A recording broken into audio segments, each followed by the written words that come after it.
A small club championship update from myself after what happened last night on our stage. Now, it got seriously interesting, didn't it? Between, of course, Vitality and Falcons in a huge moment in the club championship. We're going to have a little look around at the totem and just see how things are going. But as far as things are concerned, throughout the rest of this week, we have some big games for Falcons specifically. We're talking about Street Fighter, we've got Overwatch, and we've got Call of Duty. So not only did they beat Vitality yesterday, it's put them in a good position now to potentially overtake them and maybe see themselves on the top spot. They are favorites in 2 of those games that we have going on throughout the rest of the stages.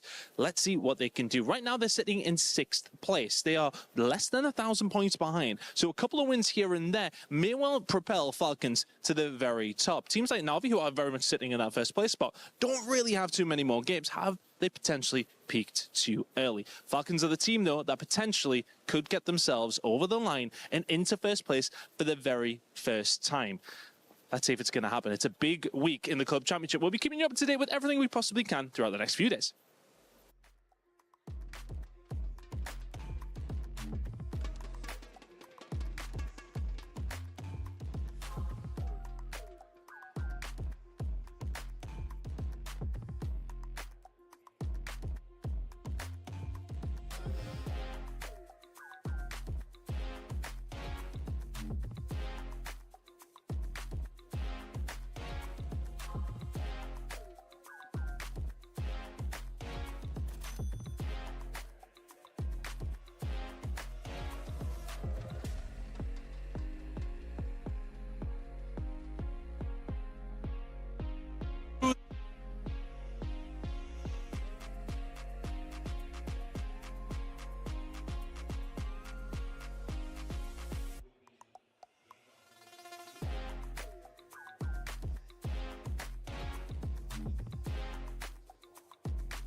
So firstly, Team Vamos started at season 14 MPLMY, and then we qualified to M6. When I left, they never qualified to international tournament anymore. I'm joined back to Team Vamos middle of season 17, and we made it. We go to MSC right now.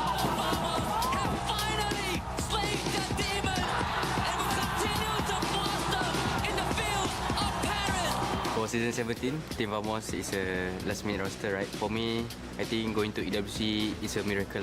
So when we qualify to MSC, I'm so happy and also proud for my team.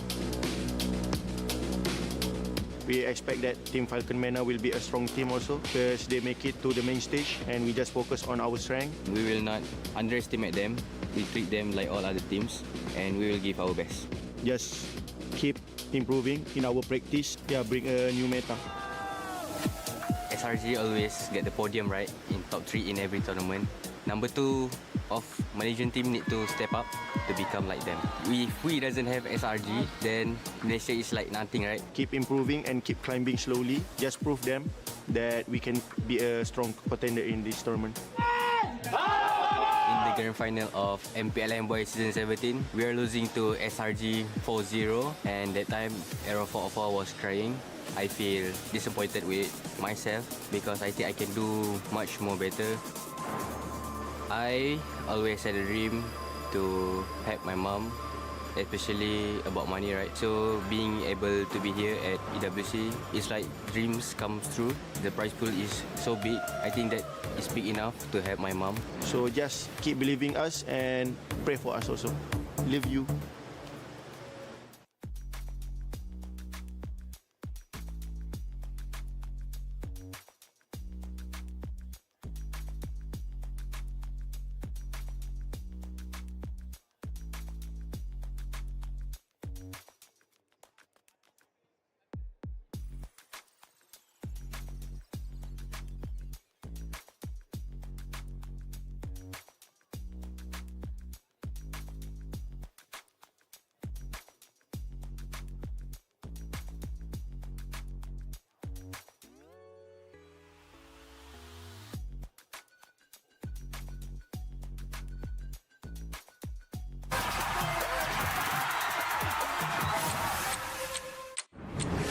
Team still winning, how can I flop?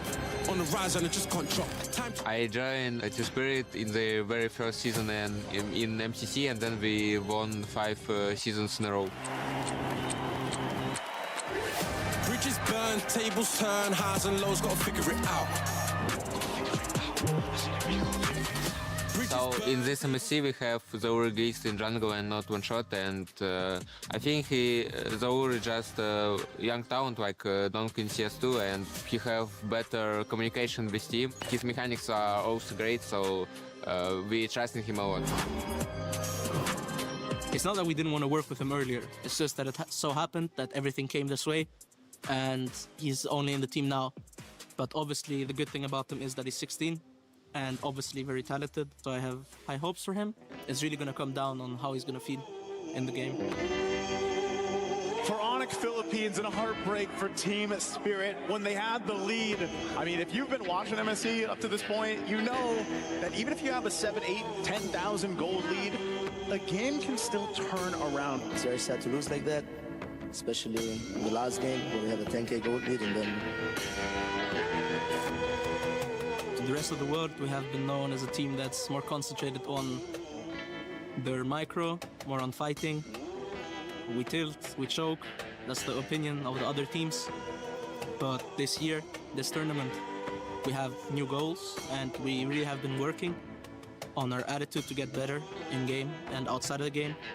So I really hope that we won't let the fans down and that we're gonna give a good show. This MSC we hope to prove that we can beat Tier 1 teams in South Asia, like. In a way, starting from zero, but also in a way, knowing from your past experiences and trying to improve everything.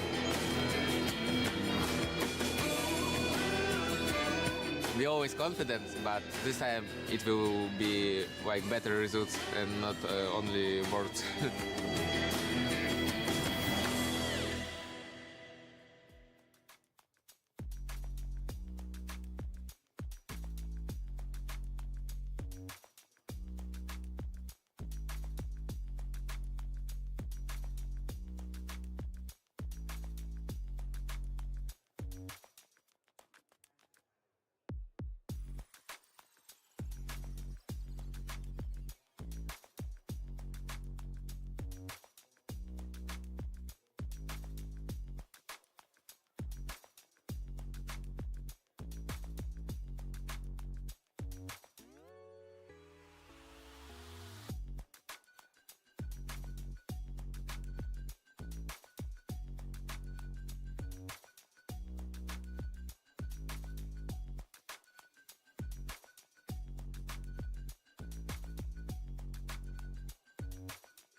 Dude, Milosh, Marco. Oh, are you okay?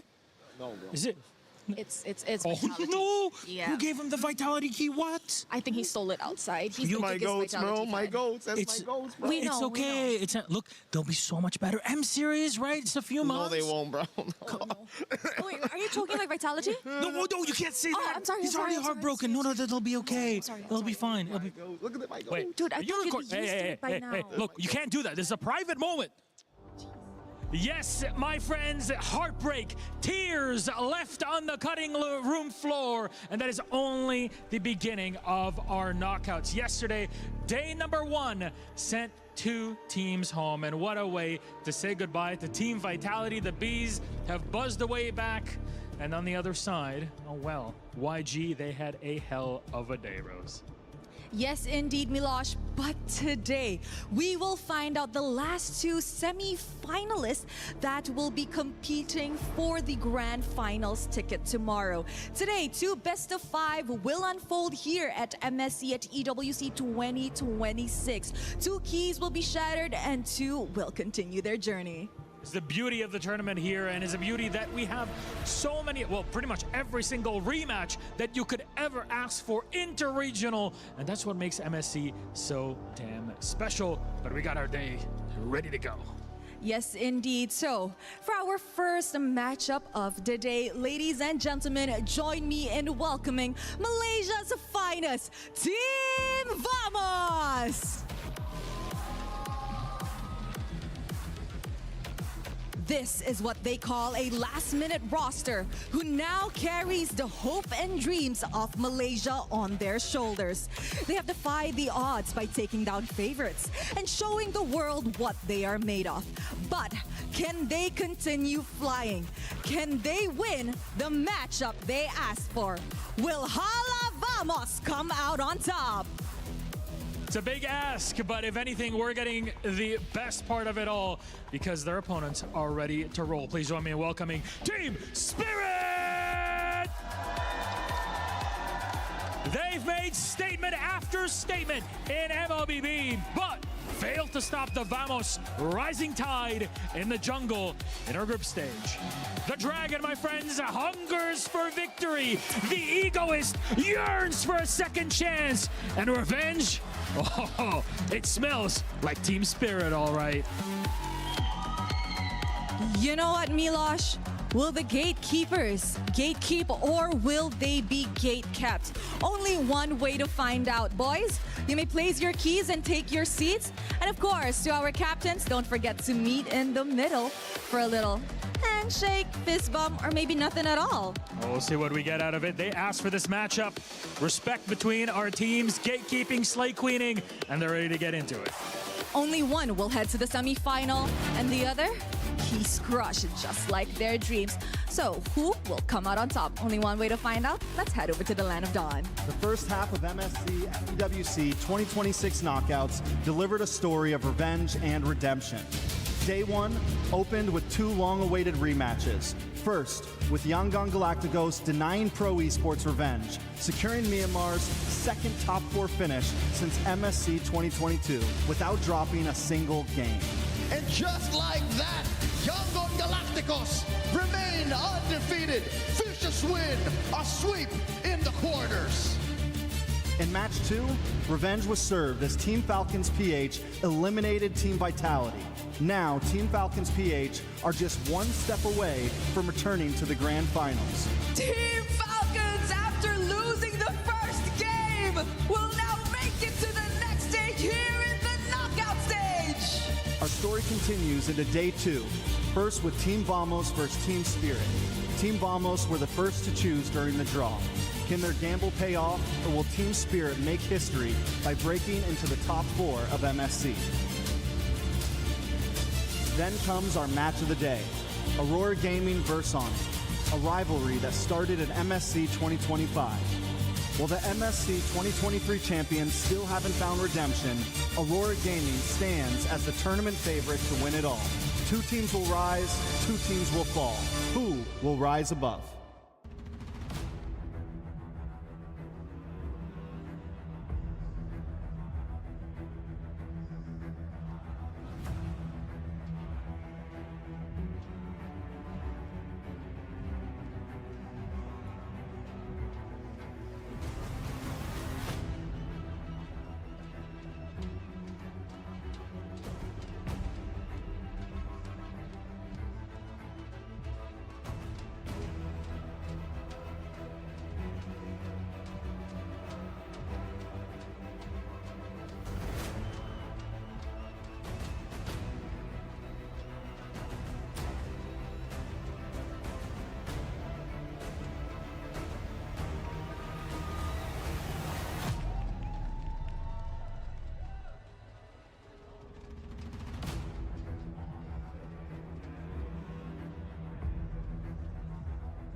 It's a lovely afternoon, guys. At kami makakasama nyo for the broadcast of the MSC 2026 in partnership with EWC dito sa Just ML, Shake and Oblivion. At simulan na natin ang first series kasi medyo kahit ako napapatanong pa rin ako bago kami magsimula. It's a battle between the Team Spirit and the Team Vamos. At wala nang paligoy-ligoy pa, erekta na natin sa drafting phase. Let's go! Again, guys. Galing talaga ni Derek. Best of 5 tayo ngayong araw na to. Same as yesterday. Pero this time, it's gonna be Team Vamos and Team Spirit. Nung huli silang nagarap, guys, it was Team Vamos who won the series. Pero this time around, syempre, tulad nung Falcons tsaka mga binakalaban nila? Vitality. Vitality. Sorry. Katulad ng Falcons tulad ng Falcons and Vitality, guys, pwedeng magbago ang takbo ng storyline natin dito. Kaso hindi yun nangyari sa sa YG tsaka Pro Esports. Sabi ni Yoko Ishigawa, Sir Obli, ano po ba sinasabi mo kanina off-stream? Sagutin mo po. Kasi ng MSC. Ang pinag-uusapan namin kanina, kung sino bang mananalo dito. Kasi si Ate Yuko kasi, Team Spirit siya. Pero ako, Team Vamos ako dito eh. So, medyo nagkainitan kami kanina. Sino ba dapat manalo dito? Pero guys, don't forget to share the live. Huwag kalimutan na itag yung mga tropa nyo. And so what, makijoin na kayo sa amin dito. Pwede di-share sa mga group. Pero so far, nag-focus ang Team Vamos ngayon sa pagpili ng utility jungle. Pero yung sinagot ng Team Spirit, hindi. Maghirarapik tayo na jungle. And of course, si Zor Egoist pa rin naman ang gagamit niyan. And one of the players din talaga na I would say coming into this MSC, nagamit na at na-prove na rin na effective yung paggamit niya when it comes to Hirara. Pero for Vamos, this time around, it's gonna be Brody, and we are looking for their XP laner as their potential last pick dito. It's gonna be Benedetta. So, nag-switch pala talaga kahapon, guys. Benedetta. Pero, hindi ko masabi. Kasi hindi mo pwedeng 100% mag-rely na pag old meta to, hindi to gagana eh. Oo. Kahapon, Na-prove na yan kahapon. YG gumamit sila ng old meta. That was a very successful Guinea Beer din. Guinea Beer play. But this time, Team Spirit, sinamahan nila ng Vexana, ang kanilang mid laner. Medyo maganda-ganda yung pagkakajob doon ng Team Spirit. Let's see kung paano gagana to. Ang iniisip ko lang is more on the guardian yung side ng Team Spirit eh. Pero may Khalid sa side ng Vamos. Benedetta yan. Nagpalit ng picture kahapon. Nung Khalid yung lumabas, Benedetta yung picture. So, mali yun. Mali yun. Benedetta Benedetta yan. yan. Benedetta ang gamit. Okay. Okay. Pero speaking of damage...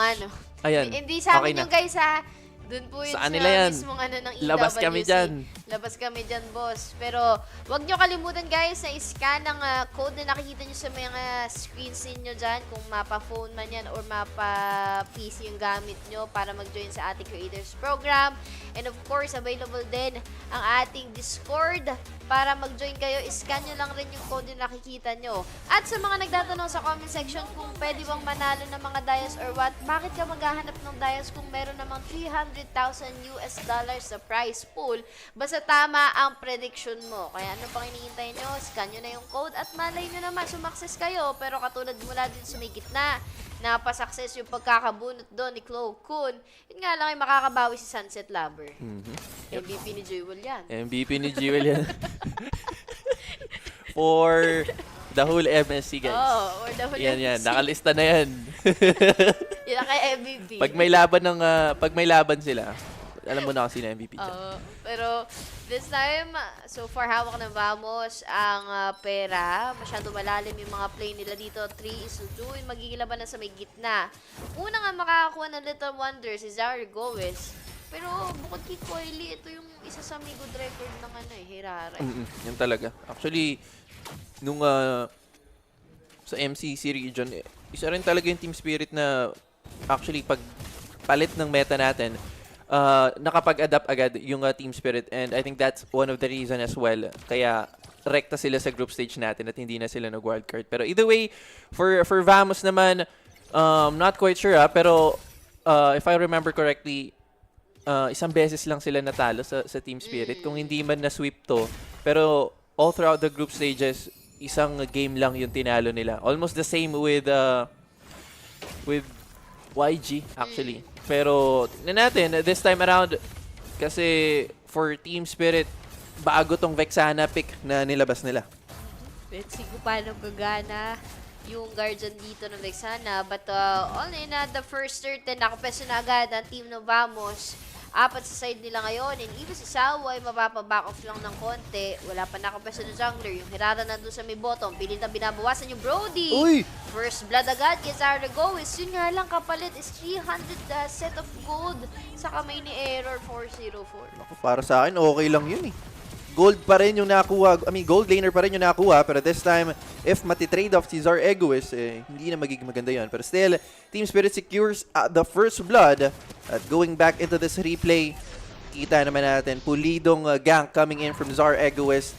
But on the flip side, there's still gonna be a trade of objective as Vamos secures yung atin yung first turtle. Pero looking into this, feeling ko yun talaga yung magiging plano for Team Spirit. As much as possible, since medyo mahirap din kumunta sa objective, plano na lang nila yung sa labanan in terms of tao-tao, yung side ng Vamos. Ano talaga I think kumagana din yung diskarte dito ni Zaure na isa-isahin! Ako po! Naku, may violent requiem. Kaso pasok sa likod si Kid Bomba. May Fatal Links na gagamitin. Nilabas na rin yung Guardian, but there's not gonna be a trade this time around. Ang ganda ng pasok coming in from Vamos. Pero I would say na okay kasi lamang sila sa damage dito sa early game compared with Team Spirit Kailangan talaga nilang pagganahin. Nawala doon si Sanji.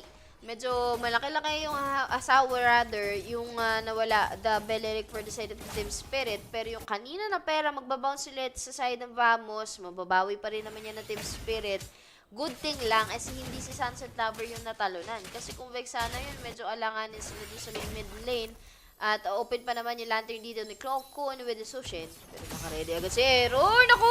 Violet Trigger magulit. Naku, so by Fatal Links pwedeng gamitin. May Wrath of Dry though. But still, Sawo will survive that. And it's gonna be Zar Egois this time to complete that kill. It's gonna be on so Error 404. And I think this would provide a better opportunity for Team Spirit this time. Nakuhaan yung turtle considering na malilate ang jungler, pero pasok ulit sa gitna. Naku, si Clogon this time ang tatamaan. Another man down for the side of Vamos bago lumabas yung turtle. Mahirap to. Nakakasayaw ulit yung Irara ni Zaragois. At imagine, sakto naman yung talo ni Error with a Violet Requiem doon sa may gitna. Oo. Pero walang nag-last hit. Alam mo yun, bawas na niya Wala nga lang last hit. Of course, you will rely lang doon sa may lantern. Hindi na masasapat yun. Kita mo. Kumonekta na May riot na nga doon sa may gitna with Sawo. Nakaiwas pa na mabuti para sa side ng Team Spirit. At 2 buhay yung na-trade mula doon sa may gitna. Good call yun para sa side ng Team Spirit ngayon. Dahil may 1k lead gold na sila against the Team Vamos. Yep, 1k lead for the side of Team Spirit.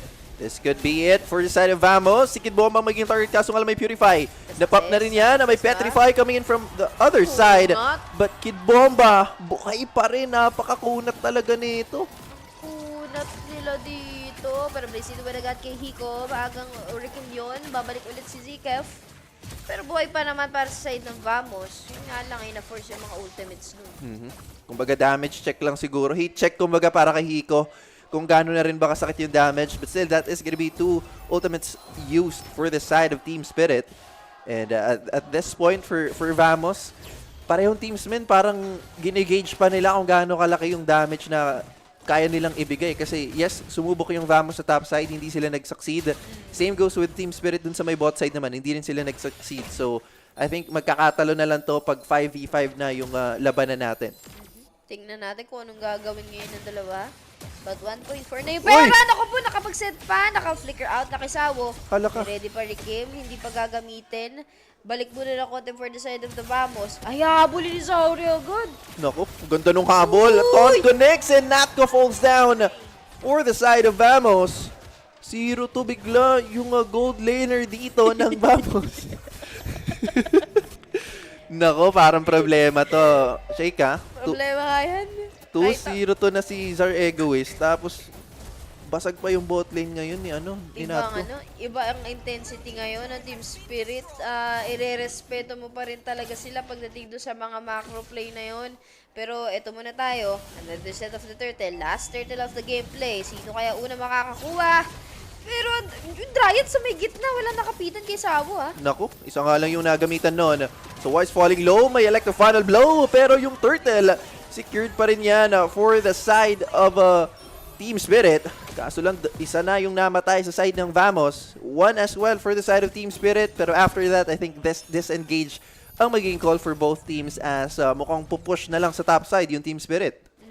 Wala silang choice kundi mag-connect-connect muna. Pero comes to the replay, nasimula na agad yung turtle na yon. Yun nga lang, may diet mula sa may gitna. Saktong pasok din naman ng torn apart memory dito ni Natko. Yun nga lang ay kulang yung damage ng Brody. Wala kayong pera, wala pang enough item, nakabawas man ng isa, which is 1 kill na yung sa side ng Brody ni Natko.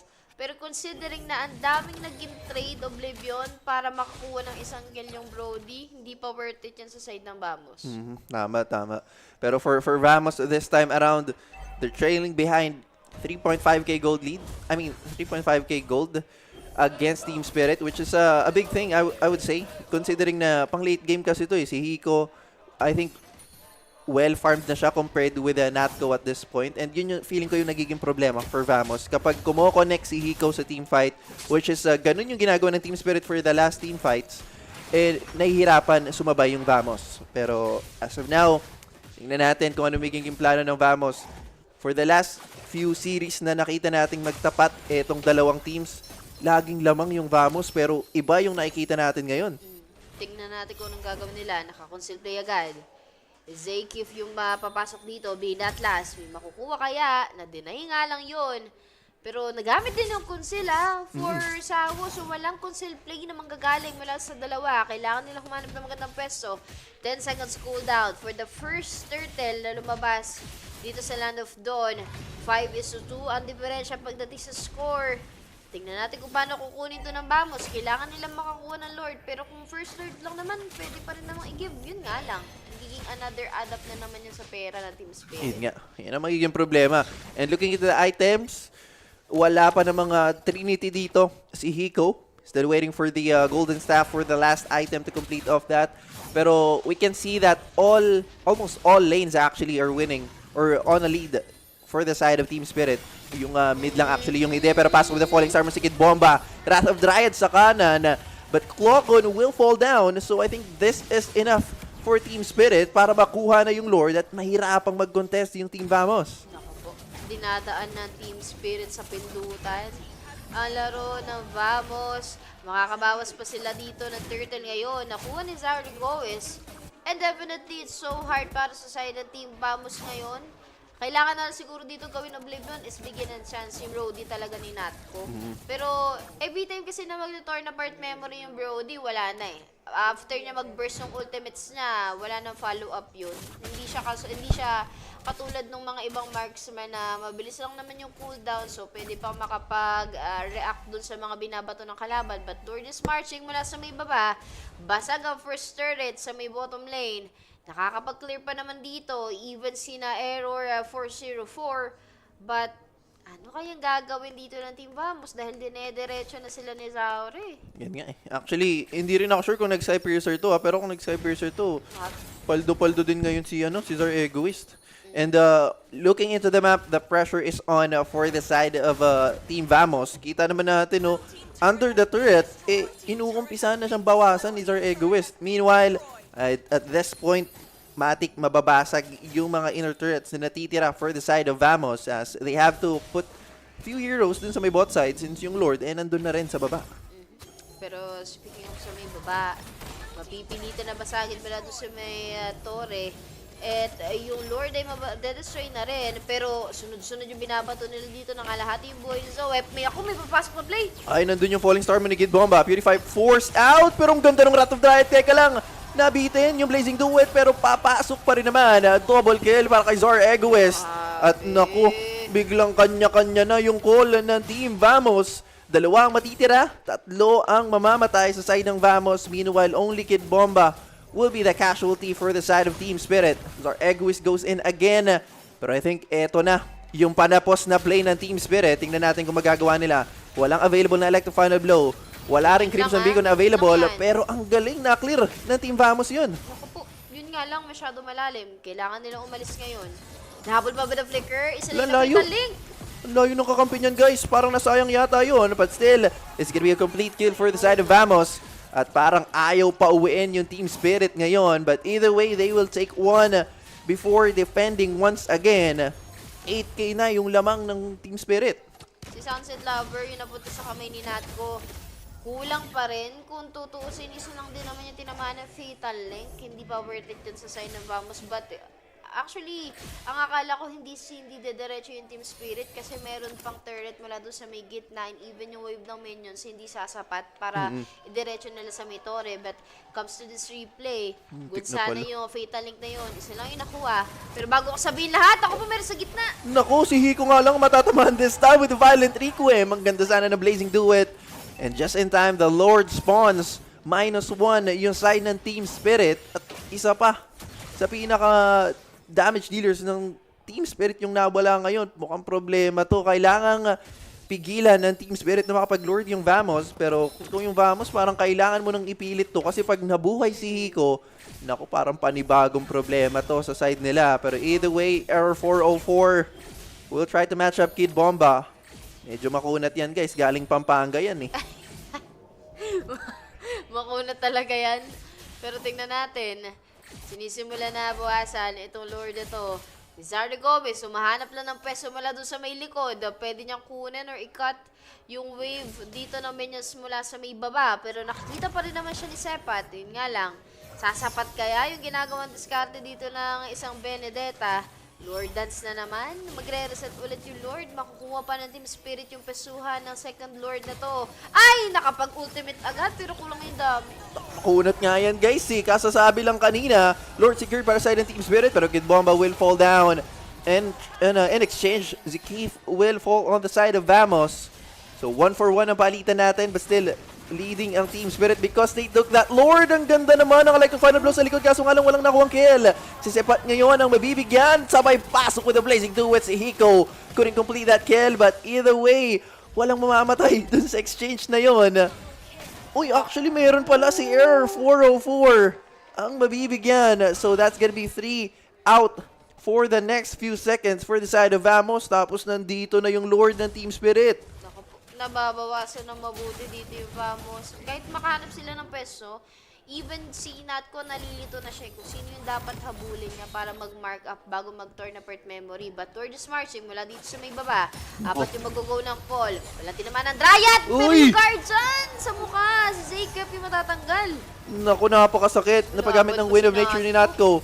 Pero ang kapal pa ng buhay na itong Lord. I like the final blow will be used. Godlike for Zar Egoist. Yung Winter Crown pa ba yan? Hindi na kailangan! At pag-pop ng Immortality, biglang nag-pop yung buhay ni Natko. Babasag pa sa mid, may Winter Crown play coming in from Error. But I do think it's gonna be the end within the next 10 seconds of the game. Tingnan natin. Pero naku, nag-spawn pala. Nabuhay pa pala. Buhay pa rin. Pero automatically, diretso sa torre. Game number 1 goes to Team Spirit. Alam mo, hirara ka din ni Zaur ito eh. Alam mo, maganda yung decision making niya na hindi niya kunin yung first turtle, pero kunin niya yung gold laner. Magiging advantage yun para sa clone din. Yeah, and actually, yung lead na yon sa early game, feeling ko yun din yung nag-dictate ng laning phase ng gold laners natin. We're in, at some point, nahihirapan na rin makabawi si Natko coming in from that kill nga na nakuha kanina ng Team Spirit. Kanino to? Very kapatid, emotional. nanay, girlfriend. Iisip ko kanino. Pero, gold play coming from the Team Spirit. Siguro may ano na kasi. May ano na kasi, may kurot na kasi sa Vamos eh. Kaya kailangan makabawi. But that's it guys for our game number 1. Mabilis na tinapos ng Team Spirit ang laro. And no doubt, wala naman silang error. Sadya pagdating talaga sa pindutan, wala. Aasahan mo talaga manlaso ng Team Spirit. Kaya babalik kami for the game number 2. And let's see kung paano babawi ang magandang record coming from the Team Vamos at pwede ba nilang balikan ang Team Spirit. Bye-bye.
Eterna here now with Coach Star, Coach Cold Star. Welcome, Hello. Coach. Hello, thank you so much. How are you feeling coming to this next match? Great, feeling great. Full energy, ready for a competition. Ready for competition, ready for revenge? Exactly, for sure. Exactly. So I'm getting the vibes that you're very confident today. Yeah, very confident. Is that the same sentiment to, the players as well? Of course, yeah. We are feeling super confident today. We're going to show Bahamas that they made the mistake that they chose us. So, Okay. Yeah. I like that. What made it different this time? You will see different team spirit today. Okay, a different team spirit today. I'm quite curious to see that. And obviously, we do want to talk a little bit more about like the struggles that maybe Team Spirit had faced in the group stages. Could you share a little bit more about that? The struggles during group stage? Well, I think that there was a moment, something with preparations. I think at some point we maybe didn't prepare enough. We made some mistakes in draft, in preparation, in our strategic approach. Okay. So we changed that. We fixed, worked on our mistakes during those days. I think against Guangzhou Gaming, we already fixed things and adapted well to that series. And of course, during these days of the break, we had an option and had time to fix the mistakes that we had and work on closely what we're going to do today. We're getting a lot of information from players, from coaches as well, that it's always a lack of preparation. Is it the meta that's causing that, or what's going on? Lack of preparation? Well, it depends, of course, and especially when the tournament is very short. I mean, kind of short, comparing to M Series, for example, when you have more time during the tournament, more matches, like when you play the Swiss system with best of ones. You have more time, more days, more games. And of course, when it comes to one game, it's not only about preparation, but also about mental state of the team at exact that day. So I think, well, there is a lot of things, when it comes to a competition of the highest level, it's always about, small things. The smallest things matter. So that's why it can come to preparation as well. And lack of preparation obviously will make it much more difficult to win. But also it can be some sort of mental thing. Maybe some teams underestimate the others. For example, like maybe Team Liquid underestimated other teams, and that's why they made their mistakes, and that's why they're out in group stage. So I think it depends on the team, depends on exact situation, and we never know what happens inside the team. So only them know. So yeah. What about your players? What about your babies? How are they like? Is it something about underestimation? Is mentality a problem as well? Or is it just more so just gameplay and, strategizing? It's a good question because, well, I think that for the group stage, the match that we lost against Bahamas, everyone made a small mistake. It's like a little bit from everyone, from me as well, from players, so a little bit from every side. So, and as I said, when it comes to the highest level of competition, those small things matter a lot. So that's why I think it happened. So we're expecting a collective improvement from Team Spirit today. Indeed. So maybe do you have a message to your fans back at home, the EC fans, just the international fans in general? Yeah, of course. Thank you very much for cheering for us, for rooting for Team Spirit. We're going to show great performance today. Keep cheering for us, guys. We're going to show great performance. Let's go. Thank you so much, Coach, for this interview. Good luck for your next match. And we're going to throw it over back to you guys. Thank you.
Welcome back guys to the game number 2 between the Vamos and Team Spirit. Bantay kasi Leban.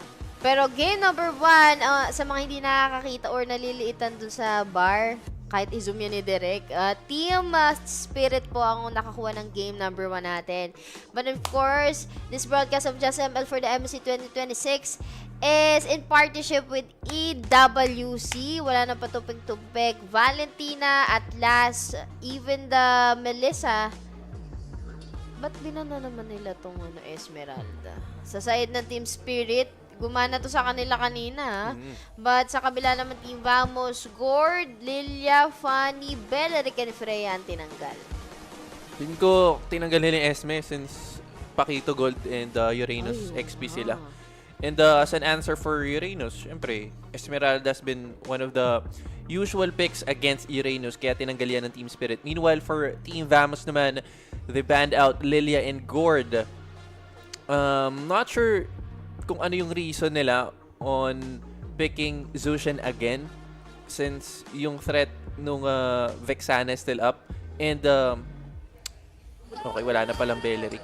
So, Marcelo this time ang kukunin ng Team Vamos, and I guess they're gonna be going for Granger again since sa pagkakaalala ko sila yung gumamit ng combo ng Marcel Granger nung huli nilang nakatapat yung Team Spirit, and it worked that time for them. So we'll see kung anong isasagot this time ng Team Spirit, considering na andun yung idea ng Marcel Granger combo for Team Vamos. Ang iniisip ko kasi is right now, Vamos kasi hindi naman bago sa kanila yung Nolan eh. Pero medyo nako-question ako dun sa Barats pick kasi so far wala pang good record yung Barats talaga.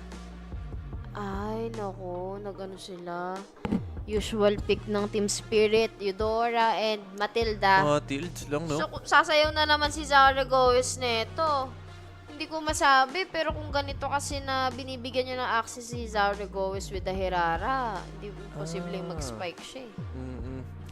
Pero feeling ko, for Team Spirit, the idea is, since kapag nag-all-in ng damage yung Pakito, wala siyang pang-out, I think yung Guiding Wind yung gagamitin nila from Matilda para makatakas dito yung Pakito. Or, to change things up, pwede rin pang close out yung Circling Eagle Guiding Wind combo at pwedeng sumabay doon yung Pakito natin. Pero guys, of course, don't forget to scan our QR code and join the creator program. And of course, if you guys want to join yung ating Discord community, just scan the QR code para makasali kayo sa ating Discord. And of course, sa mga gustong mag-predict ng mga match winners natin, be part of the 300,000 USD prize pool na meron tayo kung tatama kayo.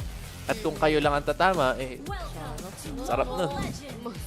Mag-isa ka lang na kumpleto sa Ricardo's yung prediction mo. Pero mga 2M din yan. Eto na yun, guys. Pwede tayo maging friend. Naging kaibigan.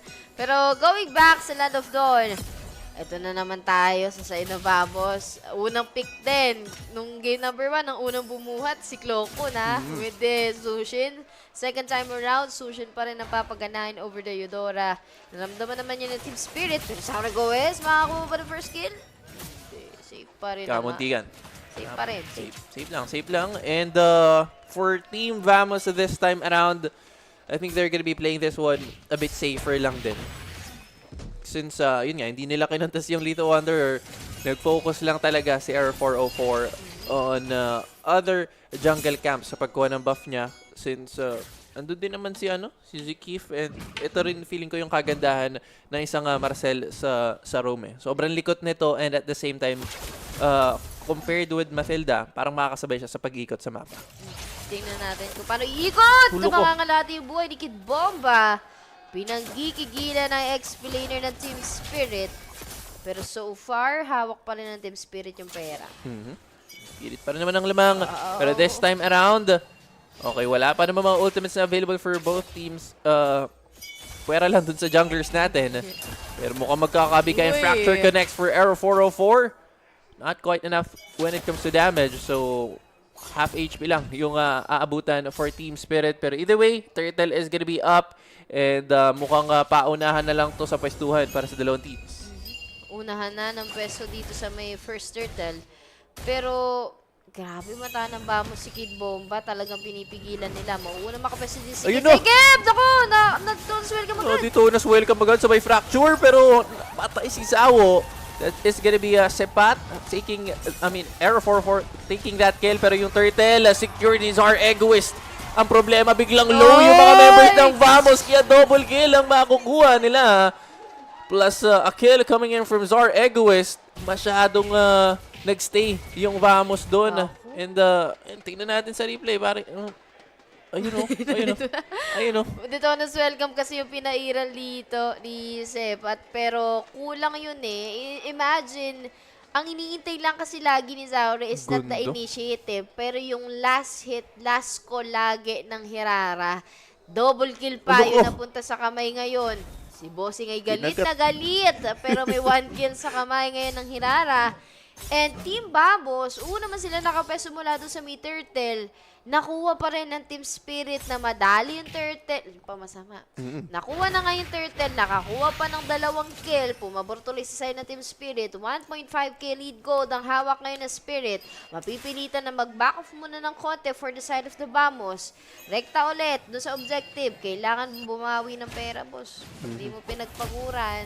Wala kang makikitang pera, kaya kailangan magsipag ang Team Vamos ngayon. Ito na po. Working na po. Working. OOT pa to. OOT pa to mamaya. OOT na yan. Pero feeling ko, yun yung maganda na sa pagkuha ng Eudora pick. Kumunek yung semiconductor dun sa 3 members. That's why, paglapag nung stun ng Eudora, 3 din silang tinamaan nung stun na yun. And I think that bought enough time para kumunek or pasok pa si Kid Bomba and Zar Egoist for them to get those kills. Kaya naman, Team Spirit is gonna be the team that's leading right now. And for Vamos, kailangan gumana nung lineup nila. And I think this time around, they're gonna be trying to funnel out yung gold sa side ni Natco. Nakuha yung gold plate doon with the Brody. Actually, alam din ng Vamos kasi na hindi nila pwedeng hayaan si Hiko, knowing na maganda yung pagkakagamit niya ng Claude. And no doubt din sa Pakito, good record din yung Pakito din kasi ni Hiko for the gold lane. Pero tatlo laban sa dalawa doon sa may gitna. Si Kloko naka-ready! Uy! Welcome na naman! Na naman, nasabay stun, pumasok sa Wo ulit ang mabibigyan sa side ng Team Spirit. Pero this happened before. And the Team Spirit does know what to do after that Detona's welcome as they secure Zekif to get that kill. Sepat is actually falling low. Pwedeng ma-burst down to. Pero yung turtle mukhang bibitawan muna ng Vamos since Sepat is falling low. Nakikita sila dito ni Kid Bomba. Baka muna ng kote. 1v1. Ay, naku si Error 404. Kamunti ka na. Turtle secure for the side of Team Spirit. Pero papasok pa ba ulit sila? Mukhang hindi na. Most of the members of Vamos is falling low, so mapipilitan silang mag-reset. 4-2 and Team Spirit, another small win sa side nila.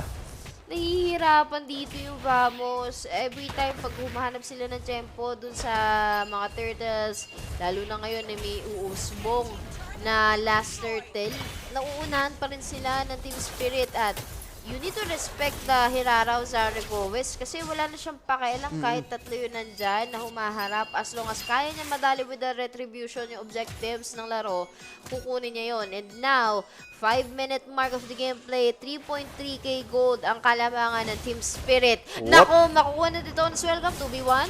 Nako, actually, lalayo pala ng tropa pits dito ni Kid Bomba. Pero may napakakunat naman. Crimson Bigo nagamit na rin past Zor Egoist sa kaliwa. Pero sa gitna, naku! That's gonna be a complete burst down onto Natco. Napabayaan nila yung gold laner nila. Kakahabol kay Zar Egoist. Mali yata yun. Gold laner pa rin nawala pero di pa tapos. Naku, pasok ulit sila Hiko. And the rest of the squad is trying to deny yung purple buff na Error 404. So they're gonna be successful in fending him off. And it's gonna be a a purple buff secured for Team Spirit. Ito yung ginagawa nila ngayon. Hindi na nila pinapahinga yung Vamos. May golden ore. Finally nagamit na rin. 4 yung tinamaan this time. Pero yung damage kasi bitin pa rin sa side ng Vamos. So wala rin kwenta yung golden ore na yun. Na-deny lang lahat. Dire-diretso na yung Team Spirit. Ito na yung sinasabi ko kasi Oblivion. nabigyan mo pa ng Matilda yung hirara ni Zaure. So, anytime pwede siyang lumipad, pwede mag-in and out ang Team Spirit. At yung bawat suntok ni Hiko, imagine, Pakito yung gamit niya sa gold lane, pero 2 kills agad yung nasa kamay ng Pakito niya. Kaya di posible. May pag-guiding wind ulit, naka-ready. Mukhang kukunin yung isang Marcel, ka-cancel out. Nasa loob ng Torre, 2v2! Naku, kamunti ka na. Makaka-atras naman, papunta dun sa Torre, pero ano lang pala yun, kumbaga misdirection ng Team Spirit kasi yung turtle kinuha na safely ni Zar Egoist. So I think Vamos right now does have their backs against the wall and ang hirap nitong isipin kung paano mo gagawan ng paraan kasi yes, may Golden Orca to set things up pero kinukulang kasi sa damage yung Vamos and kapag na-survive ng Team Spirit yung unang wave ng damage ng Vamos, maganda yung counter go na nakikita natin from their side. Pero paano ba gaganda ngayon? Si Hiko yung mag-front. Pakito to ha. Mapde ang makasuntok niyan. Nararamdaman nila na Cocoon. Wala pang picture na mangyayari. Malefic Gun. Nasa side na nila wala with error. Pero 4v3. Kaya pa ganahin? Nanakaw pa ata. Pero munti ka na yun. Buhay. Ay, naagaw nga. Naagaw yung purple buff. Ako po si Zaure pa yung nakakuha nun. Mawawala na resources yung Nolan. Another dagdag sa pera ngayon ng Team Spirit. 6.4k lead gold na at 8-minute mark. Mababasag pa yung Torre mula doon sa may bottom lane.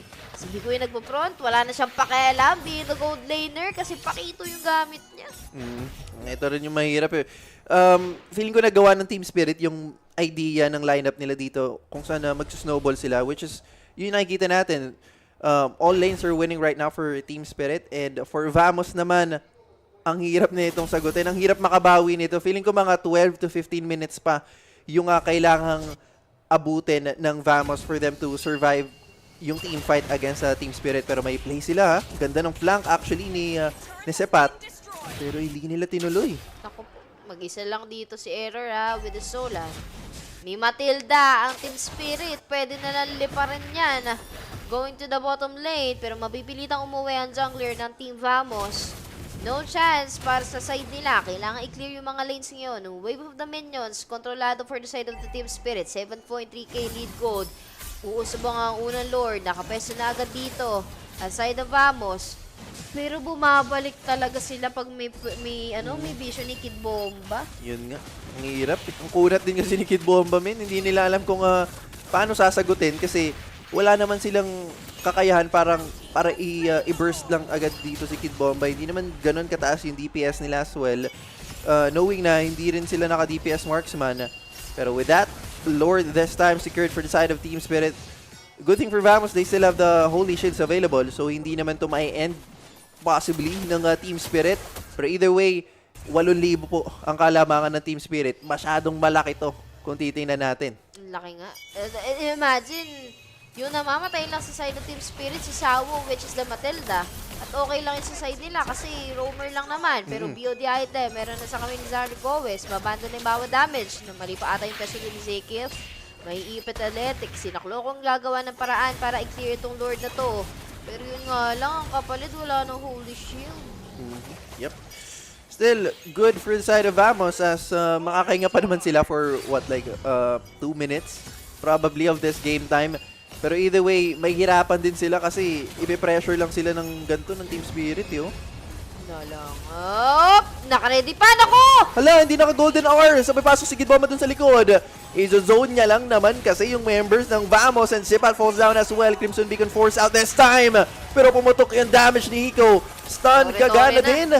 Pero kaya bang i-end? Hindi pa this time. Pero I guess dun sa next wave, pwede na nating i-2-0 to.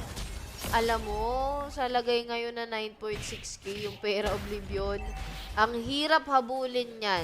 Lalo na at hindi tayo nag-uusap ng 15 minutes ha, or 20 minutes. Nasa 11 minutes pa lang tayo, late game wise. Yung peso kanina sa... Ay! Kanina naman! Naku, kababuhay lang nun. Pero teka lang, ganda ng golden hour. Enough ba to this time? That's gonna be the Titonas welcome play. It will take out Sawo again. Pero nagwawala na si Zar Egoist at si Hiko. That's gonna be a shutdown. Pero the trades are just leaning towards the side of Vamos, surprisingly. Sunset Lover! Naku, nagkabigayan. A wipeout for the side of Vamos. And it's just gonna be Clocon na matitira sa side ng Vamos. Grabe naman yung team fight na yun. Okay. Hindi ko alam kung may replay, pero I-replay direct mo, kung boss. naririnig mo ako. Ayan, okay na. Ito yung nangyari dito ngayon. Masyado malalim yung play ni Zaykif. Okay sana eh. Alam mo yun, Yula pag ng golden hour, nandun na sa may harap, pero ang naging kapalit na is yung buhay ng Marcel. But the moment na nag-click yung picture, which is the golden hour, tsaka nakapasok si na error. Speaking of the name of error, ang error naman sa side ng Team Spirit, masyado silang nanggigil doon sa team fight na yun. Without trying to understand na dapat hindi nila i-disrespect yung Nolan pick ni Error 404. Kasi imagine na 2 kill yung nakuha sa side ni Zaure, pero yung pagpasok ng portal ng isang Nolan, alam mo naman yun eh, pag nagpatong yun, dire-diretso na yung slide niyan, nakahinga naman yung King Vamos doon. At ang natira pa nga ay isang Sushil, pero mukhang magugo sila. Ay, naku, hindi umabot. Sinayang nila yung golden hour, pero mukhang wala silang choice kundi ilaban na lang to. Si Iko medyo malalim. Pwedeng mapaangat. Naku, napaangat nga. Problema to for the side of Team Spirit. Iko will fall down.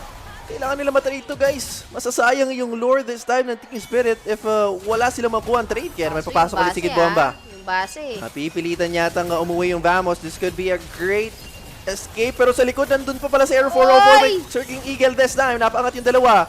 Pero falling low si Kid Bomba. Kailangan mo na mag-regain ng HP. Meanwhile, Zarek just trying to deal the damage to take down Natko. Sepat ngayon ay madadamay na lang din. May Lord sa gitna. Double kill ang nakuha ni Zar Egoist. Triple kill to. Naku, kaya bang i-end ng Team Spirit to? Maniac! Magsunog! Oh, may Circling Eagle pero mukhang hindi na ipapamaniac. Sunset Lover, Maniac! Savage muna! I-savage muna, boss! Hindi ako Sumiksik! na-savage! Pero game number 2 goes to Team Spirit again. At alam mo, Oblivion, just to be honest, kung ako yung sa side ng Vamos, medyo delikado to kasi nasa match point na ang Team Spirit. At kung madi 3-0 nila to, medyo sa mga teams na tumatagos dyan, you need to watch out para sa Team Spirit kasi grabe yung last play nila ngayon. Yeah, and actually, I think at this point, it should be a respect ban for Zar Egoist. Considering na for the past 2 games, sobrang ganda guys ng pinakita niya. Game 1, kita na natin eh. May glimpse na ng kahalimaw na hirare eh. Game 2, ayun, nakita natin almost sa Savage. Sumiksik na nga lang si Zikif dun sa dun sa mismong base nila para hindi lang makuha yung Savage na yan. Pero either way, Team Spirit overall nanggigil lang sila sa uli pero overall sobrang linis ng pinakita nila dun sa game. Yeah, but let's see kung paano babawi ang mga Team Vamos sa ating stream. And of course, match point na ang Team Spirit. Isang panalo na lang ang iniintay nila para magbawas into the next round. Kaya click mo lang, babalik kami.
A lot of people are haunted by their past. I'm inspired by it. They're not just playing for themselves, they're really playing for their entire family. They have defeated their demons. They have crushed the curse. He thinks he can come in here and play my game. He knows nothing. Let's go! Tyler Wine, you're done. Raw energy. Awesome, blow the house down.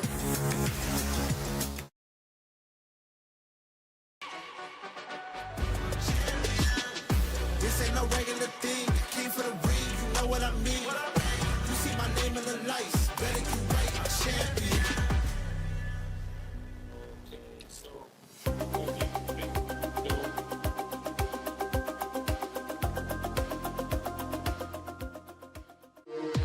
We were there for every click, every clutch, every respawn. We were there for the years of grind, and we're here now. The proud founding partner of EWC, powering the biggest event in gaming, shoulder to shoulder with the world's best, making history. Greatness deserves a stage. Lenovo Legion, reach your impossible.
Welcome back guys into the game number 3. Kaya Rekdi, i-zoom mo na agad yan dahil 2-0 ang score in favor of the Team Spirit. But this time, Ganda nga. Harley, Melissa, and Atlas. Alam mo, makakaiwas talaga sa isang fan. First pick kasi fan. And actually, good adjustment din, I would say. Since first pick yung Fanny, kumuha agad ng Melissa as a gold laner kung saan hindi maaabot ng mga usual assassins natin. So, either way, kung ano pa mang kunin ng Team Vamos this time around, mahirapan silang abutin yung Melissa dito ng Team Spirit. Pero, it's gonna be Harith and Esmeralda, finally, na makikita natin on towards this game since kanina pa nababan yung Esmeralda all throughout the series. Gumana to ng super sa with Kid Bomba kanina. Lalo na yung Team Spirit kasi sobrang bilis ng playstyle nila even ng game number 2. And wala nang Pakito, wala nang Barats, wala nang Beleric, wala nang Eudora. Parang lahat yung ginamit ng Team Spirit kanina. Oo nga. So, mabibilitan sila na mag-ban ulit ng isa pang hero. Siguro much better tanggalin niyo yung mga hero ni Zaragoza. May ano pa to, may link pa to may link pa Hindi, yan. ano na yan eh. Harley Jungle. Ayaw nga pala Harley Jungle, pero makes sense. Ang kulang is kay Kid Bomba. XP, tsaka Mid. XP mid. Tsaka kay Sunset Lovers. Feeling ko. Ayun, okay, tama si Lina.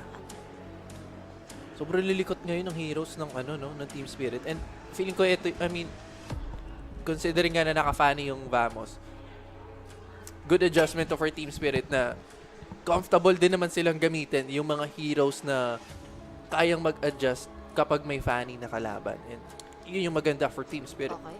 Last ban sa side of Team Spirit, it's the glue.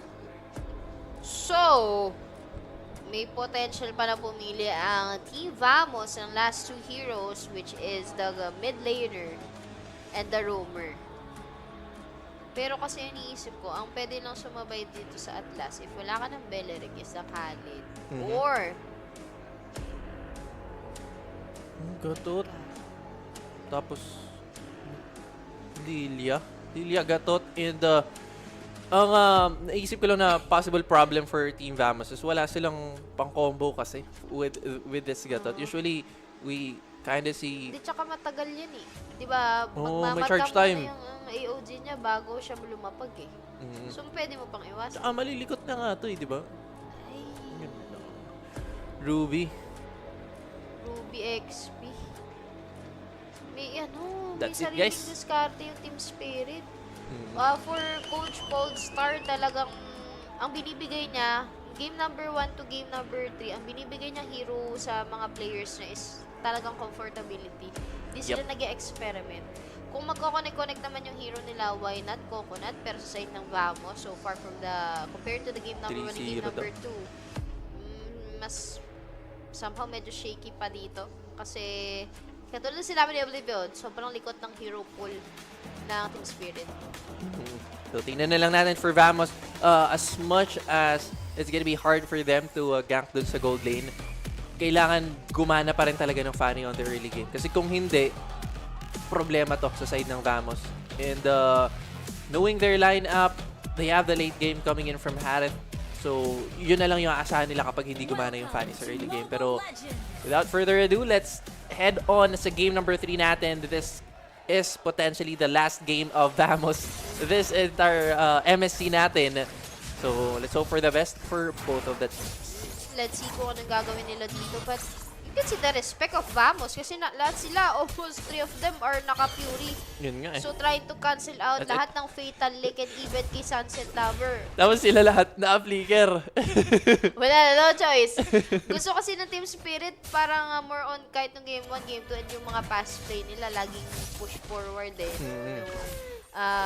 Didiretso nila hanggat maaari. Iipit-ipitin nila yung katapat nila. But, ang inisip ko after kasi ng Fatal Link, pag napoke yung Fury, ano nang pang-out ngayon ng Vamos kasi may pana pa ni Sunset. Tapos meron pang mga, ito, yung hook pa coming from Kid Bomba. So, ang hirap dahil almost all of the crowd control ay manggagaling sa Team Spirit. But right now, Trace, ito yung magiging labanan dito sa may gitna. Walang tatama na Abyssal Arrow with Sunset Lover. And somehow, dun sa may taas naman, yung early nun, ang early ni Kid Level 4, may cut-route na rin naman kasi yan eh. So, goods lang din. Retargeting na si Sunset Lover kasi malambot. Ang kaso lang may dash niya. May dash niya ni. May flicker pa si Sunset Lover. So, safer lang naman dito yung side ng Team Spirit.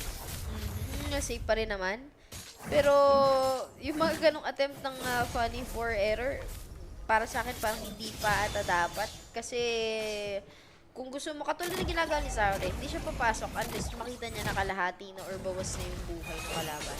But right on the first turtle, agad, sinazeki, a few peso. Bawas si turtle, ah! Uy! Air 404 secures that turtle.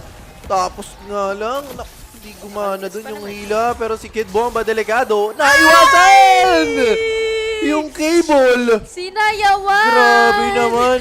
Crossover pa si Kid Bomba doon pero nataman si Zikif ngayon ng pana. Kalmot ang aabutin para kay Sunset Lover and it's gonna be Team Spirit securing the first blood of this game. Though the turtle went to the side of Vamos pero si Clocon force out yung Black Shoes so I think that's still a good thing for the side of Team Spirit.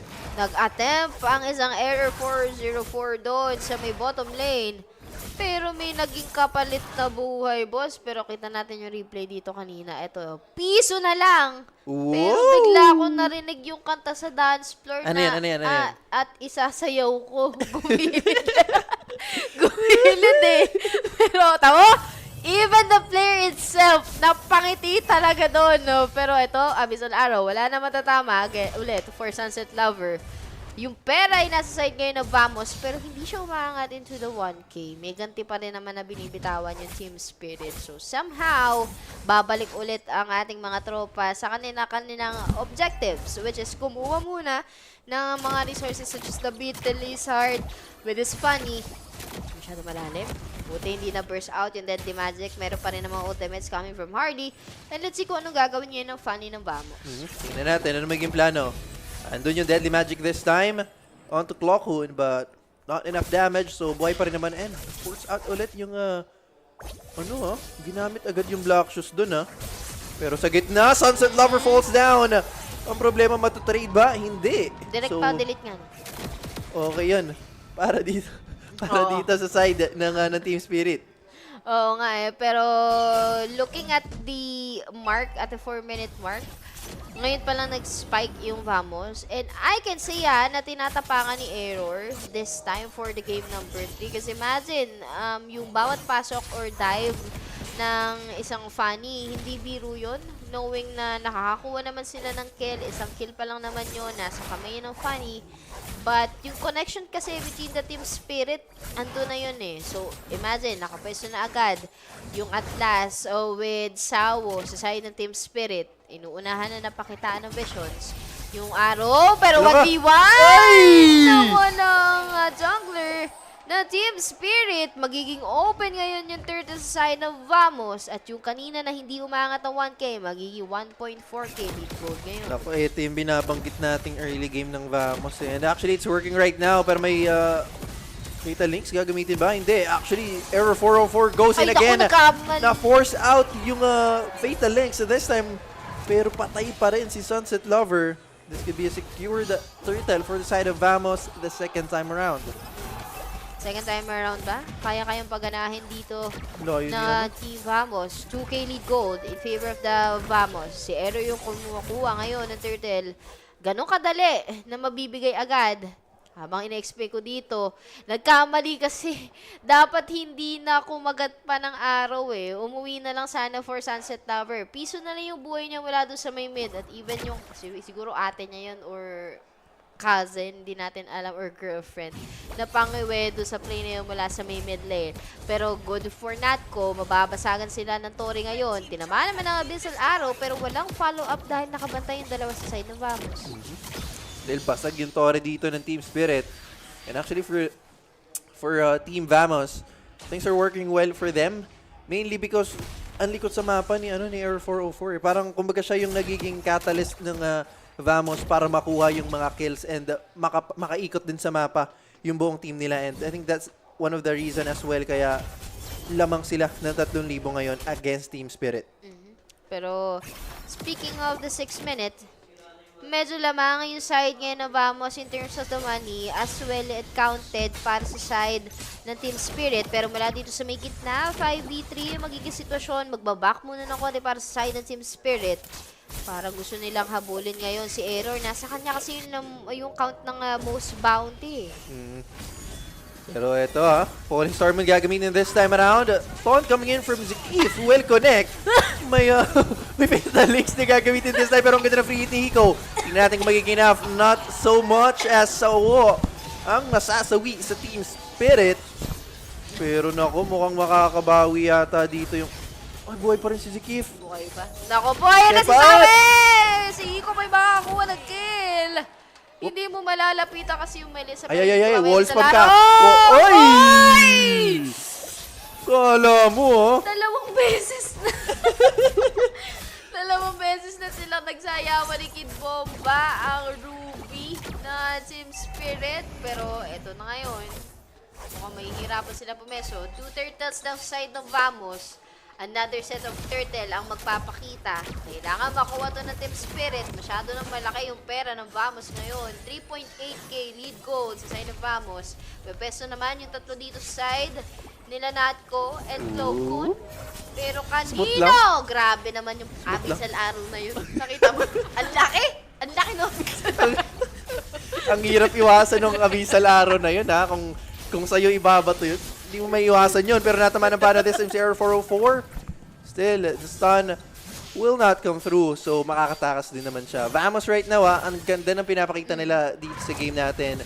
Mababasag na lahat ng outer thirds ng Team Spirit. And at the same time, they're leading with 4K. So, Team Spirit ngayon, kailangan nila yung setup na manggagaling kay Sawo to turn the tide of this game. Turn the tide, but somehow, pinipilit pa rin naman ang hanap ng peso.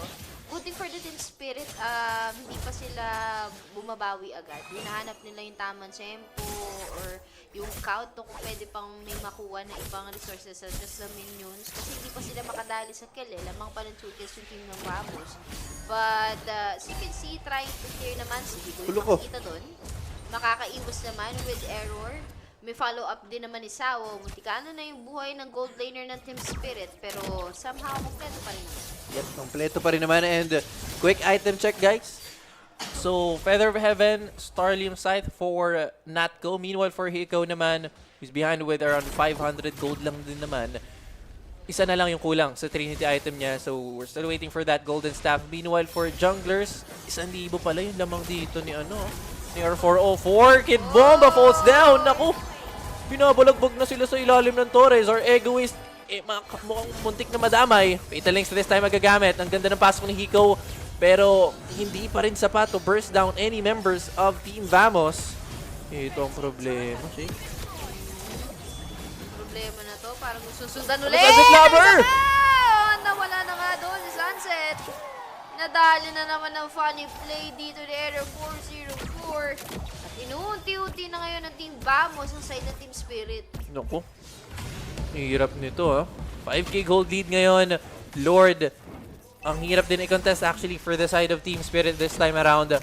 Pero nagamit kanina yung Purify ni Natco. So I think that is gonna be an information for the side of Team Spirit na pwede tayong humanap ng setup and pwede tayong mag-focus kay Natco. Pero Sepat taking a lot of damage. But at the same time, yung Lord, inuumpisahan na ni Natco. Let's see. Lord, that's yung nangyari doon. Mare-reset na naman. Masyado malayo si Error. Pero okay lang dahil naka-funny cable naman yan. So, mabilis lang makahabol. Nakapeso na din si Siren Goes even si na Sunset Lover. But so far, si Hiko, medyo open ata yung peso mo dyan, be. Kailangan mo dumikit-dikit ng konting inasawa mo. Nangunguna ngayon na bigyan ng version ng Team Vamos. Itong Lord na to. And walang choice. Sinasabi kundi mag-clear na lang muna talaga. Wala dun sa may taas. Grabe yung gigil na pindot nyo. Kanino kayang... okay. Kay Zauri Gomez pala yun. Ng Harley.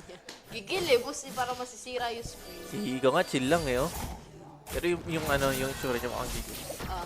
Ano yan Ultra focus, kumbaga. Galit na yan. Galit. 1-0 pa naman. Okay, Trinity item na kay si Hiko. So, kumbaga, go time na to sa side ng Team Spirit. Deadly Magic will be forced onto Clockhoon, which puts him down to half HP. Pero may black shoes na pwedeng gamitin later on. So, safe lang din naman yan. Feeling ko ito yung mahirap sa side ng Team Spirit. Wala kang tatargetin kung ikaw Caesar Egoist. Kung hindi makunat yung target mo, mahirap tamaan or may second life pa sila, kumbaga. But, nadali pa rin. Kolo ko. Retribution na error. Hindi ka na yung araw Hindi na ka yun. na no? Pero tingnan natin kung paano din maaagaw. Itong purple box na to, nakapantay pa na naman sa side ng Team Spirit. Definitely hindi makukuha yan ng Team Vamos dahil nagamit Ayan na. ng Retribution. But Lord is marching mula sa may taas. Buo pa yung orb pero revitalize. Ay, mukhang magiging trade lang to onto Sawo. Pero may AUG pala yun na magagamit. Both teams, wala pang namamatay. May go away na gagamitin si Hiko ngayon. Masusunog! Ay, buhay pa rin! Naku, kamuntikan na. Gapiso na lang yung buhay ni Natko doon. May chrono dash tapos nagka-shield pa bigla. Kaya nabuhay. But either way, Team Spirit is gonna be ay, namatay. Nakagatan. May kagat kasi yun. May burn. May last burn. Pag burn. Ayun na nadali nga si Natko doon. At ultimately, magiging additional yon sa kill ngayon ng Team Spirit.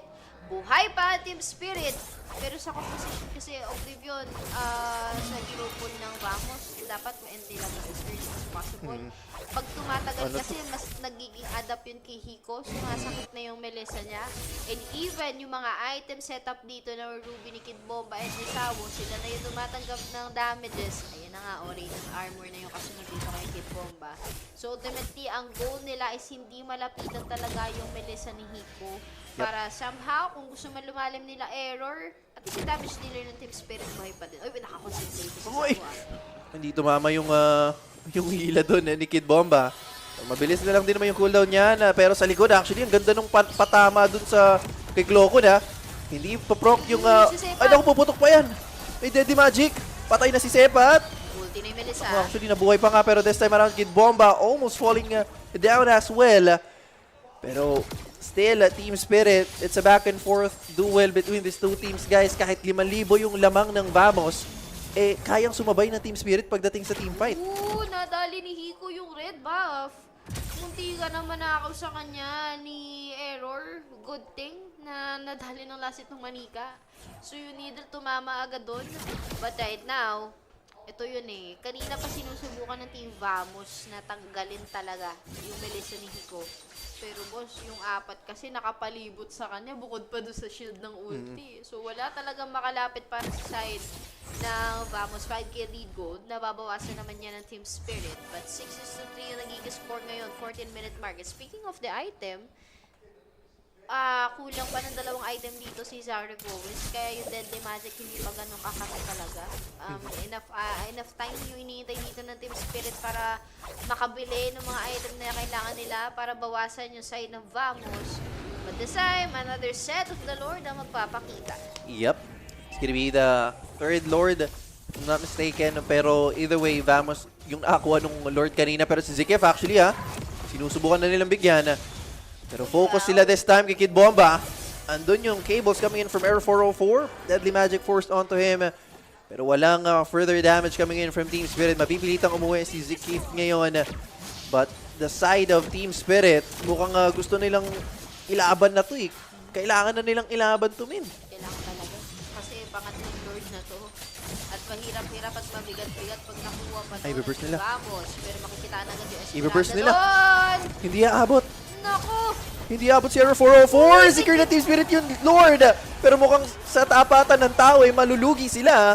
Ang ganda ng flank ni Error 404. So 2-man down for the side of Team Spirit. And another probably. Pero buhay pa rin si Sawo. And they got the Lord. Which is good para sa side ng Team Spirit. Makakahinga sila doon. Buti na nadali ng last hit doon na ni Kid Bomba na wala man siya, pero yung Lord naman ay magpapabor sa side ng Team Spirit. Akala ko nga madadali din ni si Hiko kasi sobrang dikit ng mga play nila dito mula sa may gitna. Nagkalapaga na the cable play coming from the funny, turning down si Kid Bomba and si Desire Goes, pero 3:5 ang magiging labanan. Kailangan mag-dep. Wala nang Zaman Force. Nagamit na dito for Natco. And definitely, walang choice yung Team Spirit kundi mag-clear na lang talaga muna. Lalim ni Hiko, ha? Pwede siyang bigyan dito, guys. Kalma lang, ha? Pero bagsak agad yung Lord for the side of Team Spirit. But I think that evens out yung minion waves coming in from both teams. Actually, pwede pa lumamang yung Team Spirit coming into this next wave. Pero for Vamos, still, ano pa rin, option pa rin nila dito yung setup na manggagaling kay Zikif. Ang problema, hindi natin nakikita, pero si Sepat, ang natama ng Deadly Magic, sakto lang yung go away! Naku na, go away si Error 404! So wala munang mamamatay sa magkabilaang teams kasi nabuhay pa rin si Sepat after nung Deadly Magic. Pero I think that speaks a lot for Team Spirit na kaya na talaga nila pagdating sa team fight. Alam mo, okay sana parang TikTok play na yun eh. Yung pagkakakable sa gitna, kaso bukang nauntog. Gino away nga eh. Go away daw sabi dito ni Hiko. Nauntog talaga. Yung funny na yun, ni Error 404, buhay pa rin yung side ng Team Spirit. Pinipilit nila na makabawi with this Hiko for that Melissa. But 60 seconds cooldown for another set of the Lord. Pangatlong Lord to. Hindi pa naman gano'n ka-evolve, pero somehow masakit na itong pangatlong Lord na to. Pero mag-go! Yung Team Spirit! Oy, si Kid Bomba yung tatamaan this time ng AOG. Ang ganda ng Fatal Link sa kanan yung tinamaan, pero si Natco! Naku, mabibigyan din, mamamatay, pero patay na rin si Sipat. Oh my G! What a turnaround play by Team Spirit, pero tayo lang bawi naman si Error 404 sa kabila. As he takes out Zor Ego is still 4 versus 3 ang labanan natin. Kailangan mag-ingat ng natirang membro kasi masakit pa rin naman si Error 404. Naku, parang maghahanapan sila dito, pero with that replay, ang ganda kasi nung banda, imagine. The Zaman Force is right there on the mid, pero ang kapalit nun, nag-sidestep kasi yung Team Spirit. Nung moment na naglapag ng ultimate sina Zakif with that AOG, automatically kita mo naman yung bilog nun eh. So, ang kailangan mo lang gawin, may flicker ka naman, which is the burn na para sa side ng Team Spirit. Balik muna ng konti. Isang tapak muna mula doon sa midikot. Gumana yun, ha? Kasi even the ultimates of the Team Spirit, hindi nila na-force eh. Na-reserve talaga. So, noon na pagbanda ni Error, wala siya nakuha na point doon. Nasayang lang yung pwesto dito na Vamos. And right now, sabi ko nga Oblivion, hindi maganda pag tumatagal yung laro, lalo nandyan yung Melissa ni na Hiko. And even si Zaure, nagsisimula na siya mag-build up ng item. So, yung Deadly Magic niya, medyo masakit-sakit na rin. At si Sawo, tiis-tiis talaga yung receive na damage ni Sawo ngayon for this at. Yun nga eh. Siya lang din naman kasi talaga yung sasalo ng damage dyan. Kung hindi siya, si Kid Bomba. And if we're gonna be comparing the tankiness nung dalawang yon, mas makunat naman Diamax si Sawo compared with Kid Bomba. Pero Lord right now, inuumpisa na yan ng Team Spirit. Let's see anong counter-engage ba ang pwedeng gawin dito ng Team Vamos. Pero sobrang sobrang annoying nung papit dito ni Hiko kasi kahit sa Lord siya umihit, nadadamay si Sepat. Naku, ang gagawin nila dito? Yung Gold Lord na pinag-uusapan natin. So, parang Lord pa lang naman pala. Pero back to the play. 4-4 brother magiging pwesto. Yung bawat baraha mararamdaman ni Zakef. Pero kuna pa rin naman. Natamaan ang Missile Arrow with Stefan. Lalaro na yung Lord, mga ngalahati. Itatamaan na naman ang Missile Arrow. Yung wave ng Mage para sa may babae. Medyo ay! control. Si Klokun! Naku, mga ngalahati yung buhay! May Black Shoes. Nagamit yung Black Shoes at i-reset lang yung Lord for Team Spirit. Medyo nagkakainitan na dito guys. Pero teka lang kasi yung Team Spirit uumpisa na yung ating Lord. Pero for Team Vamos naman, I'd have to say, big factor guys na wala na yung Black Shoes dito ni Kloko na. Feeling ko yun yung magiging main thing ngayon for the side of Team Spirit na call natin, wala na Black Shoes to. Ang bilis na lang ma-burst nito. And of course, kung ikaw si Klokun, hindi na rin magiging ganun ka-aggressive yung playstyle mo. Knowing na wala kang pang out eh. Puro in lang yung armas mo eh. Ang masasabi ko na lang talaga ay nakakahinga pa rin Oblivion dahil sa mga oras na to ay mapapansin mo naman na gumagawa sila ng paraan pero going back yung Lord. Yung Lord! Kanina mapupunta yung Lord pero patay na si Sawo. Yung Lord! Nakuha pa rin ng Team Spirit. Pero ang ganda ng free ni Hiko this time. May go away rin siyang available. Mamamatay si Natco pero the frees are working for Team Spirit. Almost taking out one Sunset Lover onto Sepat. Pero hahabulin ni Kid Bomba si Klokun. Meanwhile, Zakif versus Hiko. Kumbaga 1v1v1 yung play natin at wala nang mamamatay na kasunod noon, but still it's gonna be Team Spirit taking that Lord into their hands. Buhay, nakahinga, Team Spirit doon. Kita-kita naman kung paano sila go. Pero guys, again, i-clear lang po namin na hindi po kami ang may hawak ng kumpanya ng connection ng Wi-Fi. Kaya wag po kayong magalit sa amin. Dahil hindi rin namin kasalanan kung umuulan sa labas at kung hindi umuulan sa inyo. Isisi natin sa iba. Pero dahil ang connection na ito hindi magre-rely sa amin, mag-iintay kami ng mga updates pero minamekos-mekos na yan ni Direk. Pero balikan muna natin yung nangyayari dito sa may kabila. Kailangan updated tayo, Chong. Eh. Baka sabihin nila, hindi na naman natin alam kung ano yung nakikita. I-radyo muna natin, I-radyo muna natin. Pero ito na ulit, going back to that play, medyo naninigas pa. Pero kita naman natin yung ginagawa ngayon sa mga tawa natin. Kailangan natin gumawa ng second option. Sabay-sabay tayo manood na lang dito, guys. All of the options. Masyadong malalim yung playstyle dito ng Team Spirit, guys. Kitang-kita nyo, buong-buo yung nilalaro ngayon ng Team Spirit. Ayan na, na-spoil. I-spoil na namin sa inyo. Basag na mga tore, nawala na, even dito sina Zaykip at saka si Natko. At automatically, no? 3-0 po ang score.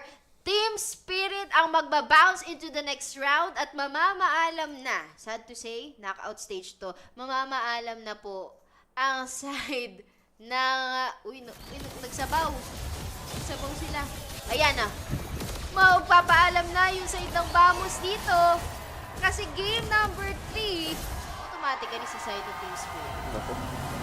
Solid. Sino yan? Si Spider? Tumabig na si Vamos. Spider-Man yun ah. Sumilip si Spider-Man. Nako, ayan na nga guys. Nagbabay na si Kid Bombers natin. Galing pang Pampanga. Isa pang mother yan. Uy, ang bilis ni mother. Nakatagas. Nakatagas agad siya ng stage. But that is the first series, guys, for the Team Vamos and Team Spirit. Congratulations sa Team Spirit.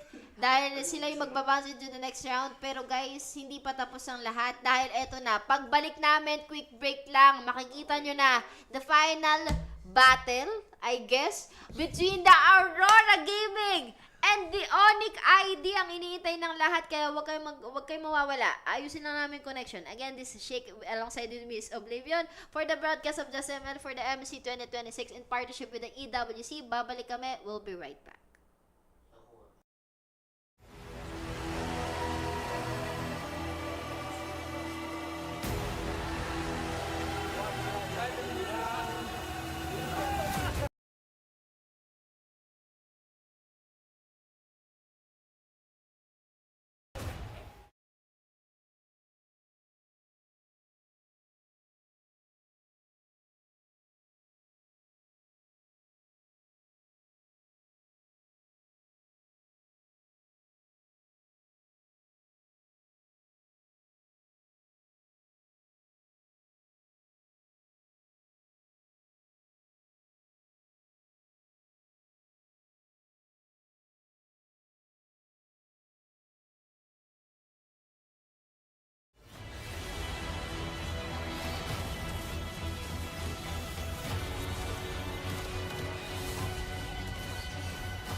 The Dragons successfully gatekeeps the semi-finals in a clean sweep up against Team Vamos.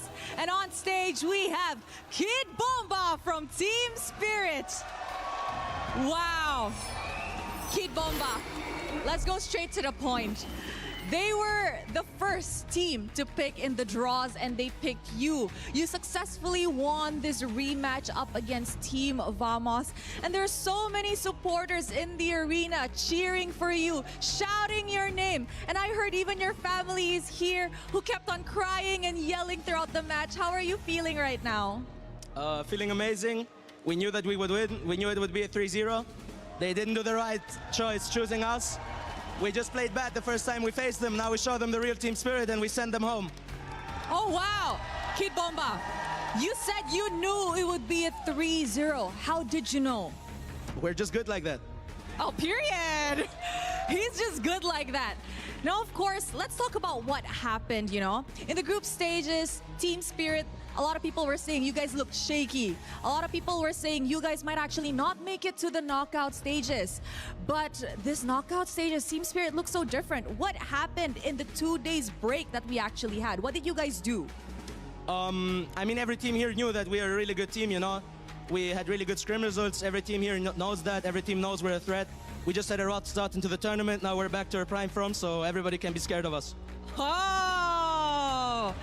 What preparations did you do for this matchup? We really studied them better this time. We didn't underestimate them. And 3-0, that's the result. Yeah, I really do think that underestimating is the most important thing when we're in a tournament because anything could happen in the Land of Dawn. And of course, heading into the semi-finals, congratulations on that, by the way, your next opponent will either be ONIC or Aurora Gaming. If you got to choose, who do you think will actually make it to the next round? I don't care. We have a clean record against Aurora in International, and we beat ONIC the last time. I mean, I'd rather face Calra again to send him home as well, but let's see. Oh, it is getting hot over here on the stage with Kid Bomba. And you know what? I know that there's so many people here in the arena, and I'm sure overseas, internationally sending you the love. Is there anything perhaps that you'd like to say to them? Thank you for supporting. Thank you for coming here, and keep supporting Team Spirit. You're not going to regret it. Anything you want to say to your mom? Thanks for coming and watching. Aww, so cute, super duper cute. So now, are you ready to crush some keys? Of course. All right, Team Spirit, come on over. My question is gonna be the biggest question of the day. Who wants to crush Team Vamos' key? Oh, Hiko volunteered. All right, let's go. Hiko went for it and he said, me. All right, Hiko, you may head to the front, to the key crusher, and push on the lever. Yes, push on it. Push on it, Hiko. There you guys have it. Team Spirit officially eliminates Team Vamos in MSC at EWC 2026. They have destroyed the dreams of the Malaysians, but the Dragons continue their journey. With that, let us throw it back to the desk to break down this series.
We are now backstage with Error 404. Error 404, how was everyone handling that loss? It was quite hard because we're expecting a win today because we beat them right in the group stage. So yeah, it's quite hard to take the loss. Is everyone handling it the same way? I'm not sure about them, but for me, yeah, because this is my first experience on the knockout stage in the international. So yeah, it's really hard. So I would try to take it as a lesson. Take it as a lesson. And despite everything, I think everyone is saying that you are a potential jungler that will go to many lengths in the future. Do you agree? Are you satisfied with your performance? I feel like I could do more, but I think I try my best. So yeah, for the next tournament, I think we'll do better, we'll improve more, and yeah, we'll promise a better result. I'm feeling a little bit of like overthinking on something. Is there something that's bothering you? Was it the last game that we saw? No, I just think that we made a lot of mistakes, like not like our usual gameplay, because we're normally very disciplined, but today I think everything went wrong. So yeah, I think it's just we lost because of our mistakes. You lost because of your mistakes. Did you feel like Team Spirit were a different team in this match? Did they study you too much, or? I think they're just the same. It's just they maximize our mistake and they know how to punish us. So yeah, they are the better team today. So what happened? Was it your preparation, or was it the adrenaline that was happening on stage? I think it's just the consistency of us. Like, we're not really consistent, so that's a thing to fix. Okay, so in coming future, you're going to take that lesson with you. Yeah. Error 404, what's next for you? We'll just try to win another tournament, and for MPL, we'll do our best also, and we'll come back stronger. You did amazing. Thank you so much for your participation here. Thank Is you. there any final words that you want to say to your audience, your viewers? To all the Malaysian fans, we're really sorry about the loss, and we felt we could do better.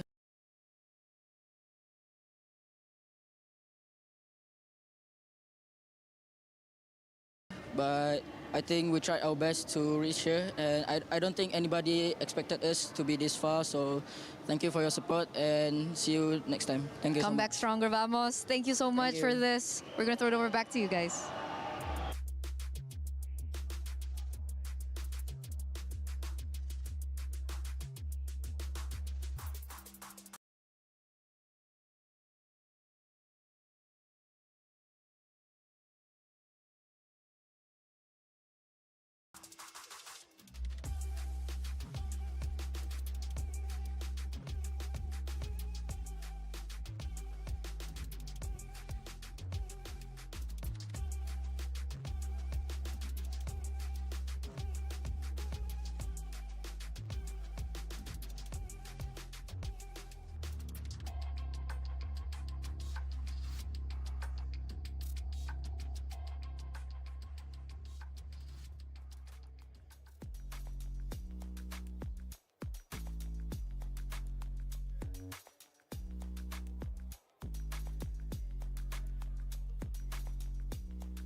Play is in our DNA.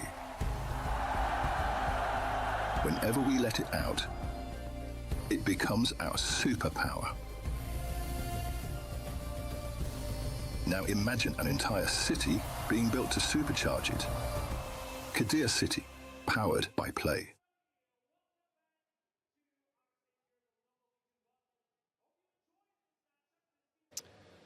This is Renmar's Confessions. He doesn't know we were doing this. Chris, what you guys dragged me out of the green room. I was chilling. Bleep I was machine watching. in immediately. Just having a nice Saturday morning. Okay. I'm not going to ruin it too badly. These are not as bad as I thought they were potentially. Okay. So, Renmar, we've not known each other for very long, so I would just want you to clarify. Would you rather be called Renmar or a prehistoric animal? Renmar. Renmar would be good. So not Reptar, no? No, that's my old name. Yeah. What was the theory? The what? The theory behind that. Why Reptar? Yeah. I think. Oh, I know. I remember because someone in a work group chat wanted to type out my name, and they typed out Reptar, and they said it was a typo. But I don't believe it because there's no way you can typo Reptar typing out Renmar. No, it's completely. Yeah, the letters from the keyboard are too far. So I think they just called me that on purpose, and it stuck. You don't like that anymore, no? We've moved away. I still don't mind getting called it. It's like a throwback. A throwback, okay, okay. I'm just checking if you spilt anything on your clothes today. Wait, what's going on? I've been told you are a clumsy boy. Yes, I am. I am a clumsy boy. That is actually very true. If you'd spilled coffee today, you'd have been fine. Exactly. I think that's why I wore brown today subconsciously. I was like, okay, I feel like I need extra coffee today. What's the worst thing you've spilled on? Not on myself, but on a coworker back in the Philippines. Yeah. Hot soup. Oh, 30 minutes before broadcast. Makeup had to spend a lot of time drying it out. no. He smelled like hot soup for the rest of the broadcast. But I mean, if it was good hot soup, then that's fine. It was. Okay. Someone has dubbed you as the most likely to fall in love with a stranger. Could you tell me why that is? Was it Eterna? I don't know. Why do I feel like this was Eterna who said that? I am a very proud, hopeless romantic. Not so hopeless now anymore. You are in the city of love, though. So I mean, you know, you've been any lonely walks? You know, like taking a book. Not lonely walks, but like I had the day where I walked like 25,000 steps around Paris. Nice. Yeah, it was sweet. Yeah. Nice. Anywhere in particular? A little romantic stroll along the next to the Eiffel Tower? Nothing romantic. I did go up to Sacré-Cœur. Yeah. Where John Wick had his final duel. Oh, nice. Yeah, it was really That's nice. cool. There's loads of spots like that. Like we got spots like in Call of Duty. There's a really famous spot that we got in Paris. There's lots of things happen in Paris in gaming actually. Yeah. Come to think of it. Very true. Come to think of it. So what was your actual like esports journey been like, considering you may never be able to escape Rennie's shadow? My dad? How do you know my dad's nickname? What is going on? Hey!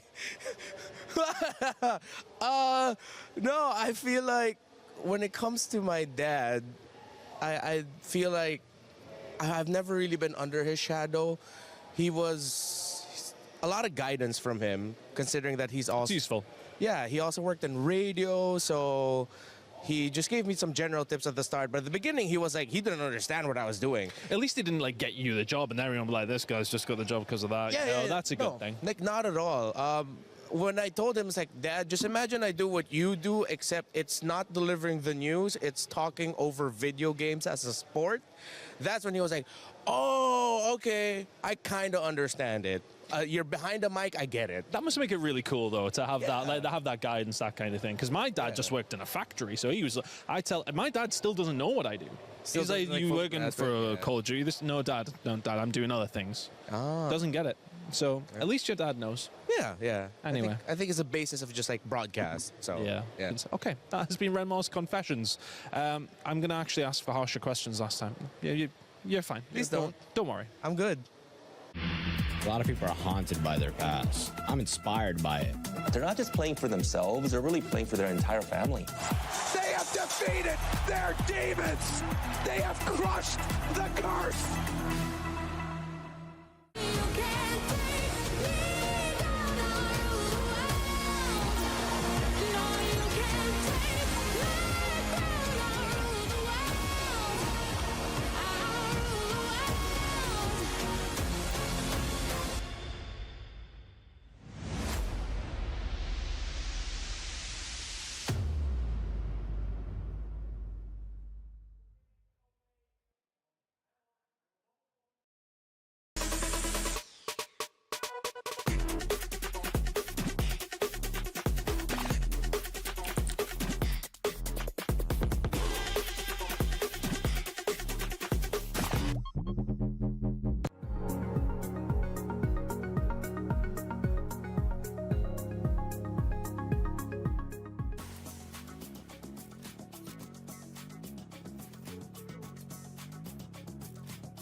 hırslı ve kazanmaya aç bir oyuncu olarak tanımlayabilirim. I think TNZ is very obsessed with the game. Is very obsessed with like winning. He's always trying to be the best. He likes to gossip a lot.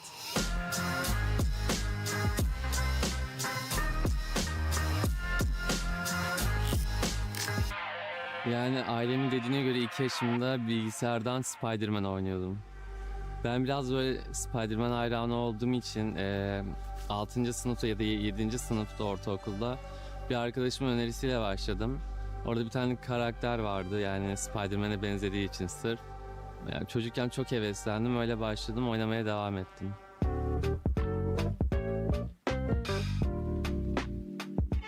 Önce e-spor olmadan önce başladım. O zaman e-sporcu olmadan önce böyle e-spor hakkında çok bilgim yoktu ve e-sporcu olacağımı da düşünmüyordum. Yani normal bir çocuktum, yani diğer çocuklar nasılsa öyle bir çocuktum. E-spordan sonra değişen, yani ilk seneler çok değişen bir şey olmadı çünkü Türkiye'de o kadar e-spor gelişmemişti. Evde oyun oynuyordum, sonra işte turnuvalara katılmaya başladım, şu an buradayım. But look at this crazy move by TNZ. I mean, a tad bit of luck, obviously. The fact that the piercing spears didn't get him. Oh my God. Niall from Team Vitality says, for me, top jungler at MSC is TNZ. We just saw that proven pretty well in Game 1.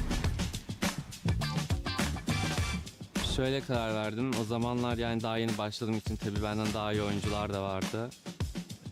Oyunu bilmiyordum.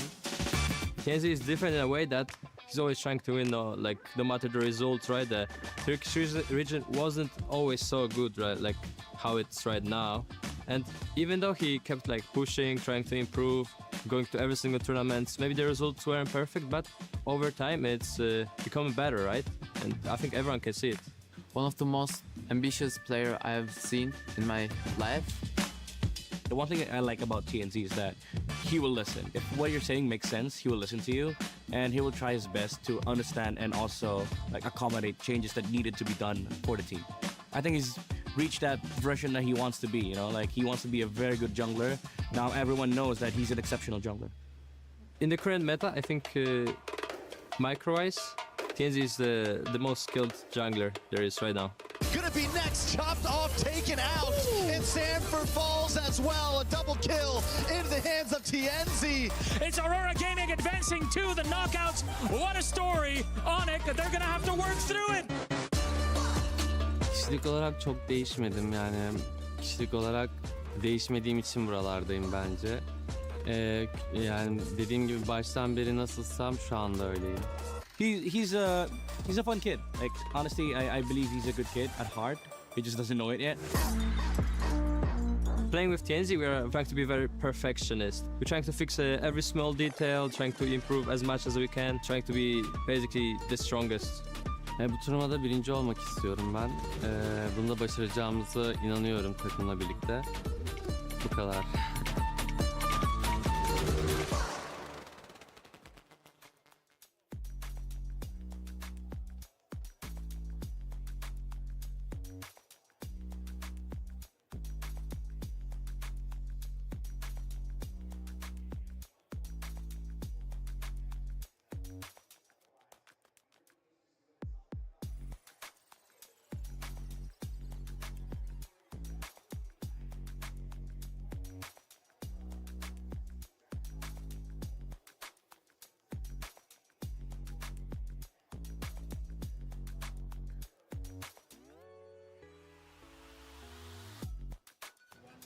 It's Erna here, and now we are with CW, ONIC's coach. CW, we haven't heard from you just yet. How are you feeling? Pretty good. Pretty good. Yeah. What about confident? Are you confident? Very confident. Very confident. See, that's a mentality that we want coming into this elimination match. But speaking of mentality, there have been a lot of discussions out there, especially some podcasts that have discussed a lot of Indonesian teams. And I think when it comes down to, you know, micro, macro mechanics, everything is like on par with the rest of the world. But sometimes mentality plays a huge factor. CW, do you think that ONIC has been struggling with mentality problems? I think if we're saying ONIC, maybe 3 or 4 years ago, before like Coach Chip coming. So when you were still a player? Yes. Okay. Yeah. And now it's better. it's better because I think Coach Chip taught us many. I think real many like confident factor that we have to bring in the competition. So Coach Yeb has taught you guys a lot about mentality. Yes. So how do you, though, as a coach, handle that now? Like, is it still Coach Yeb, or are you now, taking that role on? Probably. I mean, Coach Yep is like my mentor, right? So I ask him a lot. Oh, you ask him a lot. Yeah. Is it pressure for you, stepping into that position? No, I mean, of course, before I was a player, right? Yeah. Right now, I will have a different learning into the coaches. So that's what I bring here. It's a different journey for CW here. Yes. And speaking of journey as well, ups and downs for ONIC, this MSC. What's been the big struggle? What's been the obstacle for ONIC? I think many people would see this meta. It's like, one day it's Eudora is good, the next day Eudora is bad, and the next day when you pick like something like Link, it's work, but another day it's bad. Like it's a unique. I think it's a unique patch. In this Do you kind think of. is it because people just haven't really figured out the meta yet? I mean, it's like who bring the most confidence with their strat in this meta. So you can play anything. Anything. Anything.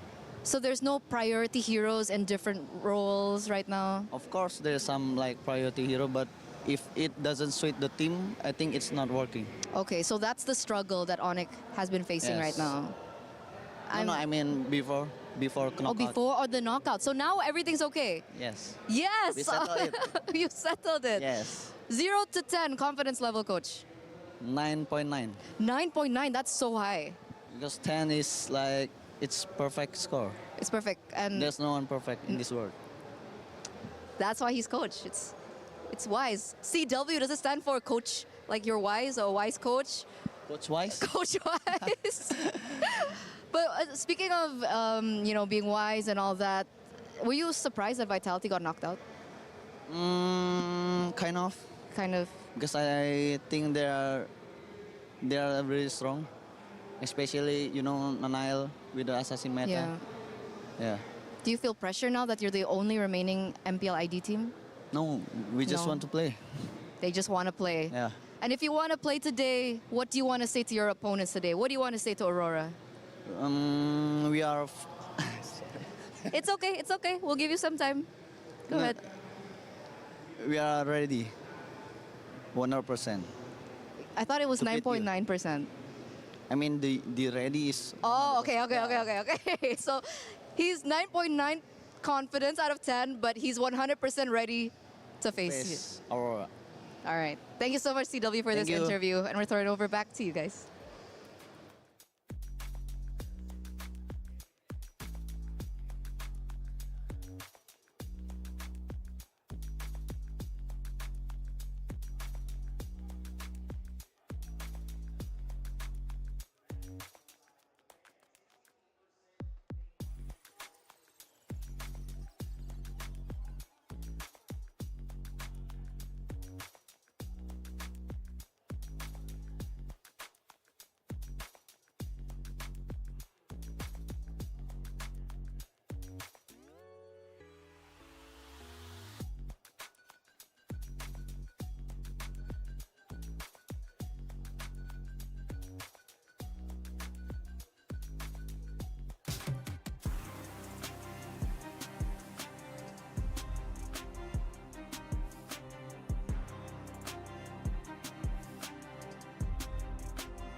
Hearts, dreams, and keys were shattered in the first match of the day.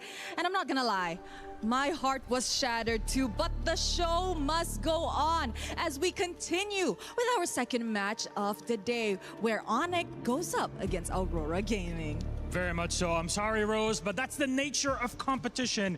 It means the better team on that day advanced, and in that sense, that was Team Spirit. And what a game they gave us, but as you said, we have to decide who faces off against them in our next semi-final. And it's two teams that both really have their own incredible story coming into MSC at EWC. So let's not dilly-dally. Let's bring out our first team. Please join me in welcoming Aurora Gaming!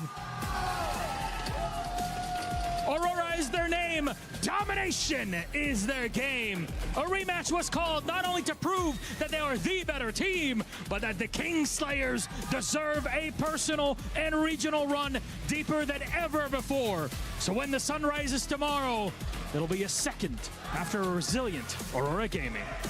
Now this is gonna be a match to watch because they're going up against a former champion here at MSC. Ladies and gentlemen, it is ONIC time! The Sky Kings return to the land of dawn to take a shot at reclaiming what was once theirs. Indonesia's last hope needs to fly higher than ever to take down Aurora. Can they successfully dim the northern lights when they are shining brighter than ever? I'll tell you one thing, Rose. It is difficult to hold on to that crown, even more so than it is to have it in your hands in the first place. So let's send our teams in for it, please. ONIC, place your keys, take your seats. Aurora, place your keys, take your seats. An epic semi-final is upon us, and of course, captains, remember to shake hands. They wish for this rematch, and we are gonna get it. So let's get this game on the way. Move on to the base. Can they finish it here? Another team crumbles. Another team falls. We're in a very good shape. We can beat any teams here in MSC. ONIC crumbled at the end of it all. Aurora Gaming can advance on to the knockout stage. Of course, I want Aurora. Yeah, I want to take the revenge. Yeah. I just want to prove that we can beat them twice. Like, they want to get the revenge. We just want to play our normal game and win. Super Fritz tries, but Aurora Gaming made it happen. And Sigaboom did it too on the Ruby. What a game 3. We'll punish them more than they punish us. So when we beat ONIC, like, it proved to ourselves that we can actually win the whole thing, and hope that we don't choke in the playoffs. We kind of miss our tempo. We met them 2 times and then we win, and this time they win in the group stage. Semua about in early sih. Dia kalau early-nya dapat, press-nya dapat, snowball, dia udah kuat banget, jago di early. Maka kalau dia nggak dapat early-nya, mungkin udah GG. I feel like if they sometimes get the snowball in early game, then they can use it pretty much. Like, when the gold laner can play the game, I think it's kind of hard for us to play. Whenever they struggle in the mid lane, it's kind of over for them. I was a bit surprised when they stole some of our heroes when we played our first match. So I think this time ONIC's gonna be more ready. They're gonna come more prepared. They know they cannot play late game. They always priority the early until mid game heroes. I think Pago now is the one of the best from EWC. They have a very stable gold laner, and also like jungler, Kyrie and Kelra, those two. Big X factor would be the roamer, Boy. I just take my revenge. For our group stage match, you also said revenge. You wanted revenge earlier, you failed. You want a revenge now? Don't expect too much, right? I think we are aiming for like a 3-0 win or 3-1. We just do the same things that we've been doing before, we can actually just win. I hope we can show the full potential of our team. One of the best group stage runs ever. TL then ONIC, are you kidding me? For Pagu, my friend. Tunggu pembalasan dendam kita dan kita akan kalahkan kalian di knockout stage. Don't cry. Aurora have just taken out 2 of the biggest teams in MSC back to back cleanly. For Kiboy, I would say just hope you get your strong heroes.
Hey guys, good evening. If nagtataka kayo bakit late kami lumabas, that's because a certain someone is in game. Hindi kaya He's in game.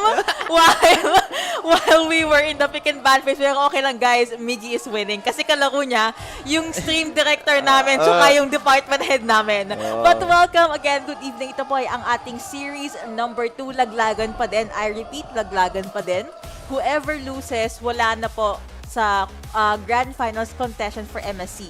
Exactly. Series number 1 was a 3-0 in favor of Team Spirit, but ngayon, it will be Rora Gaming all the way from Turkey versus our very own ONIC ID from MPL ID. Champion yung Rora, no? Champion yung Okay, Rora. tapos runner-up yung ONIC ID. Yes. Okay, so welcome po sa ating live stream. We're here. Please share the live po para madami tayo dito. Sa mga best friend ko dyan sa sa comment section, huwag kayong mag-alala, mag-reply ako mamaya. Japanese ba yung caster? Hindi po kasi hindi ako blurred. Nako po. Hindi ka naman mukhang... Pero this is game number 1. Guys, naglalako pa din yung caster! Yung caster ko, paano na to guys? Tuloy pa rin tayo. Habang nanonood nga tayo, kaya laruin to. Multitaskers nga, di ba? You guys said na magaling. Ayun, endable na rin. Pero by the way, guys, sobrang solid ang draft natin. Shoutout rin nga pala sa coach ng Aurora. Yes. Midnight. Ating kababayan, ating the GOAT analyst caster nga naman. Our very own. Of course, medyo, honestly, even though sabihin natin maganda nga yung draft na pinakita ng Aurora Gaming, medyo mas pabor ako sa ONIC ID dito sa draft natin sa game number 1. Pero of course, anything can happen. Much like dito sa game na to, titipian natin. Pero tuloy pa rin, nakikita natin, ONIC has adjusted their gameplay actually. Yeah. Sobrang aggressive na nila maglaro and they know that Aurora's game plan, yung tendency nila, they tend to punish or want to really put the pressure onto Kyrie and mukhang nag-adjust na nga pati yung playstyle ng ONIC para dun eh. I like how you mentioned yung adjustments ng ONIC ID kasi off-stream kanina, I did say na personally, I like their draft more compared sa Aurora, but of course, it will still fall down sa magiging execution. So far, pag-usapang execution, may slight lead ang Rora solely because, and again, Miggy highlighted this, sila yung nag-rotate ngayon. Sila yung nagpa-pressure. But again, ONIC is jumping in the series with guns blazing. With Turtle now up, I am curious ako ano yung gagawin ni Kyrie as well as ni TNZ. Kasi the Kelra and Sigibo matchup, may sariling mundo pa yan ngayon eh. Yes. Yun nga, actually, the thing about this lineup is ang weird ng kailangan gawin ng ONIC kasi if they want to secure something much like this objective, tuloy na nga, kinain na nga yun. Tuloy pa rin. Nakuha pa rin ni Kyrie yung turtle, pero tuloy pa rin. Lunar's gonna be the next one though. He was the one to set it all up. Siya pa rin yung nabigyan. Aray. Akala ko na zone out na ng Aurora yon, but it was still ONIC. Never doubt talaga yung retribution ni Kyrie. Ang galing. That is a win. And ito po nangyari sa ating replay. Again, na box out. Kaso ang nangyari pala, nag-focus si TNZ kay Sun. So sabi ni Kyrie, okay, you're my homie, but it's time to focus on to bigger things. Exactly. Bigger things as in yung turtle. Thus, nakakuha pa, nakapick up pa ng isang kill yung ONIC right after that skirmish. So it is a 183 pesos gold lead, but a lead nonetheless for ONIC. I really wanna highlight yung gold lane matchup kaso I can't do it yet kasi wala eh. Nagpa-farm pa lang yung dalawa. So, aside from the jungler matchup, is there any lane na you wanna talk about, Miggy?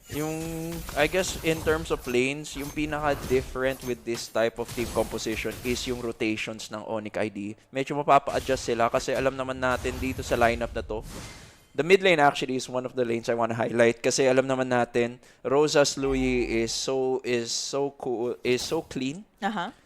Kaya nangyayari talaga kailangan nila mag-rotate into the mid lane, which is weird kasi you tend to focus on rotations to the side lanes, pero ayun na nga, Pagu was nabigyan siya kasi nagpo-provide nga lang siya ng vision, pero ito na naman, there's a diversion play for the vision, knowing full well meron ng Sunset K-Boy. Kaya yun siguro yung magandang i-highlight dito, na as much as ONIC has adapted or adjusted their game plan, addressing yung paano nga sila tinalo ng Aurora, but even Aurora now has something to deal with it pa rin. They still have the Louis ni Rosa, and then even then, it's a different play style altogether yet again.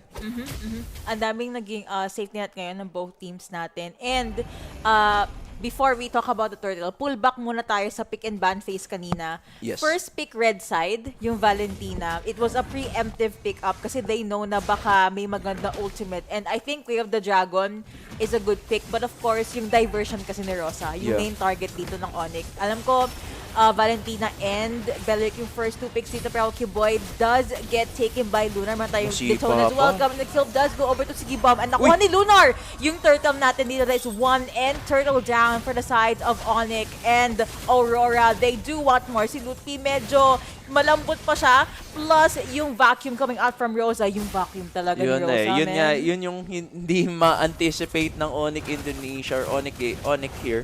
Is the fact that they have to deal with the shotgun nga naman ni Luyi, ni Rosa. Talagang, you're used to dealing with, focusing on or prioritizing certain rotations to prevent the damage dealer from scaling. Pero what if you force the rotations into the mid lane? Di libre naman yung side lanes. And alam naman natin, winning lanes yung side lanes ng Aurora right now in terms of their matchup. Kasi parang wala naman lamang sa 50-50 ng Esme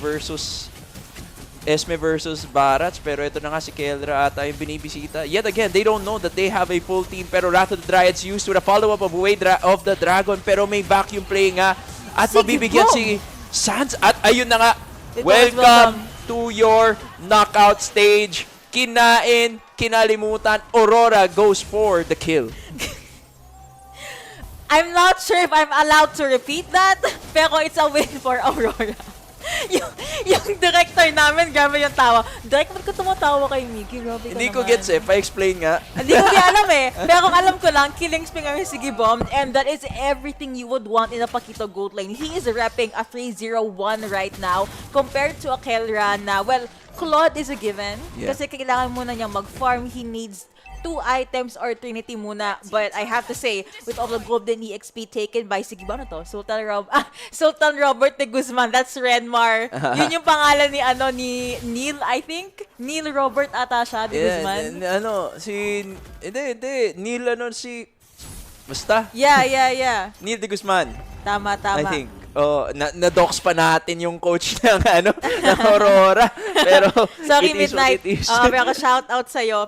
Pero yun, this is so surprising to me kasi I expect ONIC na they get to hold the fort. Pero sabi din alam ko kung nagsabi ito kanina, or actually si Brokey pala, yung napakagwapo namin department head. Yung Paid advertisement. Eudora kanina. Yep, wait lang, there's gonna be the turtle taken by TNZ, pero napakaganda ng ultimate coming in from Cuba, but it's not gonna be enough kasi Killing Spree does go over to TNZ. Napakagandang jump in and jump. I'll get that 2K. Si Sanpa nakuha dito. Walang sagot na nga ang mga members ng ONIC and they are struggling. Goodness me. Meron pa tayong back coming in from Rosa and Kyrie for some reason bigla nag-jump in dito.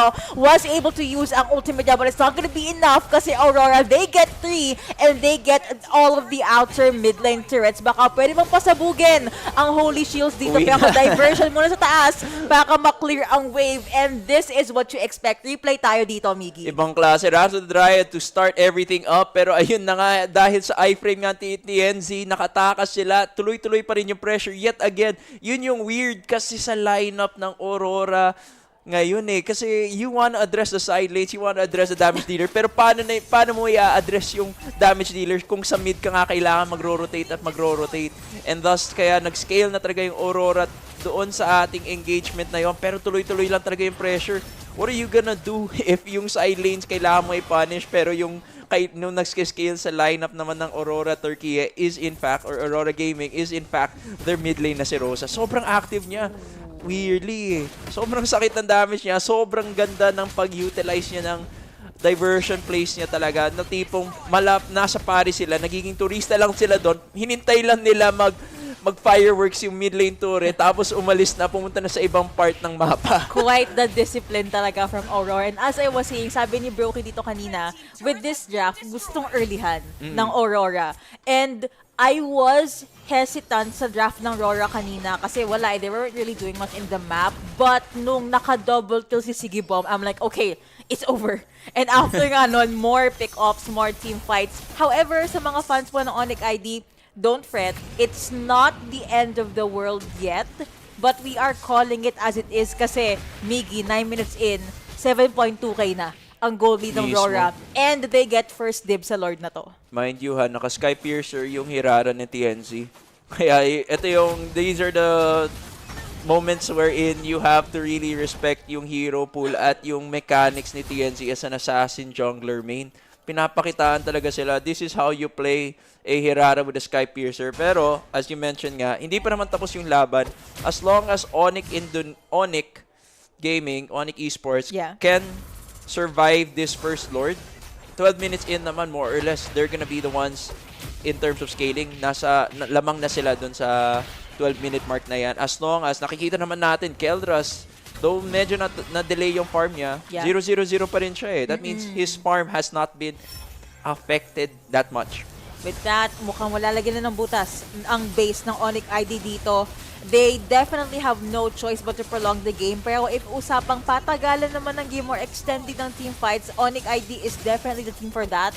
Kaso Aurora kasi they're going all in. They really want to make sure na hindi aabot ang late game to. Guys, naka-over po ako sa analytics ko. Naku po. 5 araw na akong nagpe-predict. I'm kidding. Pero it feels like I've been doing it for 5 days. Pag ganun talaga, Aurora, I always say this and I really want to say it again. Aside from Midnight's good draft, there's really something sa players nila ngayon. How well their decision making is, yung mga sagot nila pag team fight and counter team fights, as well as their discipline. Kasi imagine, under 10 minutes, admittedly, ONIC ID is struggling and ONIC ID is a formidable team. Yeah, that is on the Hirara and the Paquito, that is 2K per head right there, and each role, lamang na lamang sila versus their counterpart dun sa ONIC. Pero ito naman, dito na tayo. Ang questionable lang kasi with the early Valentina pick kasi medyo mahihirapan sila. Nagbabug out. Pero ito yung mahirap lang with ONIC's lineup. You have to, for it to work, sobrang precise, sobrang linis dapat ng execution nyo. Kasi nakikita na nga natin, ano kaya pwede niyang kunin dito sa side ng Aurora, di ba? Pero as long as Kyrie could get the pickups, na maganda na nga, they were able to polish the early game, pero they were too focused on giving Kyrie a good game. They forgot that Keldra needs a better early game talaga to actually be able to carry the team. May nagtanong dito, sabi ni Rose Ann, kakastart lang ba ang score? Kakastart lang po, game 1 pa lang to. Ayun na, may nahuli si Lutfi. Stun connects onto 1, pero Lutfi naman to Esmeralda na may Stardust Dance lang para makakuha ng mga shields. And nakuha ni Sanzo yung diversion ni Rosa. So that is at least one layer of safety for ONIC ID. But let's talk about high ground. Kumusta high ground ng ONIC ID, Mickey? It is, I'd say, decent for now. Kasi they have a lot of strong wave clear, pero pag umabot na tayo sa third Lord or Evolved Lord, medyo mahirapan sila kasi the only burst potential they're gonna have is gonna be coming from Keldra. Siya lang yung makaka-shutdown talaga at makaka-delay sa Lord in the coming fights. Pero mahirap. It's a hard ask, pero mukhang pumepwesto na naman si Rosa for diversion play. Sobrang masterclass pinapakita niya talaga, the vision that he's providing. Pero hala, they know. Yun yung nagnaring change kasi with diversion play. Alam mo na kung sino yung pumapasok or alam nila na ginagamit mo siya eh. So, if na-timingan nga na majority of Aurora's lineup or yung heroes nila, pataas eh. Paangat naman talaga sila dun eh. Pa-topside sila eh. Kung nasaktuhan nila si Keldra dun, medyo iffy na yun eh. Nakakatakot yun. Mismo. Team Aurora does call out Lord. They won't be walking with the Lord for now kasi they are focused on shoving the waves. Ang ganda even ng minion wave control ng Aurora Gaming dito. Yes, simultaneously magka-crash lahat ng waves. Kaya ano na lang i-address mo eh. Ano yung i-save mo? Sarili mo o yung base mo? Mukhang base ang kailangan dito. Pero mayroon tayo dito na welcome RDUs. Pero nakuha na isa. Last minute sun connect onto 1. And TNC will get a kill onto Lutfi. Wala agad ang EXP. At Immortality popped over dito kay Kiboy. And that's gonna be the follow-up for Aurora. There will only be 2 bodies down for the side of ONIC ID. Kiboy nga wala. Sige Bomb hurts so much. And even then, grabe ang burst damage coming out both from Luna as well as kay Rosa. Nag-jump pa nga dito si Keldra. At same duet kaso bilang sumabog dito kay TNZ, and that will be game number 1 going over to Aurora Gaming. Guys, that is so under. That was barely 10 minutes. That was barely 11 minutes. Yun lang yung nakita kong Hirara na masakit. Yep. But pag naglalaro ako sa RG ko, yung mga Hirara ko, hindi ganun. Kasi Diba? dun ka lang, dyan ka lang nakakakita ng Hirara na nakaka-burst down ng isang Esmeralda. Ang galing. yun na yun eh. Galing. Okay. I want to talk about that matchup kanina, yung kay Hirara versus kay Lutpi. Hindi pa naman technically online time ng isang Esmeralda, but the problem... Ooh, ganda ng jersey. Anyway. But the problem here is, hindi rin nakapag-skill at all si Lutpi because he's always forced to join yung mga teamfights ng ONIC ID. ONIC ID needed to win the numbers game para lang makakuha ng lead against Aurora, which worked really well for Lunar kasi if you are a Barat, sure, mahalaga na tanky ka. But then again, you only really ever need Daytona's welcome. Yeah. And speaking of that ultimate, lagi niyang kinukuha either si Kiboy, the passionate guy, si Kiboy, si Sans, or si Lutpi. And yun nga, yung last clutch na si Lutpi yung nakuha niya, that was just icing on top of the cupcake. Ang ganda ng, I have no words really, ang ganda ng control ng Aurora Gaming for game number 1. And before we hop into our very short break, any final thoughts, Miggy? Yung masasabi ko lang dito is, though I did prefer Onyx draft kasi yun nga yung very by the book kasi siya. Yes. Yung nangyari lang kasi talaga, the way Midnight drafted for Aurora is a matter of threat assessment. Kasi hindi mo na alam kung ano talaga ipaprioritize mo. Gusto mo mang side lanes ba? Gusto mo mid lane? He gave Onyx so many problems that they had to solve na pati sila, di na nila alam anong gagawin nila. I will say this though before we hop into that break. It's not a player problem per se. KK lang po yung magaling sa ONIC ID. But I also think na kailangan mag-draft better ni Chewe, ni CW. But let's see what changes will be possible sa ating game number 2 as we hop into a very short break. Kita-kits tayo sa ating next game.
We are now here with Pagu from Aurora Gaming. Pagu, welcome! Hello. What did you say to me before this interview? Watermelon? What's that about? Just testing the comms, right? Oh. So the sound is right. Where did you get watermelon from? My coach always says it. I don't know. Is it midnight? Yeah, it's all midnight. Always It's all midnight. Always midnight. Midnight. But, you know, going into this match, I think a lot of people are talking about your jungler. Tianzi has been popping off. I think people are saying that he's #1 in the jungle position. But as a roamer, how do you support a jungler like that? So in this meta, because it's majority assassin jungle, right? So it's important that he's being protected and he can farm safely, right? So you have to provide him vision. You need to protect his Grim camps always. So and the blue buff majority of the games, right? So yeah, you just need to protect him at all costs, even if you're alive. Okay, protect him at all costs. And what happens if you fail to do that? What does Tianzi do? If I fail to do that, the game gets harder, first of all. And second of all, we have to be more aggressive to regain the green camps from enemy side. Does he get angry? In some situations. I mean, if it's our mistake, but sometimes it's normal. Just keep up the good mindset, right? The game is not done. So how do you, keep him calm and nice and so on and so forth? Is there something that's special that you do, or you just have to protect the green camps? If there's a mistake, we try not to repeat it so it doesn't happen again. Yeah, Just Okay. learn from mistakes, basically. Learn from the mistakes. We really like that. We really, really do. Is there something that we don't know about Tianzi, maybe? So yeah, as you said earlier, when there's no green camps, he might make sure that next time the green camps are there. Okay, so still about the green camps. Tianzi and his green camps. There's something about that relationship, but that's really good insight. Thank you so much. And we're also really curious about the rest of your team. Like, what's your team like? Because I feel like in interviews, you guys are very, stoic. So who's more emotion? Like, where's the emotion come from usually from your team? Is there a certain player that's a little bit more emotive? When we're talking about hype, I would say Lunar is the most one. In games, when he gets the energy boost, right? If everything is working out in games. So Lunar. Lunar, when it comes to energy, right? Hype, Lunar. Who's most calm? Most calm for me, I think it's either Siggy or Rosa. But personally, I think Rosa, right? As a mid laner, just work for the team, right? Listen to the calls a bit. I get the vibes. What about most nervous before a match? Most nervous? It can be me, honestly, sometimes. Oh, really? I mean, with the green camps, as I said earlier. And you're more nervous because of your own teammate. If you let your teammates play, then game is good, right? If they're having good match. That's a job of a roamer, right? Just play for your team. That's true. You're a really good roamer.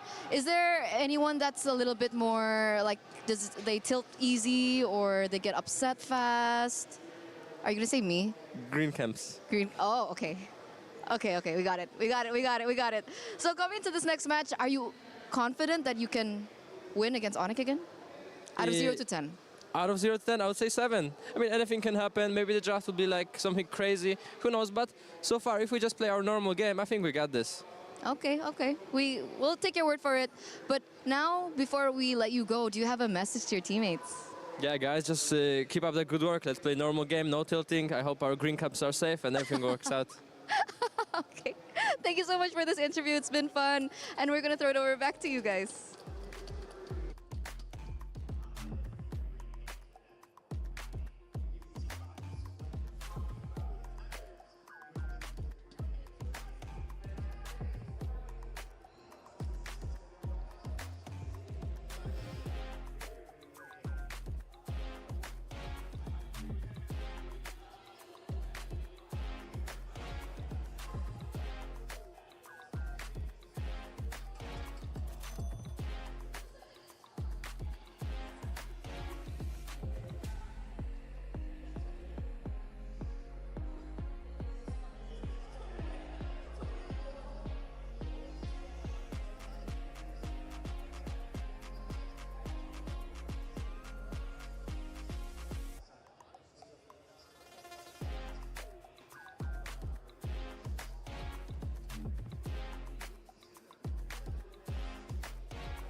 Oh, hello guys. Guys, What's up sorry, guys? I was Hindi ko doing- alam eh. Okay, pero hello guys. Welcome back to our rebroadcast or broadcast namin. Hindi naman rebroadcast kasi ngayon pala nagsisimula. Pero kami nga pala yung Kaso ako si Miggy, kasama ko si Yux. Hello. At mukhang tuloy pa rin. We are now heading into our game number 2, which is gonna be ONIC versus Aurora. Maladesia Buto, El Clasico, pero iba-ibang regions naman sila. At nakikita na nga natin, may nilabas na El Clasico, indeed, na lason ang Aurora Turkey or Aurora Gaming dito, which is the Rafaela. Ito yung nilabas nila nung day 1 ng MSC or was it day 2? Basta first ever match nila yon. Oh, yung Liquid. And, yup. And na 2-0 nila yung Team Liquid. Oh, sugoy. So now, they will be using it against ONIC ID.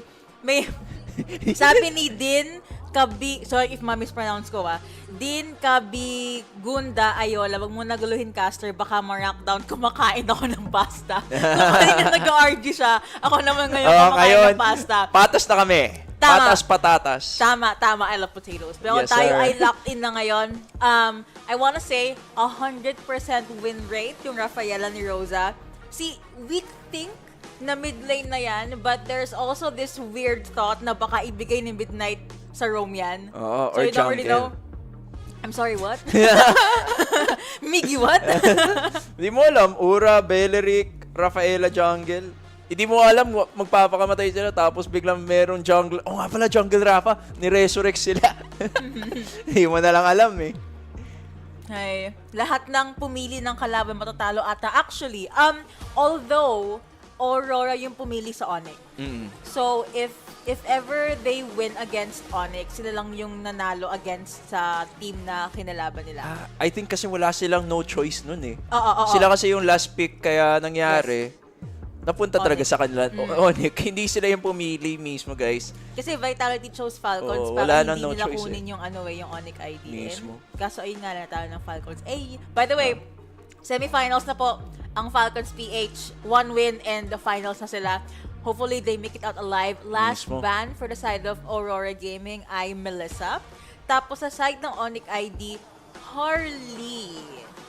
Malaki strat yung pinapakita ng ONIC dito, ha?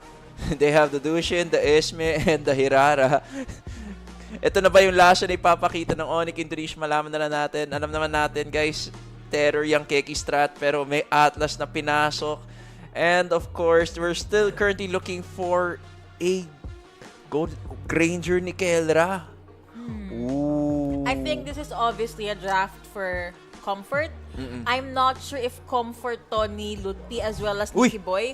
Lucas ang nilabas dito for Aurora Gaming. Ang ganda ng supporters ng Aurora dito. I gotta say it. May nagsabi, si Rembok, and natutulog na ng maaga si Yuki. Guys, I'm Yuko. Pero tama. Guys, 3-0 please. Pero ang prediction ko kasi, 3-2 Aurora. I'm sure at least one game, mananalo ang ONIC ID. But if 3-0 nga to, that's crazy. Oo.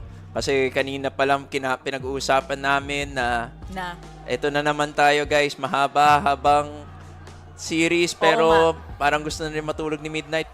Palapit na nga tayo sa Midnight dito sa Pilipinas, pero ayun na nga, tuloy pa rin. And if you guys want to join the creator program, ayan, you guys can scan the QR code right there. Join us. And of course, join the EWC Discord community, and that's how you get the latest lowdowns and updates sa ating tournament. And of course, come and join the EWC play and predict the match winners and win part of the $300,000 prize pool.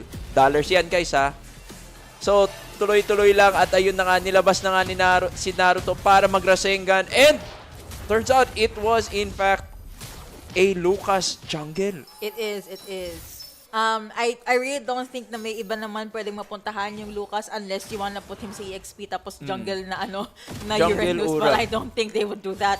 Si TNZ, he really wants that damage. Although, is Lucas a specific pick against Hirara or draft to or hero to that will work well sa Aurora? That is the question. We will find out as the game progresses. But early game, Lutpi was able to apply pressure dito kay Kay Lunar, given yon Esmeralda versus Uranus kasi kukuha ng shield si Esmeralda and makakapalag lang si Lunar when he lands his level 4 pero even then he would need time to actually snowball.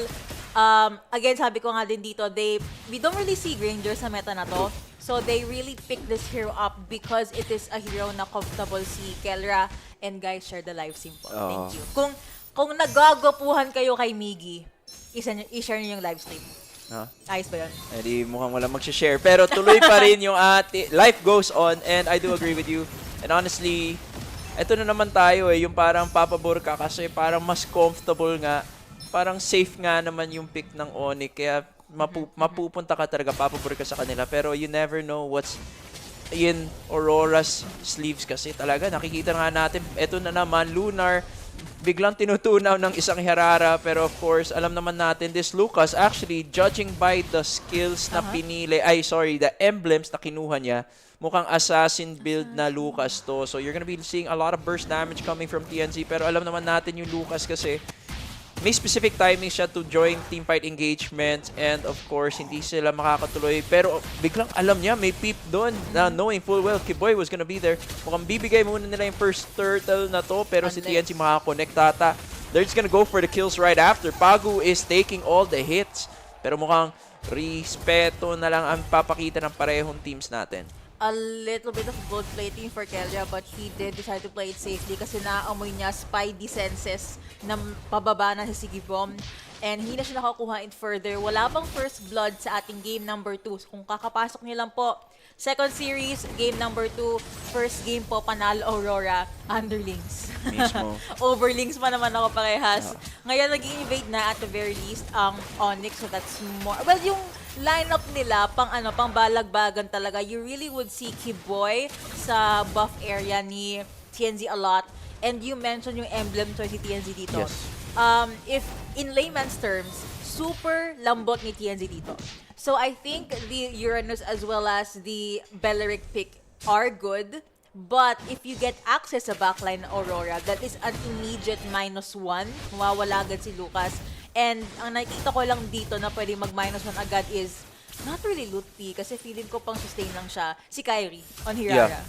Ito na yung, ito yung weird lang again for me sa lineup ng ONIC is they have 3 Sky Piercer builders. So, sino ipaprioritize mo ulit? Alam naman natin, we tend to prioritize the Hirara, pero ito na nga, talking about prioritization, binigyan na nga si Kiboy with the Fatal Links onto 3. Wala namang follow-up, pero si Lunar may Purify para makatakas ngayon. Susuklian at babawian yung ONIC with this potential purple buff invade and alam naman natin mas kailangan ng Hirara ang purple buff na ito. And ayun na nga, pero biglang si Lupti with a Falling Star Moon to start everything up. Ito na si Sans with the follow-up. Binato yung Moon and back and Lunar is left with a 4v1 scenario. Falling Star Moon pero may Lunar dito sa side ng Aurora at yun nga nakuha ng ONIC. Na-respawn pa. Sugoy. Binalik. Yep, binalik lang. Well, that is a Rafa talaga. But ayun, first kill goes over to Aurora but the gold is favoring ONIC because nakukuha ni Kyrie yung mga turtle. However, nakakapag-trade because Sigibom gets the gold plating dito sa baba. Medyo nag-overstay ata ang ONIC dun sa taas. And ang ganda ng Crimson Beacon and Lantern Flare from Suns. But may times na masyadong malalim si Kiboy. You'd expect that kasi Atlas siya. Yeah. But you need to be careful. Aray. Someone that was not careful rather, I see Sigibom and gets taken down by Kelra. Pero kayo meron na tayong stun coming in for ONIC ID. Meron din tayo Rondo coming out from Kelra. Then Sonata is available. TNZ does go 6 feet underground. 2K for Kelra. The K in Kelra stands for Kilra. Yeah, Kilra. Alright, and with that, transition agad to our mid lane. They couldn't really siege just yet, but if you want a gold laner na magandang start, you have Granger right now. Mismo. And actually, they did decide to do the Sky Piercer on Kelda. Nakikita na nga natin dito yung ginawa niya kay Sigibom. And then the follow-up dito pa, kasi ayun nga, assassin build nga naman si TNZ. So matutunaw talaga siya sa mga bala ng isang Granger. And at nabe-brain rot ako, Nice. I think. With sige, Bom. Bom, sige, sige, sige. Bom, sige, sige. Pero, Grabe, Gen Z talaga tong katabi ko eh. yes, sir. I'm a zoomer. You're a zoomer. Pero ayun na nga, ito yung, if you were to look for a great start for ONIC, that would be getting several stacks onto Keldra. Talagang ngayon, makakatunaw na siya. Kahit ipakain mo yung ura na yan, alam mo makakapop siya kasi that's a 30 stack Sky Piercer, if I do say so myself. So kaya kailangan talaga ng Aurora ngayon. This is where their lineup is, this experimentation sa lineup nila is gonna be put to the test. Malilimit test talaga sila kasi this is comfort versus something unique into the conversation. Yeah, I guess pag ganon, history says comfort dapat ang mananalo. But Aurora is a formidable opponent. Luna at the backline trying to catch anyone. Pero mukhang siya ata mahuli dito. Forced to use the ultimate. And ang other members ng Aurora ay nandito sa ating little area. Ayun na. Ultimate coming in from Pago. Si Kiboy una nawala. CC does get ticket. CC does go through at si Lutpi ang naging trade dito. But Kyrie still gets a turtle. Pero sino ba ang talagang pumapatay? Sino ang tunay na may damage? It is Kelra.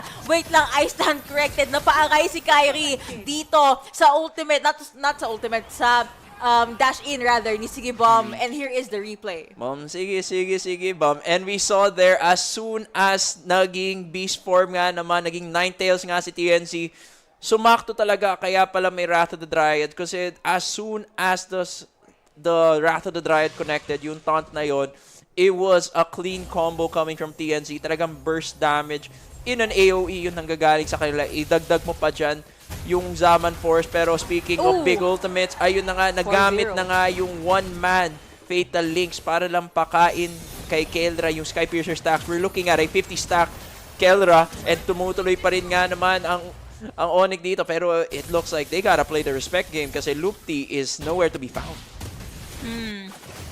Meron ulit tayong jump in or invade coming out from ONIC ID. They do get the first outer turret sa mid lane ng Aurora. It's 5-0 by the way, si Kelra. Alam ko na if you guys remember yung era na ONIC PH, the time they won M6, yung Granger ni Kelra is a hero na autoban on this player.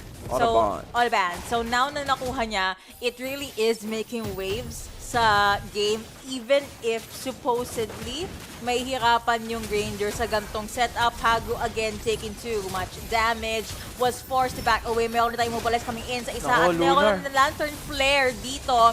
Aurora Gaming forced to go back. Hindi sila makakalaban. Even si TNZ malayo pa.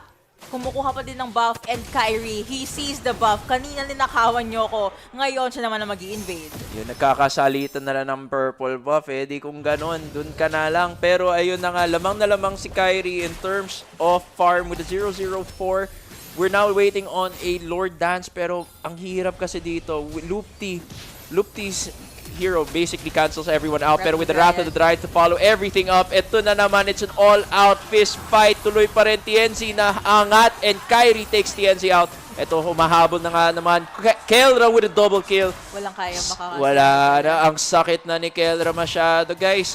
Isang bala na lang kay Kelra siguro. That's gonna be 80 stacks on to Kelra. Do it. See? Boom. Sumasabog 7-0 on this Granger.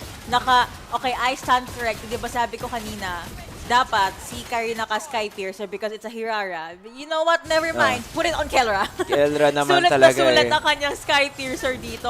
Kyrie does get the Lord as well, but let's talk about the replay. Ang ganda ng Wrath of the Dryad dito, but if you can recall, before Kiboy gets taken down, nakapag-perfect match siya out. And because there is no more combo from Aurora Gaming, kasi nagamit na ang Wrath of the Dryad, nagamit na yung Zaman Force dito, it was basically a free game or a free clash for ONIC ID. Ang ganda naman ng ngiti ni Kiboy dito. But with that, ONIC ID is now knocking onto the base of Aurora Gaming. A huge difference from what we saw nung game number 1. Dominance Ice picked up by Pagu. Miggy, quick question lang, makakabawi pa kay Aurora dito? Makakabawi pa naman ang Aurora if they have one clean setup, pero kaya nga nandiyan si Kiboy, mahirap na lang talaga pagganahin yung setup nila kasi once their lineup is all about that burst, and if they can't find that burst, hindi nila malalayer. Much like yung naging issue ng ONIC dun sa game number 1 natin, kailangan sobrang linis ng skill layering nila para mapagana yung lineup nila. And with execution being a crucial part of our meta right now. Medyo hard-ass na yon. Pero ito na nga, naka-flying clouds na si Pagu looking for that Rattled Ride. Pero si TNZ yata mabibigyan with a Fatal Links to connect. And then Lama first connecting onto no one. Pero ONIC ID, they have their eyes set onto the base. Loot P, sinusubukan gumalaw. And Curry does get a kill onto this Belleric. All the frontliners na Aurora are falling down. Nakadouble naman si TNZ. Pero kinakain nga niya ang bullets from Kelra. The kill going over to this Ranger at Lantern Flare. He gets the Maniac, was not able to get the Savage, but ang mahalaga dito, ONIC ID got game number 2. We are now at a 1-1 sa ating best of 5 series. Ang importante ay mahalaga with the fact that they were able to just play around Kelra. Ngayon, yung nakikita natin yung threat assessment ng ONIC, they realized that Kyrie could just be there as a distraction kasi alam naman nila that moving forward, heading into the mid game, heading to the late game, if you double down on Kelra, it isn't a bet you're gonna be losing. There is a reason why nilipat si Keller from ONIC PH to ONIC ID, and he is here to really follow through sa expectations. Ito po ang highlights ng ating game number 2. Honestly, if I were to summarize it, there's no other way to say it. It was a Keller game. Yes, it was a Keller The game. Granger na nakakuha ng early game kills, hindi siya na-shutdown despite this lineup na supposedly dapat nagda-dive si TNZ, but because he was nung 9 minutes, 1-1-2 lang siya, he couldn't jump in, plus assassin nga yung kanyang emblem, so he isn't really tanky, he couldn't do anything. Even si Rosa dito, yung mga revive niya, yung mga stun niya, was not able to do much. Kyrie also, very on point na kanyang mga retribution, and si Boy and Sand weren't really dying, so that's a big thing, as well as Lupi. They were all doing their own thing. I think if they switched the jungler na hero, it could have been a different story. But I'm happy sa narrative dito kasi 1-1 ngayon. Agree. Honestly, kinawawa sila ng Esmeralda pick ng ONIC. Kasi sabihin na natin magpa-flash to the Oasis ka nga with Rafaela. I'm not too sure. You keep giving your teammates shield. So, mas maraming shield talaga si Esmeralda, and it's gonna really hurt like hell, especially with that type of sustain, especially since wala ka pang Trinity Builder, wala kang pang burst para doon sa Esmeralda. Valid, valid. So, our viewers, let us know what you think kasi ngayon po 1-1 na ang score. We're gonna be hopping into a very short break. Magbalik natin game number 3 na. Bye-bye! Bye!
We are back. This is series number 2, game number 3.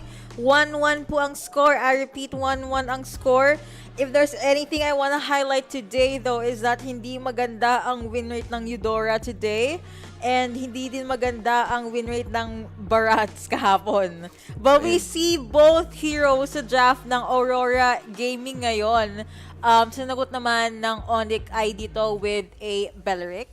And gaya nga lang sabi ko kanina off-stream, hindi na po pinakawalan ng ONIC ID ang Esmeralda ni Lutfi. Also, Nolan has been picked up by Kyrie. How do we feel about this, Miggy? Mas masabi ko lang salamat Midnight. Salamat Midnight. Pero, kidding aside, I'm liking the way that, eto na yung parang eto na yung Aurora draft na nakikita natin from the group stage wherein hindi mo talaga alam kung ano yung isasagot ni Midnight kasi in terms of draft, yes, much like I mentioned nung previous drafts natin, very by the book ang draft ng ONIC. They tend to play comfort, but now since they do have that edge, they're gonna, tweak it a bit, experiment a bit kasi alam naman natin ngayon, lumalamang bigla yung Nolan. Though, usual matchup niya would be against the Hirara, pero sila mismo yung nagban.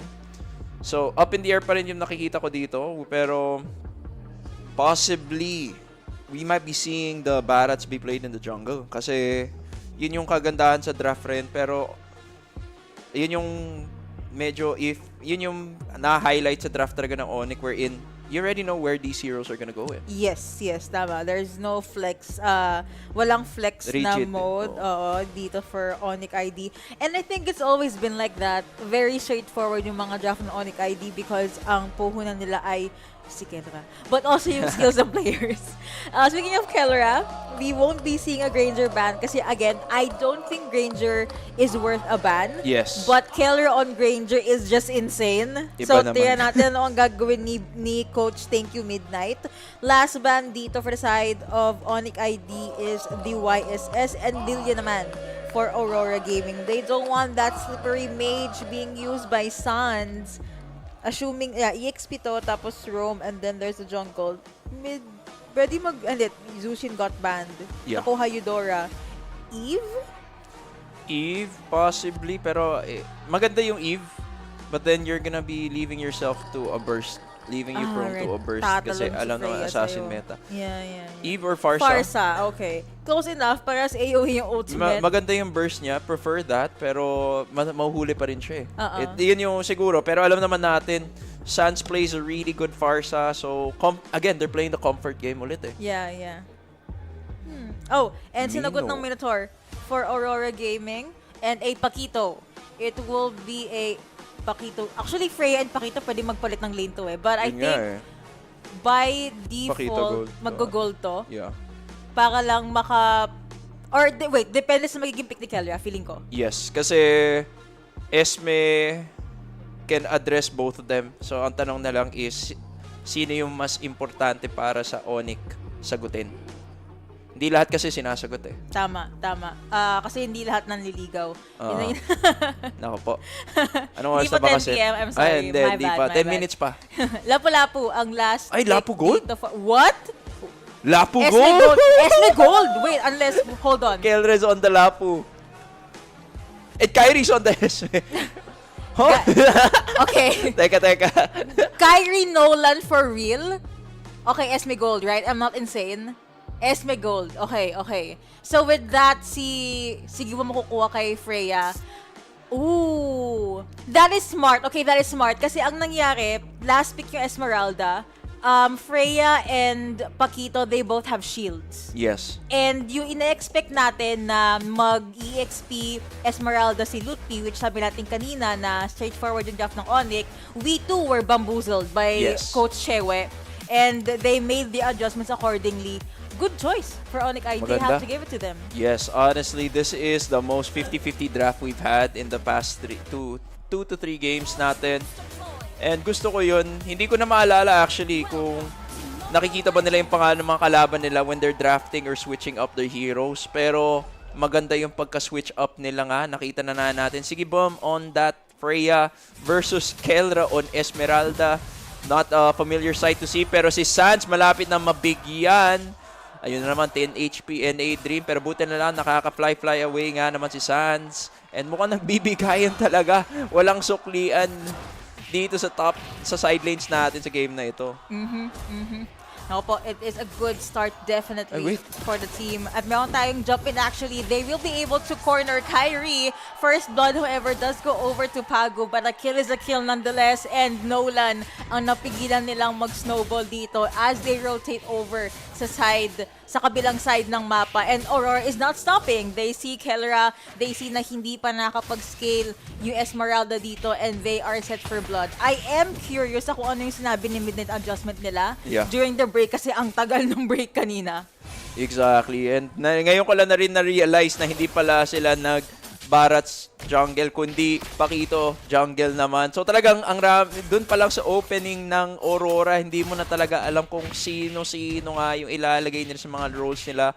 And this is yung, again, I coin it is the threat assessment nga naman na parang ano talaga yung kailangan mong sagutin dito on the side of ONIC. Kasi tingnan mo, Lunar is just preventing Kyrie from actually jungling. Nire-reset lang niya yung butiki ni Kyrie. Pinaglalaroan niya yung butiki niya. Tapos ito nga yung Mickey, what are you saying?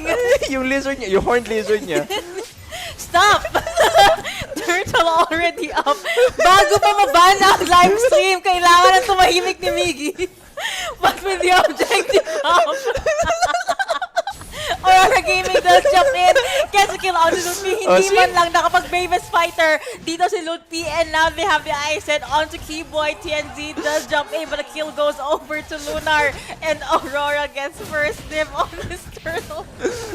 And tingnan natin, makukuha nga na libre ni TNC and si Kyrie had no choice but to look for other objectives to secure para lang hindi sila mapuruhan ng todo-todo at tuluyan. And Kyrie now going for his Fire Beetle, sorry. Hey. Oh, may nagtampakasaan daw yung Gold Esme. So sa pick and ban phase po kanina, it's a possibility na either Freya EXP or Pakito EXP tapos Pakito or Freya Gold. So, to play it safe, they picked up Esmeralda. Well, bigla sila nag-pivot to Lapu na last pick. Yeah. I really believe na last minute decision yon or last second. Agreed. But regardless, ang gandang play sa hero pool ng ONIC ID players. Kaya mahalaga talaga may vast hero pool. Yeah. It's really good. It's a big thing kasi nakikita nga natin, dito na natin makikita kung advantage ba yung pagkokontra nga nila. Ayun, hindi So na nga far, nakuha hindi. pa rin ni Kyrie yung butiki niya. Pero, ayun na nga, this is where it shines kasi if it's gonna be a fighter versus fighter gold lane, at least alam mo, tuluyan na patas yung lineup. Pero hindi patas to kasi dinaan sa maraming heroes na bumisita kay Lunar pero nabuhay naman yung dinosaur. At hindi siya parang mga kaibigan niyang na-extinct na. Pero ito na nga, Pagu is setting up 40 seconds to the turtle, giving that vision. Siya talaga, actually, siya lang yung kumukontra talaga. They have so many ways to deny the Farsa Feathered Airstrike fully. Pero si Pagu lang yung tumatalon doon, nagdadabog lang. Talaga hindi na makakontra talaga si Sans when that happens. I think yung low risk, high reward skill dito to use na pang-cancel ng Feathered Airstrike is either yung skill 2 ni Pagu, yung jump, or kahit yung stun ni Rosa. Yeah. And that, again, that is such a low risk, high reward kasi you get to cancel Feathered Airstrike, magko-cooldown yun agad.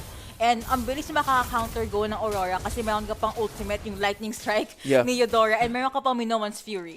Exactly. This is kind of similar sa naging aggression or early game aggression ng Aurora from game number 1. So, fight of the early game pala to. Yun pala ang pinaka-meta ng ating series number 2. Sans forced to fly away, pero si Kelra, it's classic. That's an Esmeralda, was able to wither down ang buhay ni Sigibom. And magkalapit lang pala sila ng level tsaka ng EXP.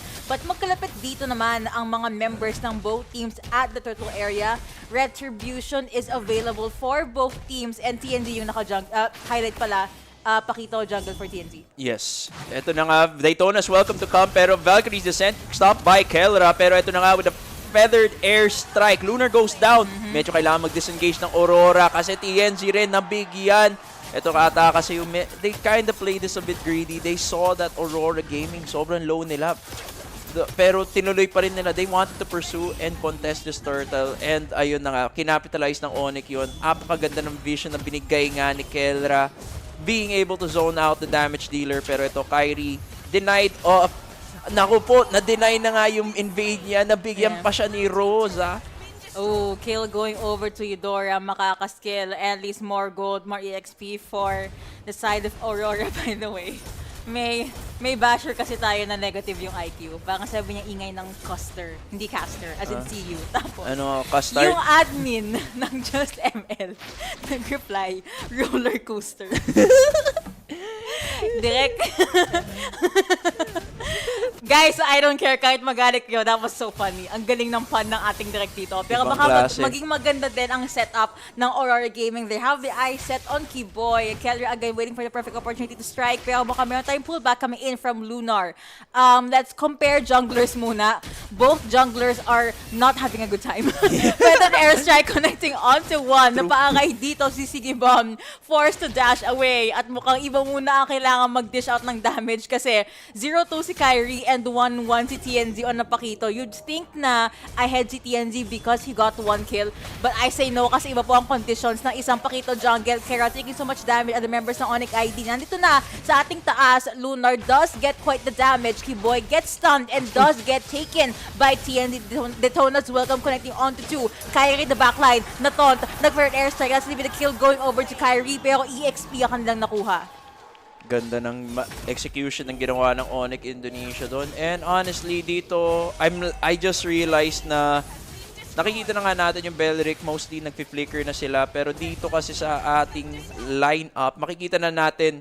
So na Daytona's welcome nga si Belric. Pero dito yung kanyang choice of battle spells really shine. Kasi hindi siya naka-flicker, kundi naka-revitalize. So kada stun na patungo sa kanya, kung ibabato man siya sa mga kakampi niya, kahit ma-stun siya, ma-revitalize niya, masusustain niya nga, mahihil pa nga niya yung mga kakampi niya, therefore, thus negating the damage. Pero ito na naman, there is a Daytona's welcome, pero wala na siyang revitalize. Makikita ba natin, Minon's Fury, tuloy pa rin, TNC takes Keyboy down, Feathered Airstrike, fails to take anyone down. Bravest Fighter has been used by Lutpi. Pero si Sigibum, meron pa naman siyang Valkyrie's Descent, pero na-zone out. Na-split yung team fight. Pero TNC takes Lutpi down.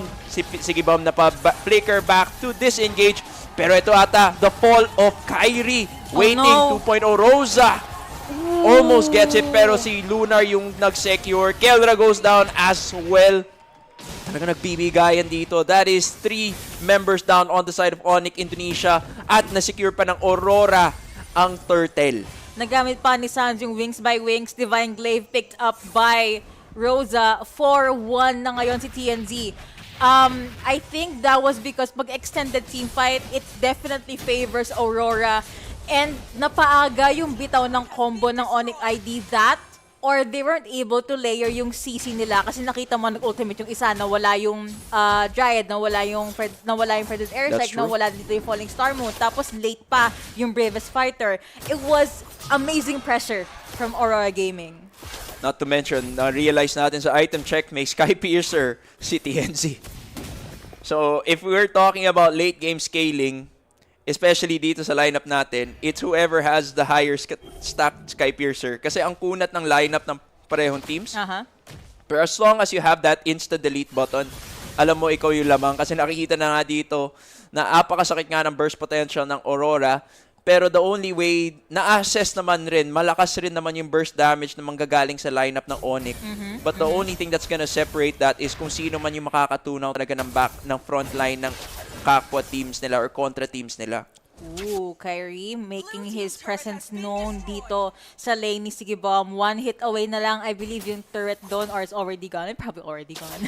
Lunar, please try to face check. Medyo naging tanky na yung Barat, so mas may confidence na ang Aurora mag-invade tsaka mag-take down Keyboy with a console play. Backline tayo dito plus defended airstrike. Rosa una na wala. Stun connecting onto 2. Pero Kelra again, very tanky. You have all the CC being taken by Lunar. Pero si Sans ay naabot ni Sigibom dito, does jump in, committed na kanya ultimate, and look at the backline, Kiboy taking so much punches from TNZ, as Middle going over sa jungler ng Aurora Gaming under turret, they don't care, naka-double kill pa nga si TNZ, Kelra ang natitira dito, pero walang pakialamang Aurora, they want that turret, just in time for the Lord to be up, pero Kelra trying to hold the ground, it's not going to be enough because Aurora Gaming disengages.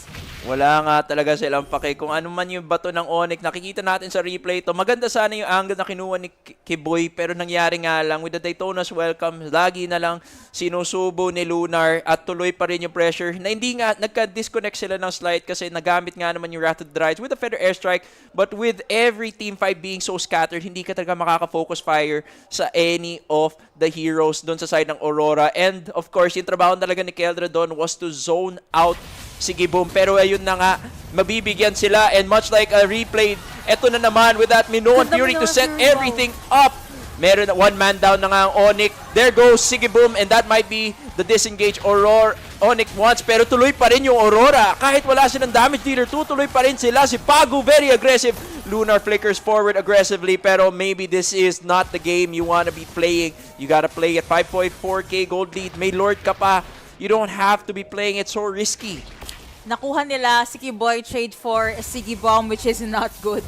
Pero ang pinaka yung brain rot na ano mo dun But yeah, it is not a good look for Aurora Gaming. The only reason why nakakatayo sila ngayon sa base ng ONIC is because they managed to get more turrets compared to ONIC ID. Lord also making its way dito sa side lane ng ONIC ID.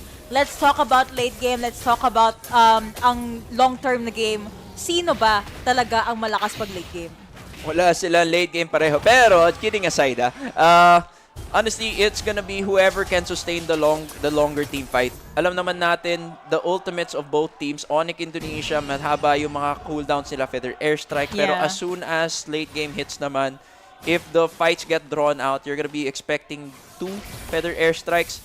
Pero mas mabilis kasi makarecover sa baseline ang Aurora, especially with the Valkyrie's Descent. Pero speaking of, meron ng welcome na sumunod. You're welcome with the Minoan Fury. Feather Airstrike to follow everything up. Valkyrie's Descent onto Sans. And Kyrie, nagkasabayan pa talaga ng kumpul-kumpulan doon. At mukhang ituturit na lang nila. Trying his best to be the brave boy he truly is. But Aurora's gonna be marching down, securing our game number 3. A battle of the gold laners. Nung game number 2, we saw Kelra go crazy. Naka-triple kill siya. But now, in game number 3, si Sigibom naman ang nag-shine with this Freya.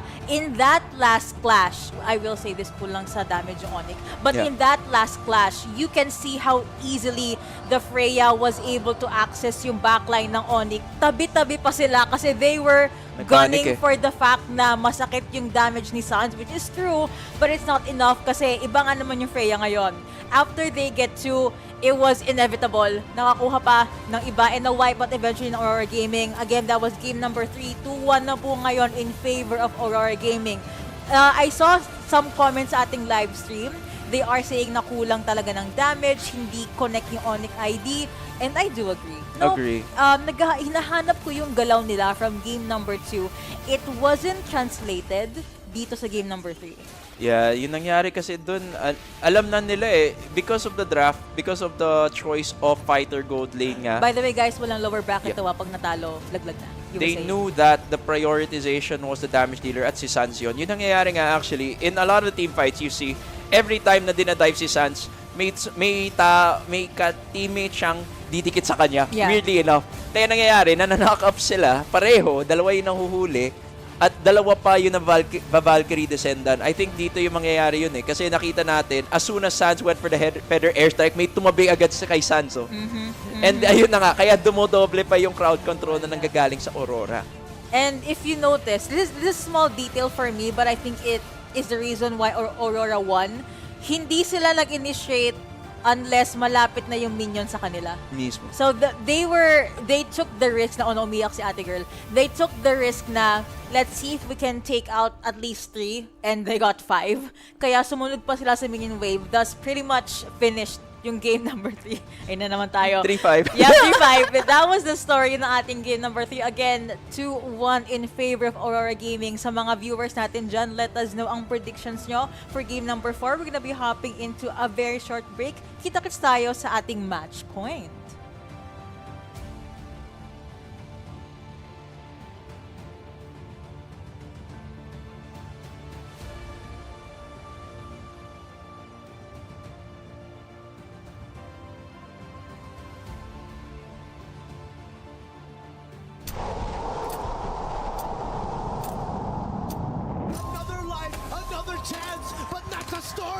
From the start of MSC in EWC, there's never been a back-to-back champion here. It started with SRG, Selangor Red Giants in 2024. They won it all, went all the way to the grand finals in 2025, but unfortunately had to suffer defeat against Team Liquid. They came in as strong contenders, looking to be the one to break the curse. The back-to-back was strong up until we saw the biggest downfall ever. The biggest upset in MLBB history. Team Liquid dropped out of the competition in groups without a single game victory. Now the question is, what happened to Team Liquid?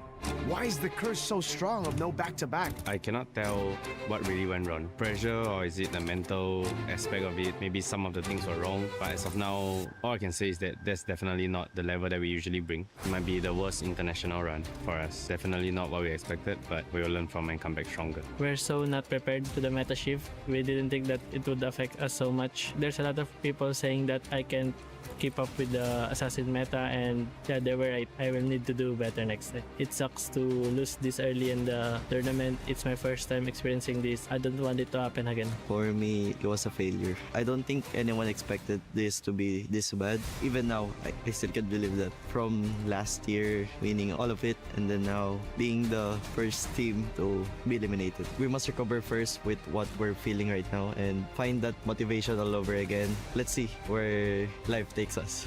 I think Liquid came in thinking that they were prepared, but it wasn't enough. They didn't cover a lot of their bases, especially with the new patch, with the new meta. From us, honestly, we just didn't care because we played our game. The biggest disappointment came from when they lost against E7. I don't know if they did this, but maybe they've underestimated all the teams here. That's the curse of being number one, and I think that's what happened. They just didn't think that people would catch up to them. Team Liquid getting eliminated from groups without a single win, I'm just as shocked as the rest of the world is. It felt like I wasn't watching Liquid. Underperforming, I think, for the results of Liquid here is an understatement. It didn't feel like Liquid. It felt disconnected.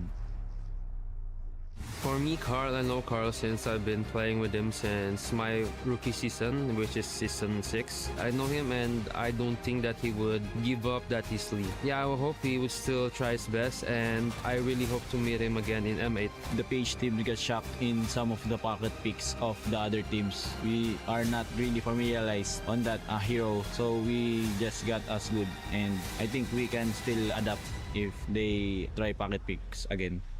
This MSC at EWC has brought us tons of surprises and shocks. We set our sights to see, again, who can rise above and be the champions this year.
guys, good evening. This is the second and last series of the day. Match point po in favor of Aurora Gaming, which means 2-1 in a best of 5 ang ating score ngayon. It's ONIC time. Nasa blue side ngayon ng ONIC ID. Again, they are 1 win away from losing the series, and sadly, pag natalo ka po sa series, wala nang lower bracket, you will have to say goodbye. Let's talk about yung first 3 picks ng both teams. Miggy, how do we feel about this? It's looking very by the book again. And as I mentioned previously rin ulit, yung very rigid talaga yung draft ng ONIC eh. You know that who's gonna be going to the jungle, you know who's gonna be the mid laner, alam mo na kung sino yung XP laner dyan. So, yun siguro kaya nasosolve talaga ng Aurora Gaming yung draft ng ONIC is because basically, nilalatag na talaga ng ONIC yung game plan nila. As for Aurora naman, nakikita natin, yes, set na nga yung Eudora at yung Beleric, pero hindi mo pa rin alam kung saan lalagay yung Pakito kasi alam naman natin, all 3 of their core heroes play a mean Pakito. Talagang papakitaan ka ng Pakito nila. Pero now moving on to the bans, ayun na, ni-respect ban na nila. Ayaw na nilang bigay yung Granger kay Kelra. This is so smart kasi Midnight wants to cover all bases. He saw na because it is match point, baka kunin na ng ONIC ID regardless yung Kelra. Yung Granger, I mean, sorry. Yung Granger, so they just banned it out. And you mentioned na 3 lanes ang pwedeng kumuha ng Pakito. You have the jungler, EXP, and the gold, which is true. So, it is a big question mark saan pupunta ang Pakito. Or, baka iniintay pa nila saan yung last 2 picks ng ONIC since they are in the blue side. So, yung kulang na lang dito, more or less they have to reveal where it's gonna go. Or they could still go for another flex. Siguro, wala ng Barats, wala ng Freya. So, more or less, gold is gonna be, the gold lane is gonna be set. Alam naman natin, walang marksman. Pero safe na rin naman to, walang Phobius eh. Pero ngayon, you still don't know if it's gonna be an XP pick or if it's gonna be a jungle Pakito yet again. We haven't seen the gold pick pa for ONIC ID, but preemptive pick up from Coach Midnight na may Harith. Yeah. Feeling ko I was about to joke na pwedeng mag-Esmeralda uli si Kelra, but tinanggal pala ng ONIC ID Esmeralda. They're forcing a Claude pick, a possible Claude pick, kasi kahit mahirapan nga si Kelra, at least meron kang mag-scale because Claude has to deal with the Harith, has to deal with the Beleric. Yes. Pero at least it's something that scales, especially in a do or die match. You want Kelra to be able to carry or be on a hero na nakaka-carry. But they do go for the Brody. Good range, good damage, but pag kasi na-stun yan ng Eudora, pag na-reach yan ng Harith, and pag na 1-2-3 combo yan ni Pakito, he will get bursted down. But then again, I would choose Brody instead of a Claude, instead of a carry. Kasi Wrath of the Dryad coming out from Beleric is such a huge problem. Ang ganda naman ng jacket na to. Kompleto na po ang draft ng ONIC ID. Viewers, let me know what you think sa draft ng ONIC ID dito. As we wait for the last pick ng Aurora Gaming, may galit dito. Sabi ni Jovert, wala ba kayong mata? Wala po Apat po yung mata namin. Pasensya na po. Singkit po ako. At hindi ko na kasalanan yun.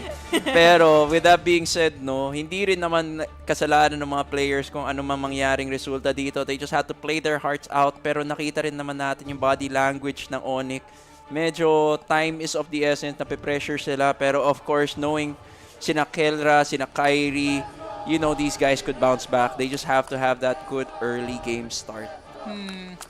All about the early game, and yun yung naging trend na napansin ko din sa series. Whoever gets the early game, not necessarily the first turtle. Kasi may mga teams na kailangan they get turtle first. Ito kasi they really, and it's such a thrilling series for me, but they really rely on the micros ng players mismo. Yeah. It also shows how high yung naging adjustments, not just ng Aurora Gaming but also ng ONIC, kasi they get to pull off these plays.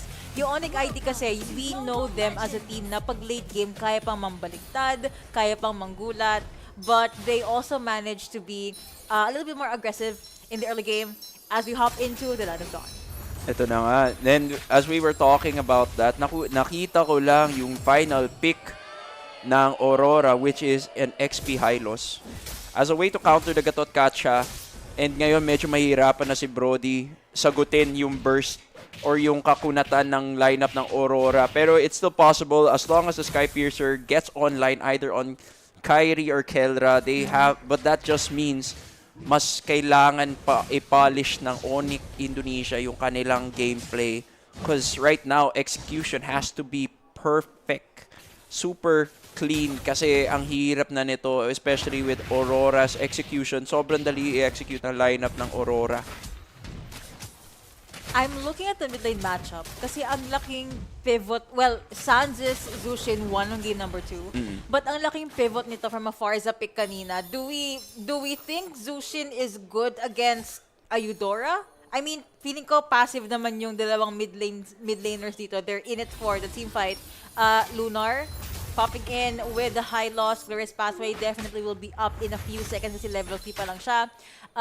But we haven't really seen their ultimates just yet. And early game, Kelra was able to force this Harith na mag-recall. Wala, boss, Kelra na yun. Oh, that's Kelra's just lane prowess niya talaga yung nagsashine versus this. Especially since nagkakabigayan. Yung salitan talaga nila, mas masakit naman talaga yung pag nagscale at nagsastack yung damage ng isang Brody.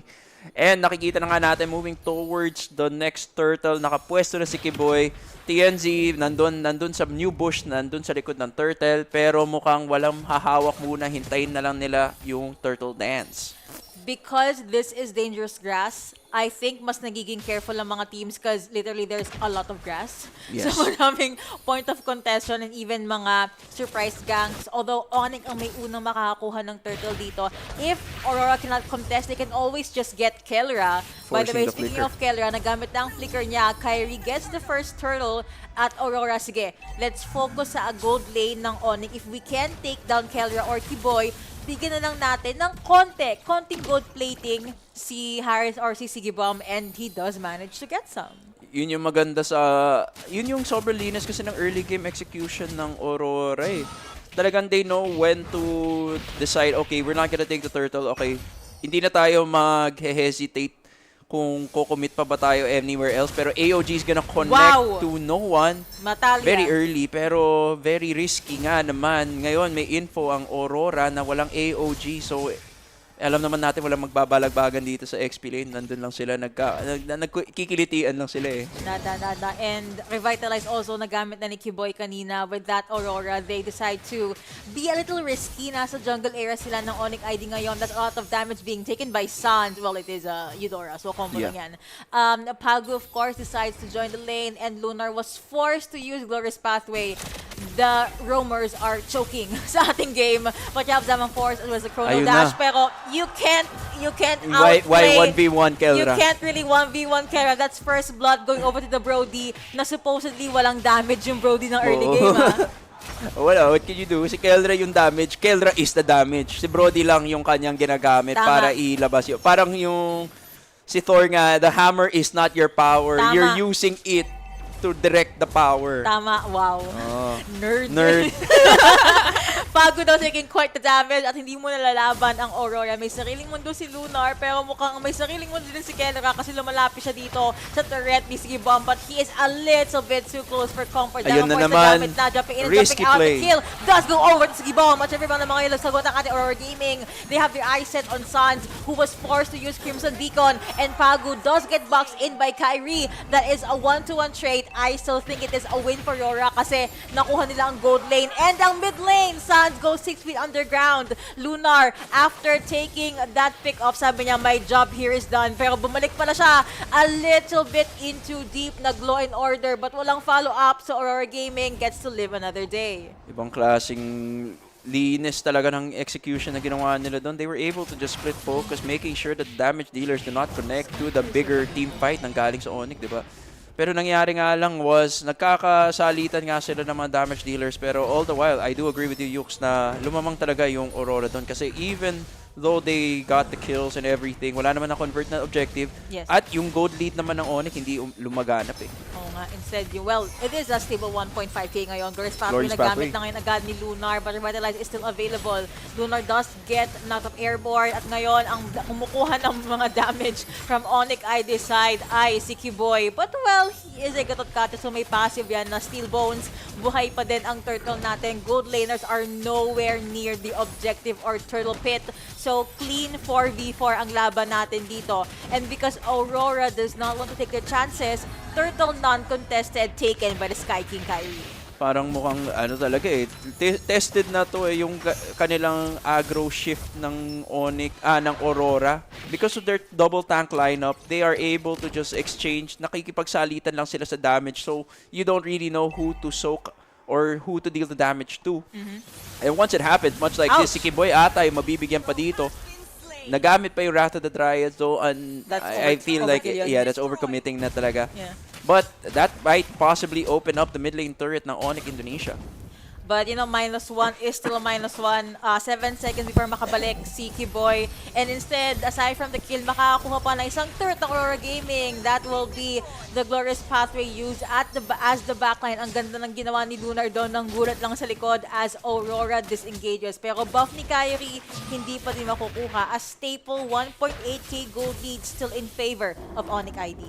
Nasa ONIC ID nga yung gold lead, pero yung mapa ay nasa Aurora. Nakikita na nga natin yung ibang klaseng pwestuhan kasi we are looking at a double tank lineup. So basically, kahit sinong damage dealer, may front line na pwedeng i-body-body. At nakikita na nga natin dito, nagkaka-exchange. They're looking to bait every player ng Aurora dito sa bot lane. Pero mas maganda yung vision score ng ONIC. Pago gets taunted. Instead na siya mag-taunt with that, he will be jumping into the side ng ONIC ID plus Wrath of the Dryad. Pago una na wala dito. May zamang force pack coming in from Aurora Gaming. Pero may talon na nakakuha ng wala. At ngayon, Aurora Gaming, they are forced to disengage. Pero ONIC, they're going all in. Stuns connecting onto everyone. Pero si Bam nakakuha dito. Courtesy of Kyrie. All the damage coming out from this Hirara. The Sky King is not going down anytime soon. Kyrie repping that hero 4-0. 4-0, tapos siya pa yung may Sky Piercer. Makikita natin to sa replay na nagsimula nga sa taunt na mintes pero na-taunt, but then there was a follow-up Wrath of the Dryads, pero nangyari nga lang, eto na yung lumalabas. Medyo makunat nga naman ang lineup rin ng ONIC Indonesia, and we saw that medyo na-sandwich nga naman si Sigibam doon. And wala na siyang pan-dash away. And that's what happened. Na-punish na nga sila kasi they decided to stick to that wall. Thus, ONIC was able to capitalize their positioning.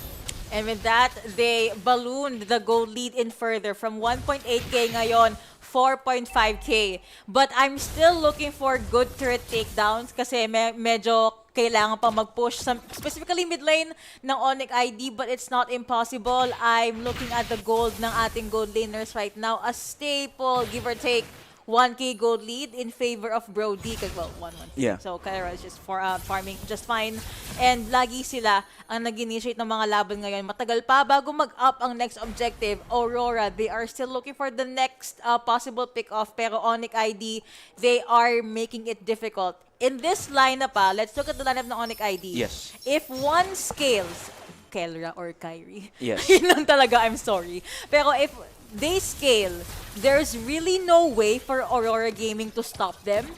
I assume na naka-Sky Piercer si Kyrie. We'll check later. Yes, naka-Sky Piercer si Kyrie. Naka-Sky Piercer, there you go. So that's a lot of damage, a lot of sustain. Uranus, of course, kayang-kayang sabayan ang isang high loss. Pero speaking of high loss, he does get taunted. But hey, I think Lunar will get to live another day. Masyashove naman din ng ONIC ID ang waves towards the lanes ng Aurora Gaming. Nakuha ba nila yung buff? Nakuha ni Kyrie Nakuha yung ni buff. Kyrie. Haas claws picked up also by Kelra. These little things are actually the win conditions ng ONIC. If you starve Aurora Gaming, no damage, no setups, no layering of skills, and hindi pa sila makakapalag sa mga laban na to. As I previously mentioned, and as you recently mentioned nga naman, the Sky Piercer is gonna make all the difference, especially with the timings of both these hero lineups, both from ONIC and Aurora. Yung timings nila very similar to each other, so really having that early game scaling on that Sky Piercer is gonna do you wonders, especially kung double tank lineup nga naman yung both teams natin, kasi Gatot Kacha versus Ura versus the Hylos and the Beleric, talagang alam mo makukunat yan, and whoever has the burst to defeat or burst down the frontliner is the one who's gonna secure the engagement, kasi ibig sabihin nun, hindi na makaka-pre-hit yung mga damage dealers ng kapwa team nila. Gusto ko lang sabihin na habang mainit yung laban natin, si Brookie may titignan din sa phone niya. Yeah. Mainit din ang laban. Mainit rin yung ng laban ating sa ibang department klaseng head. bang-bang. Tama. But for the Lord fight, first dibs goes over to Aurora. Feeling ko Lord dance lang to. Mismo. They still want to bait ONIC ID, but everyone is here deciding to join the party. Muntik na si Lutpi and Aurora Gaming. Their spidey senses are tingling. Alam nila na pwedeng tumalon, pwedeng lumaban agad ng ONIC. They could bait Kiboy into an AOG. Kaso, even that ultimate, tinitipid pa ng ONIC. Yeah. And then ito na nga, the Lord Dance has begun. 5,000 on the side of ONIC. Nakikita natin, wala pa sa pwesto si TNZ. Pero alam naman natin, Keldra's gonna have a hard time holding on to this Lord at kailangan ng umassist ni Kyrie. Nakita na nila, may vision na ang Aurora Turkey at mukhang itutuloy na ata nila. Pagu is the first one to go. AOG, Nagamit siya. mintis yung Wrath of the Dryad. Nakuha si Natalia and Pagu does go 6 feet underground. Guess who got the kill? It is Kelra. Flicker na gamit as well as Wrath of the Dryad. Tapos follow-up pa, nagamit din dito ang ultimate ni Lunar. Aurora Gaming, they have no other choice. They have to give out the Lord and the Lord has been taken indeed by Kyrie marching dito sa ating side lane. Miggy, how do we feel sa state ng game ngayon? The state of the game is bigyan mo ng nagbubuhat na hero si Keldra at mabubuhat ka nila. Pero kidding aside, nakikita nga natin with the 6K gold lead, it is in fact no joke. Maganda yung sagutan nila early on, but the risky 1v1 duels dun sa gold lane talaga kanina is now punishing Aurora Turkey, Aurora Gaming's game plan. Kasi nakita na nga natin nila, they shouldn't have given Skypiercer stacks on Kyrie or any of the players of ONIC, having seen it recently. Pero Glorious Pathway is gonna start it all up. 8OG used again. And si Keller ang unang nakuha ng Aurora Gaming. Holy Crest being picked up by Sigibom. Pero napakaganda na ultimate coming out from Pagu. That is the perfect angle to pop the ultimate. Pero meron tayong Lantern Flare. The gold dito ni TNZ gets taken by Suns. That is shut down gold going over to ONIC ID. Overall, it is a 1-3 trade. Pero muntik pang mabutas ang base ng Aurora Gaming. I'd say it's a pretty successful defense nga galing sa Aurora, taking 3 members of ONIC down and hindi pa sila nabutasan nga naman, hindi sila nawalan ng inhibitor turret dun sa top side natin. Makikita natin yun sa replay natin. Apakaganda ng Glorious Pathway into the AOG counter setup. Pero hindi nila naabangan with the Wrath of the Dryad. That was what opened up this team fight in favor of Aurora Gaming. Nakita na natin, nagpa-pop off na si TNC pero nangyari nga lang, nabigyan siya kaya nawalan pa siya ng Skypiercer. It would have been a whole nother story or a different story as nakikita na nga natin yung mga mukha ng mga fans ng ONIC if Sigibom was part of that engagement pa. Yeah, they were stressed. Also, gusto ko lang sabihin na may namabash kasi sa atin. Tapos sinasagot ko sa comment, tapos hindi niya alam na ako yung caster. So habang nagko-comment ako, pumapalag pa din siya. So ang ginawa ko, pinamute ko sa direct natin. Guys, don't be like that. Literally, we can meet you sa live stream. Pero nice try. Overall, gaya nga ng sabi ni Miggy dito, it's still technically ONIC ID na may lead. And we love the thrill kasi 2-1 tayo ngayon. If you guys want to see a game number 5, you guys have to root for ONIC ID. But may signs of life pa din from Aurora Gaming. Yeah. And this is easier said than done, but in a perfect world, I would recommend ONIC ID na wag lumaban sa ganong lanes or sa ganong areas because if I'm gonna be nerdy about it, perfect ang space na yon for one ultimate ni Pagu. Yes. Even then, even if wala na yung ultimate ni Pagu, Glorious Pathway, diba? So, the best thing na ONIC can do right now is pivot into these open spaces, mga Lord or Turtle Pit, or dun sa may mid lane, or yung sa long bush, diba? Yes. And just jump in or burst everyone down, also protect Keldra. Yun lang talaga. Yeah. And adding to what you just said, Yux, kasi yung nangyayari dito, kung mabigyan lang nila si Kyrie, pretty much the game will turn over to them kasi mawawalan significantly ng damage yung ONIC. Wala na silang pantunaw. Because of that, that's more or less 40 to 30 stacks on the Skypiercer nga ni Kyrie. That is a big damage loss if they are able to deal with it. Pero mukhang kailangan talaga ng Aurora i-secure tong Lord Dance na to. Maganda naman yung waves nila. The long lane is in their favor. Yes. So it's a matter of really playing this Lord Dance clean. High risk, high reward. Lord is maneuvering over to Aurora Gaming, but they are waving the objective in front of ONIC ID space, seeing if they will take the bait. Ito na nga, medyo tahimik-tahimik lang muna. Napagamit na nga yung burst kay Lupti with the Glorious Pathway. Ang tanong, magko-connect ba sila? TNZ fused and bopped with his combo, pero ngayon, half health na yung Lord. Nakikita na natin, balagan na lang. Kasi ito na yung Lord Dance na nakikita talaga natin. It's been 2 minutes or so na ata yung Lord Dance natin. Pero the beauty of it again, lamang pa rin ang long lane ng Aurora. Pero it might be a different story kung go time na para sa kanila if maka-vision man sila kay TNZ. Sa sobrang tagal ng Lord Dance na yun, nawala ultimate ni Rosa, tapos nagka-ultimate siya ulit. I was looking. But yeah, Pagu does get taken by the Lantern Flare, taking so much damage. Pero medyo tanky na ang ating Belleric, so he gets to live another day. Mas may way for leading na ang ONIC. And yeah, no choice si Pagu. Kailangan niyang tiisin to. And as they prolong the match, nakakakuha ng turret ang minions ng side ng Aurora. There's one turret on their side, pero meron tayong conceal play, taking onto one. Nag-ultimate agad, pero walang nakuha. Sound with the Crimson Beacon, pero nakapalaban-laban na. Kyrie is now unstoppable. TNZ tries to jump in, at nag-ultimate na naman sa wala si Kiboy. Dude, what the heck?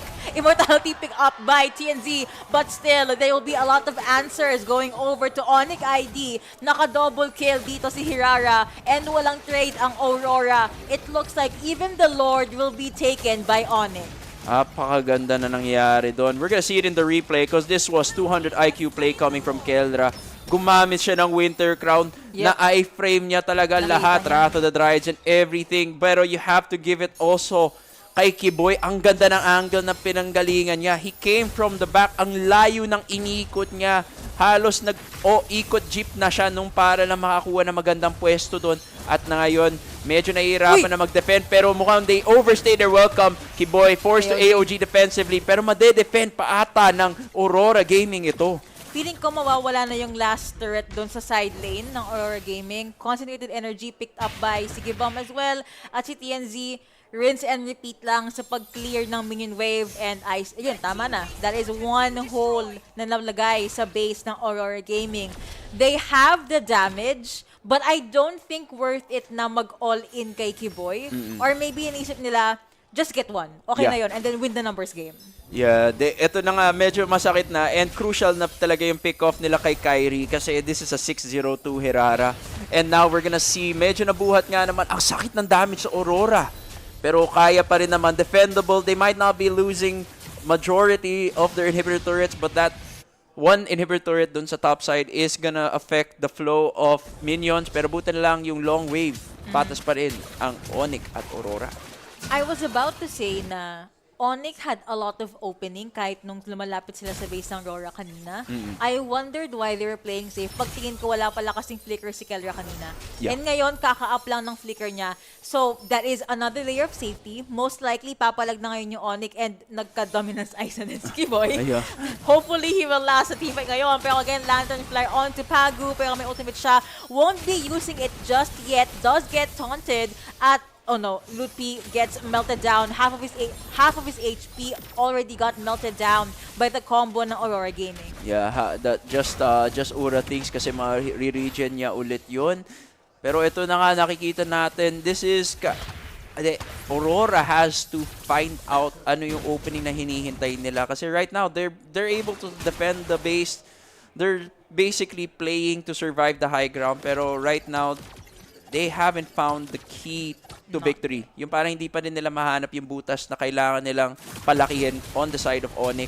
Pero nakikita na nga natin dito, Pagu, lagi siyang priority, pero paano kaya nila makakapitalize yung threat na to or yung pag-aggro nga naman ni Pagu sa ONIC Indonesia.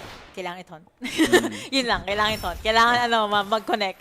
Another conceal play na mayroong pang ginamit na Glorious Pathway, forcing the flicker out of Kelia. And again, Kiboy with the ultimate, pero nakapag-disengage agad ang Aurora Gaming. Kanina may discussion sa comments na yung laban daw sa mid lane, nag-ultimate si Kiboy to protect Kelia. Guys, nung situation na yon, it was not worth it na mag-ultimate si Kiboy. Kasi anytime, pero siyang ma-pick off ng Aurora. I get it. I get not protect the carry. Pero you can't keep on using an AOG defensively. Yeah. Especially in this situation na pwedeng ma-burst down, pwedeng ma-slow, pwedeng ma-set upan literally anyone from ONIC ID. But speaking of ONIC ID, mukhang sila ang sumisilip dito sa ating Lord Pit. But Aurora, mas may itatagal na sila sa mga team fight. And I am still yet to see a good pick-up from TNZ kasi obviously they want Kelra, they want Kyrie, pero ang ganda lagi ng distance ng mga players na to. And because they managed to force the flicker out of Kelra, baka mas may angas na or mas may aura na yung Aurora dito. Mas may tapang nga sila. As we could see from this angle, glorious pathway to set it all up, pero hindi nila alam kung nasan si Kiboy. Somewhere. Kiboy and Keldra conceal into them, securing a possible damage or kill kay Lunar, pero AOG might potentially connect. Wala naman, mintis na naman, pero na Sky Piercer na nga si Pagu. That's gonna be the immortality being popped. Ako nakapanatot ng isa, dalawa dito. Pagu, hindi ako na nawala. But Ski Bomb does get one, gets Ski Boy. Mayroon ng Winter Crown dito. And the damage from ONIC ID is immaculate. Lunar ang next na nakuha. Kyrie gets that 2K. At Aurora Gaming, they have no choice. 3-1 trade in favor of ONIC ID plus a non-contested Lord take. 2 turrets left for Aurora. At mukhang habang tumatagal, mas nagiging confident ang ONIC dito. Mickey, replay, what happened? Nakita nga na talaga natin, it's the angles that the KK, Kiboy and Kelra connection doing the work. Kasi talagang mapakaganda ng mga setups that's pansimula ng Aurora. But it just goes to show they did not have the vision on the damage dealers. And ngayon, parang si Siggy Boom yung kailangan talaga mag-play catch them up. Kasi nangyayari, mababurst down pa ata siya doon, and that is it. Kelra.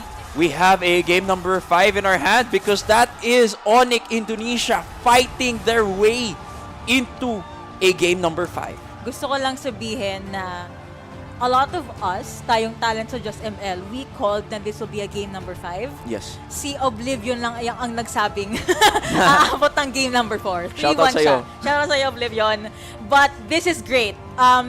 Even before the day started, we kept on saying that if there's a series na mag-game number 5, which is it's ONIC time daw, it is this series. Agree. And grabe talaga yung back and forth. I love how ONIC was able to adjust after an interesting game number 3. So, if you were to summarize yung laban na yon, yung game number 4, what was it? Ako kasi one word ko lang, Kelra. I'd say all the K ng ONIC, sila yung nag-connect talaga eh. Kasi I also noticed the way Sanz was playing the Zushin, wala siyang damage. Basically, nandun siya for full utility. Did not build any damage-dealing items. It was all about having that sustain. At nakasalalay talaga yung finding the angles and kill securing, pun intended, with Kilra and Kyrie. Tama. Meron palang tanong dito, ay, hindi naman to pero may comment kanina pa to sinasabi nating Natalia. It's kind of a caster joke na pag may nag-miss na skill or na ultimate, kinukuha yung Natalia kasi Natalia is invisible. Laging envy kasi si Natalia. Yeah. So these are the highlights ng our game number 4. We have a game number 5 in our hands. 2-2 na po ang score ngayon. Kung sino ang matatalo, goodbye MSC Dream na. At kung sino ang mananalo, gets to stay. And I think, sino ba kalaban ang mananalo dito? It's gonna be Team TS, Spirit. no? Team Spirit. Yup, there you go. So we're gonna be hopping into a very short break. Pagbalik natin, game number 5 na.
thinks he can come in here and play my game. Let's go. He knows nothing. Let's go! Tyler 1, you're done.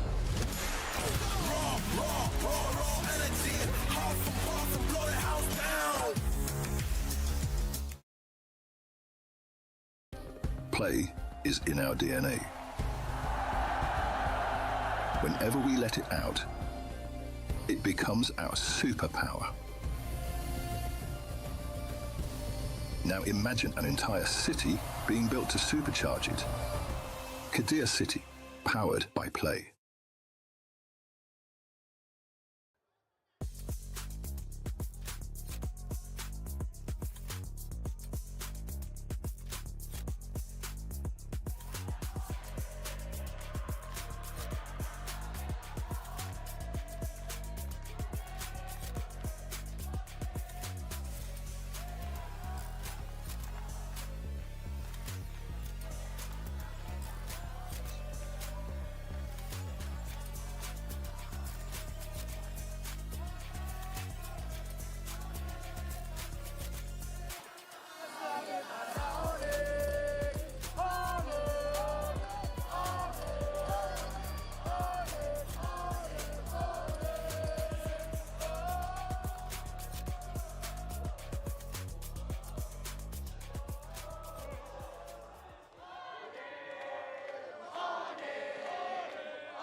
Oh, hi guys! Welcome back. Kami po ang inyong casters. Last game sequence. Alam niyo na yung spell namin. Let's put that to the side.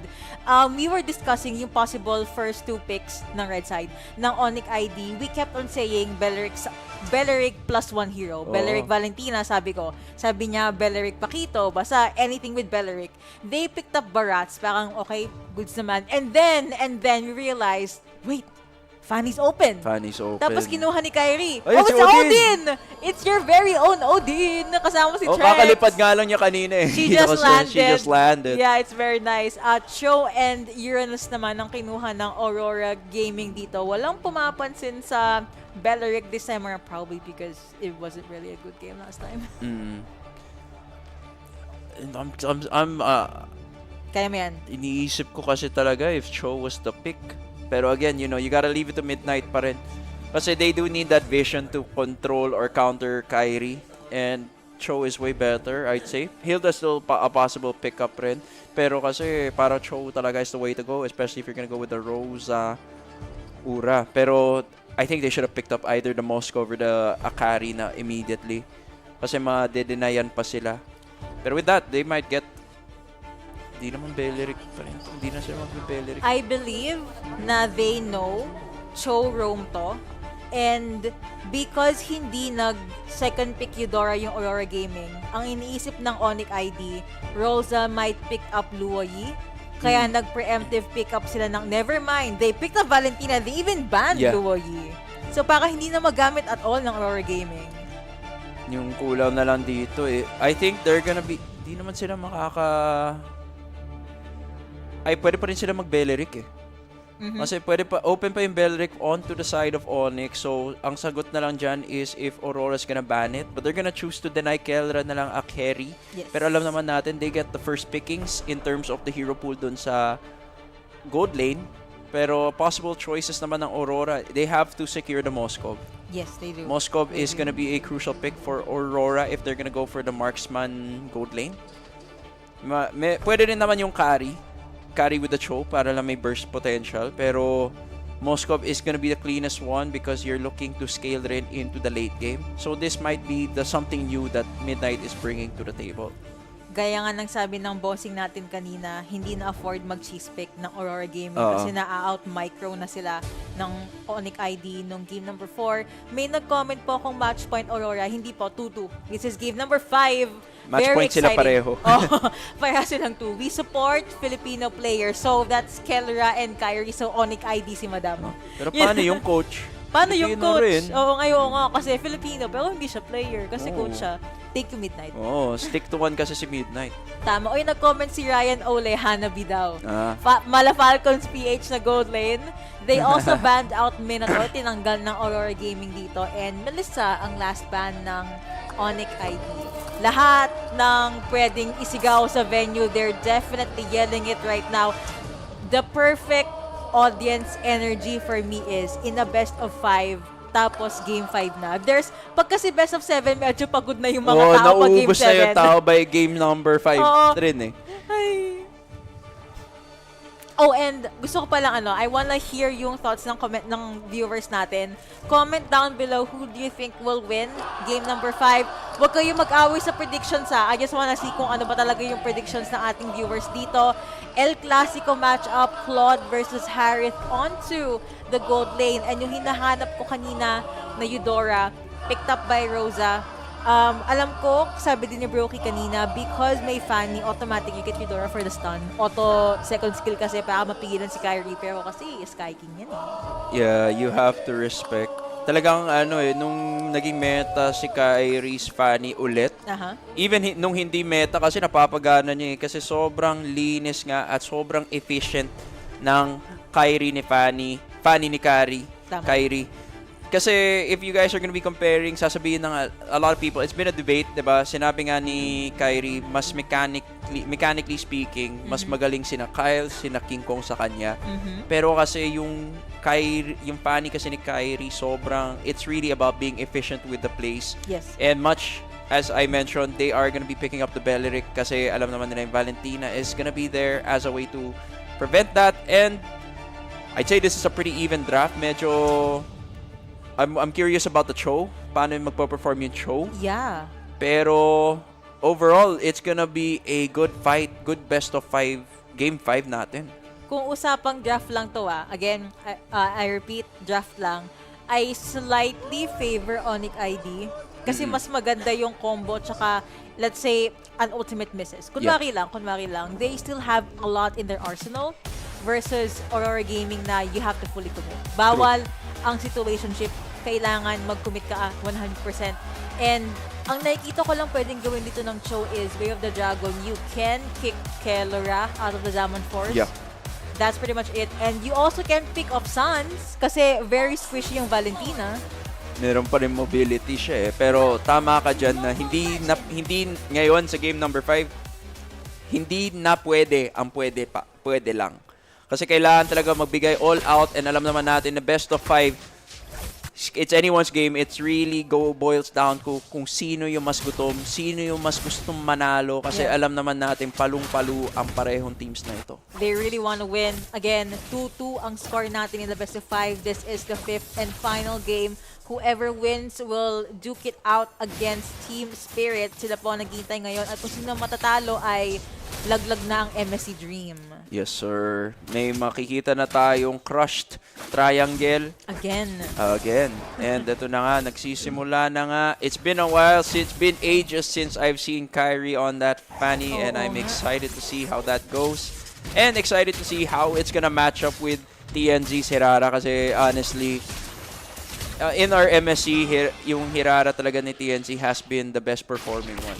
Exactly. Kanina nga din sa off-stream, we discussed na throughout the series, first pick most of the time yung Hirara pag blue side.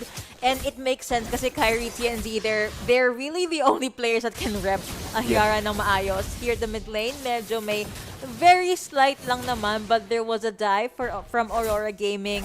Because this is the last game, I am mentally preparing myself na matagal to. They would want to play this safe. They wouldn't want deep unnecessary kills.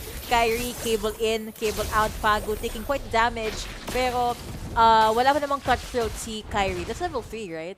Yeah, level 3 pa lang siya. Yun na nga yun eh. Actually, because of the changes in the pathing ng junglers ngayon, hindi na, siguro naninibago rin si Kyrie kasi this is a pretty slow clear for him, especially on that Fanny. Yes. Hindi siya makakuha ng rotations, possible pick-offs, pero again, ang kukunat rin kasi naman na heroes ng Aurora, so sino man talaga yung papokusan mo. Pero ito na nga, nakuhanan pa ng XP Crab si Lunar sa top side. That is one turtle and the XP Crab going over to ONIC. Pero yung, well, negligible pa to. Pero yung very slight gold lead is in Aurora's favor, surprisingly. That means mas nakaka-farm and they keep their discipline. Pero hindi pa naman to ang end of the world kasi normal swing pa lang to sa early game eh. Ganun talaga. Nagpapakabalang mga teams natin dito. And also, there's not much action nor Jackson sa ating gold laners. But there is a lot of initiates from the side of Aurora dito. Dito nas welcome connecting onto one. Pero meron tayong sunod coming in from ONIC. Nasipa nga ang isa. Last the first ball going over to Kyrie. Meron din tayong Bellery coming out from ONIC ID. TNC goes 6 feet underground. ONIC ID, they could even get one more kill. Pero Lunar takes Kyrie for himself and Pagu used Jit Kundo para makabamba out. That was a 2-1 trade in favor pa din ng... Oh wait, 2-2. 2-2 pala. In favor of no one. Kasi napatagal na Aurora yung game. I'd say if there was any advantages doon, yung maganda kasing nangyari doon, as much as naka-activate nga si Kyrie, nabigyan nga sakto siya ni na Lunar. Pero yung bonus kasi dito ng Aurora, nakuha nila yung Flicker Renaissance. Yes. So alam naman natin that's pretty crucial, especially if you're gonna be taking objectives. Kung wala kang Flicker, ikaw talaga yung mamatahan.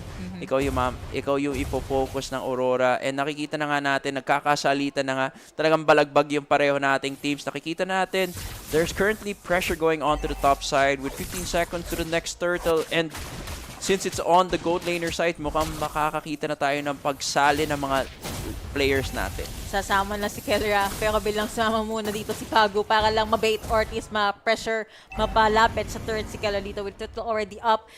Scythe picked up as well as Sky Piercer picked up. Yung Scythe kay Claude, tapos yung Sky Piercer for Kiara, for TNZ.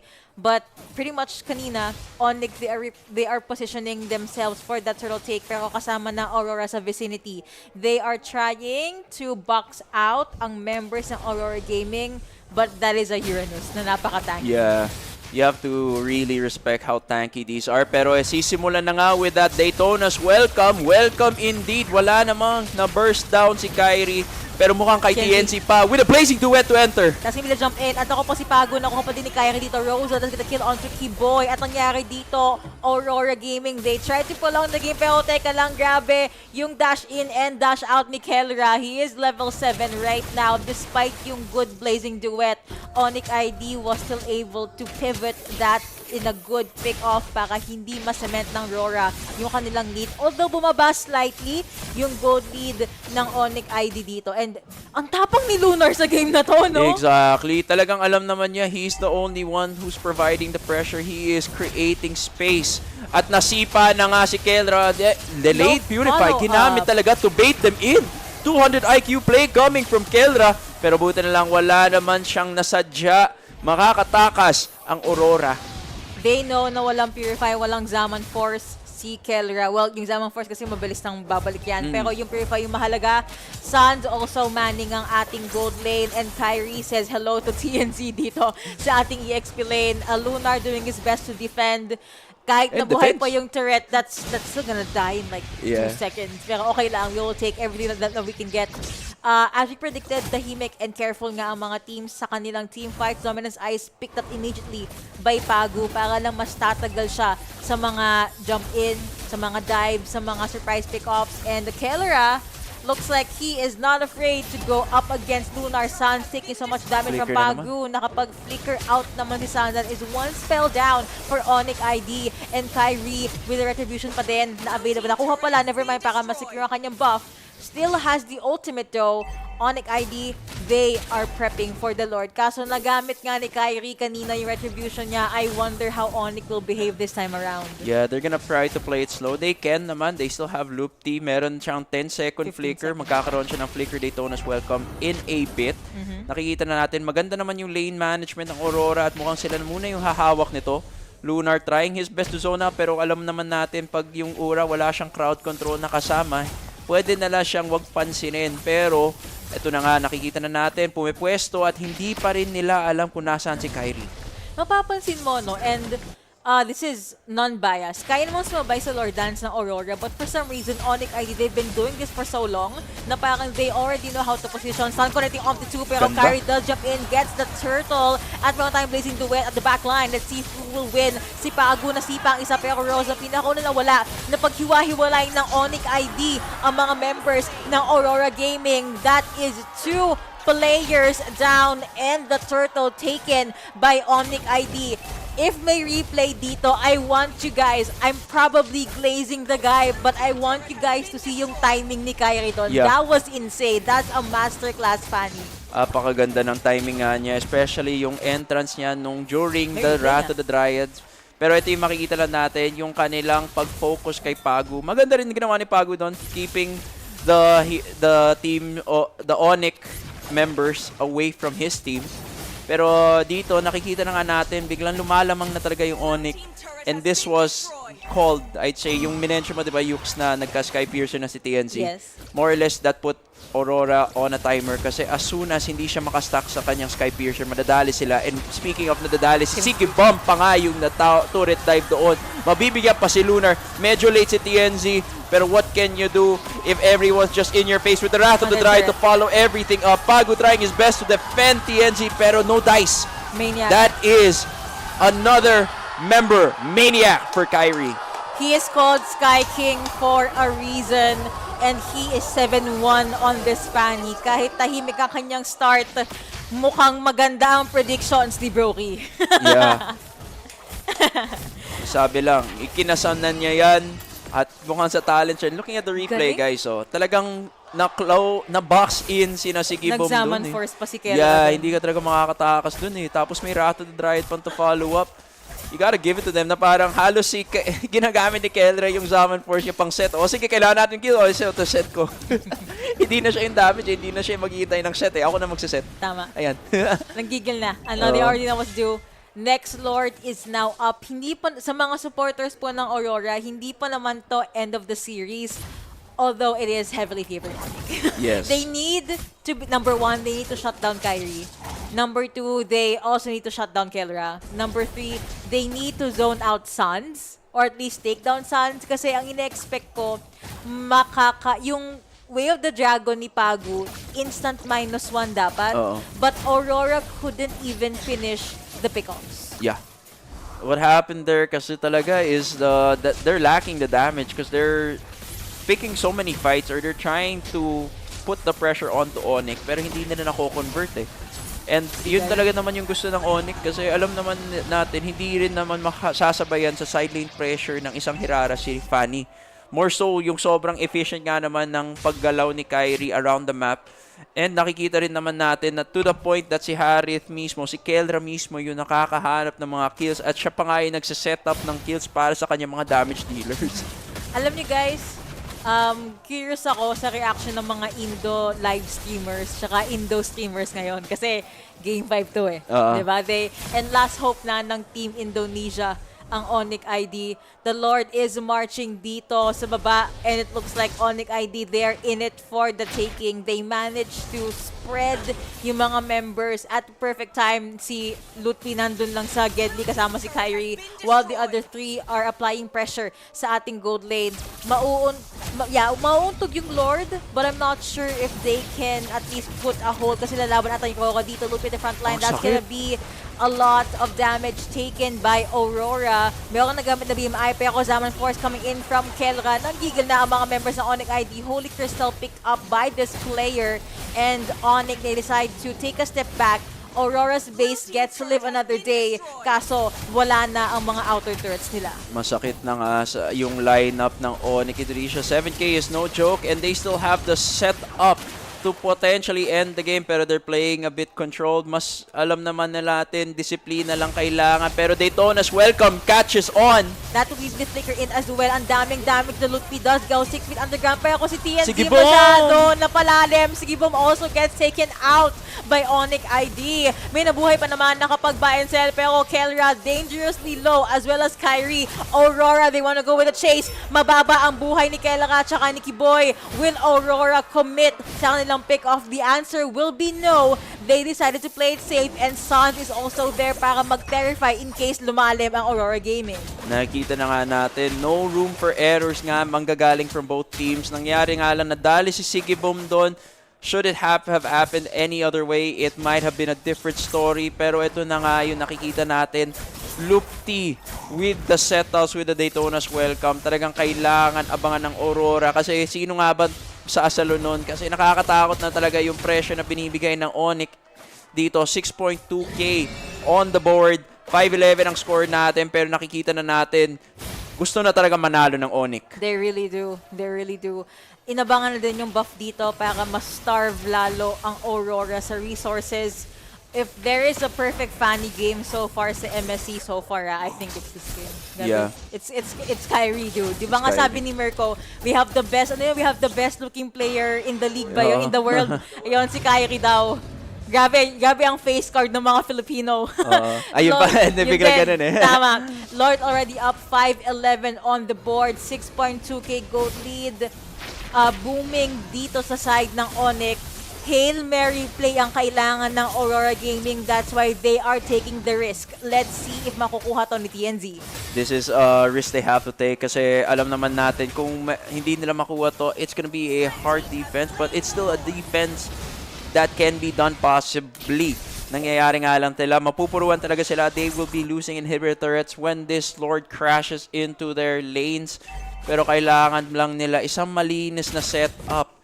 Pero in terms of massive team setups, nakasalalay lang talaga sila sa stun ni Rosa. They do. Ay, oo nga. Kasi if mag-Way of the Dragon si Pagu, sa state ng Cho ngayon, 0-3. -1 yan agad sa Aurora Gaming. Rose, ideally you would want Rosa to stun someone, but even if he does, what are you gonna do? Magkakatabi lagi yung ONIC ID eh. Exactly. Tapos kung lumapit pa kayo, may Wrath of the Dryads pa. Meron pang Zaman Force. Meron pang Daytona's welcome na sige, pwede kang sumama sa kakampi mo pero lahat kayo stun. Difficult moment for Aurora, but they are still holding on. That's gonna be the stun connecting onto Lutfi. Pero Kiboy jumping in with the flicker na ultimate dito and Kilipsy going over to Kelra. Zaman Force na gamit na si Rosa ang biglang nawala. The minions are pouring in. May 4 na stun pero walang follow up from Aurora Gaming. Sige bang forced to use the Blazing Duet. Kelra trying to duel it out. Naku po si Lutfi also taking so much damage. The base again gets to live another day.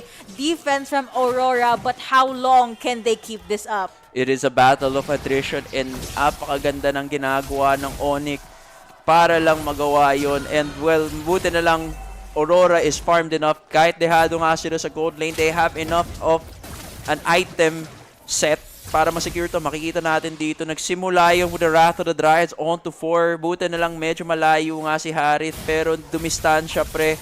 Nakuha nga si Rosa pero tuloy pa rin nga yung pressure ng ONIC. No, buti na lang nagkakasalitan at hindi naka-pick off ng damage dealer si Kyrie. Winter Crown picked up by Sans. Tinignan ko yung KDA ni Kyrie 8-1 compared kay TNZ na 4-2. I mean, 4-2 on the jungler is good. But if you're up against a Fanny, na 8-1, like, 8-1. interesting. Winter Crown also picked up by Kelra, 3-0-5 na may Purify. Kaya pala ganun katapang ang gold standard natin because he does have the combo. And mas naka-impure rage pa siya, so that's all the more damage, all the more hurt na kaya niyang i-dish out from Aurora Gaming. But for Aurora, they are still trying to look for the good pickups. Pero how do you think will this kind of lineup perform at a deficit? Yung lineup kasi ng Aurora, right now, with the state of the game, they are looking, or they can only hope that ONIC can make a mistake. And if they're able to make that mistake, matutuloy yan sila. And I think this might be the chance. Kung mai-pressure on at push forward ng Aurora, this might be the play they were looking for. Pero may minions na papasok sa kanilang base.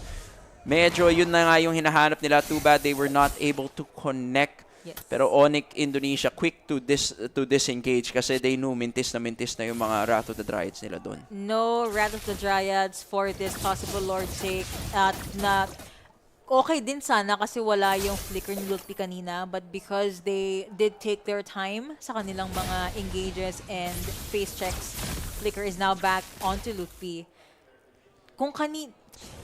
Alam ko na hindi kayang mag-contest ng Aurora Gaming, pero at this point, we have no choice. Pero nako po, Yeah. Lunar taking in so much damage. BMI nagamit ni Sigibam dito sa likod. The Keyboy with the face check. Let's see how they're gonna play this one out. Ultimate are now available. Meron tayo nakain na isa. Let's see how will they stun. Let's give the kill going over Rosa to down. Rosa as well as Wrath of the Dryad. Sigibam at the backline. Pero nako po, Nakaka-free hit. kinukuha ang buhay ni Lutfi. Tapos ni Kyrie with all the jump in and the jump out. Pero meron tayo nakuha na isa uli. Blaze to it. Ganda. On to no one plus Winter Crown. Pero Aray. sumabog si Gibom kay Kelra. Killing spree going over to TNZ. Mga members ng ONIC ID, they know how to play at a deficit and now they are the ones on the lead. Buhay pa ang buhay. Malaki pa ang buhay ni Kyrie. Taking so much and even bursting down ang buhay ng isang Lunar. That will be the shutdown and everything. The gold, the lead, and the series going over to ONIC ID. Napakaganda at mukhang maraming ang sasayaw bukas. Pero makikita na lang natin. 4 kami, boss. Yes, sir. Hindi, 3. Ay. 2 out of 2 to. Wala ka dun. Ayun. So, 4 yung sasayaw bukas, guys. So, enjoy na lang kayo doon. Pero nakita nga natin, this was the dominance ng ONIC Philippines. ONIC Indonesia with 2 Filipino members. Yeah! Pero yun na nga kasi, apakalinis ng ginawa nila. And yung crucial part kasi talaga with the Aurora Gaming's lineup was the Skypiercer on Hirara. If they couldn't activate the Hirara Skypiercer early on, nandun ka na, naka-timer ka na. Yes, yes. And I have to, it's ONIC time, gumagano yung mga viewers natin dito. And with that, it is a victory. 3-2 in favor of ONIC ID. Buhay pa ang last hope ng Indonesia. May nag-comment dito. Ano predict pa, Caster? Edgar, shut the fuck up. Kaya nga kami nagpe-predict eh. Tama, si Broky pala tama yung predict niya. Oh. Bakit guys, ano ba? Just shut up. I don't even know why, but ganyan kayo. Pero I love it, especially yung game number 5. We saw how ONIC turned things around nung game number 4 and they also were quite shaken nung game number 3. If there's anything na I want to change from the side of Aurora, it's, and I'm sorry Midnight, I'm sorry Pagku, feeling ko they could have picked a better roamer. I agree with you. The throw might not have been it. Could have been different, pero okay lang.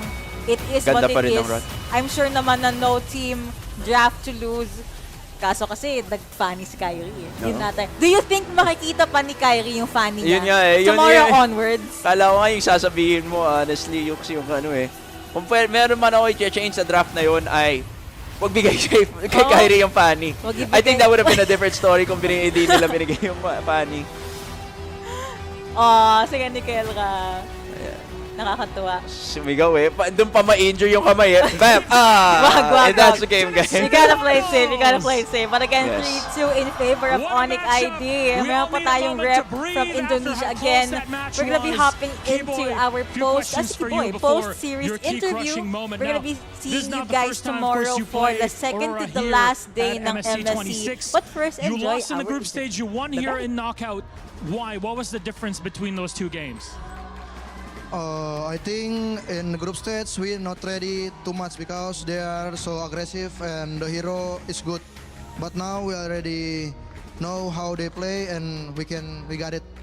Well, you got it, but there was a lot of frustration. There was a lot of effort to win that game. What do you do after game one? Because I saw how the reaction was on your faces. You went back with Coach CW. How do you reset and get back into the game? Yeah, we just think next match the team spirit, right? Yeah, we just focus team spirit and yeah, just enjoy and reset for the next. You have the reset for it then, and you know, you've made the knockout stage. Last year, you of course were here as well. It's semifinals again, 2 years in a row.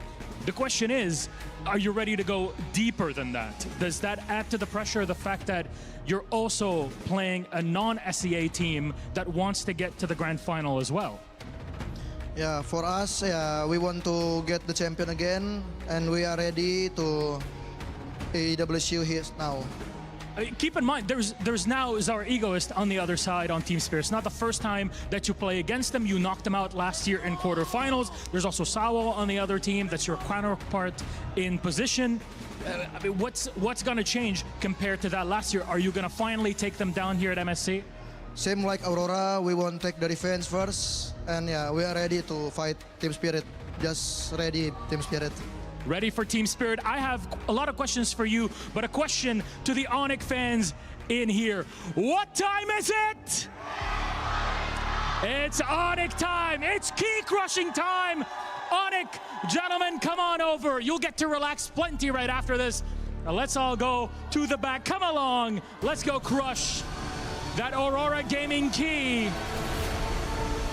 We waited so long. What a great match that we had. Incredible best of 5. Now you get to celebrate, Keyboy. Go ahead. Go ahead, gentlemen. Come on in. Last year, ONIC made it to the semifinals. This time, they've done it again. Goodbye, Aurora Gaming. Good luck in the next one. And as the fans are cheering, and as you heard them say, thank you for letting us know where the airport is. ONIC victorious, on to the semifinals. They'll be playing gatekeepers to yet another Western team, non-SEA. What happens tomorrow versus Team Spirit? We won't know for sure, but our panelists, they're going to break this match down for you.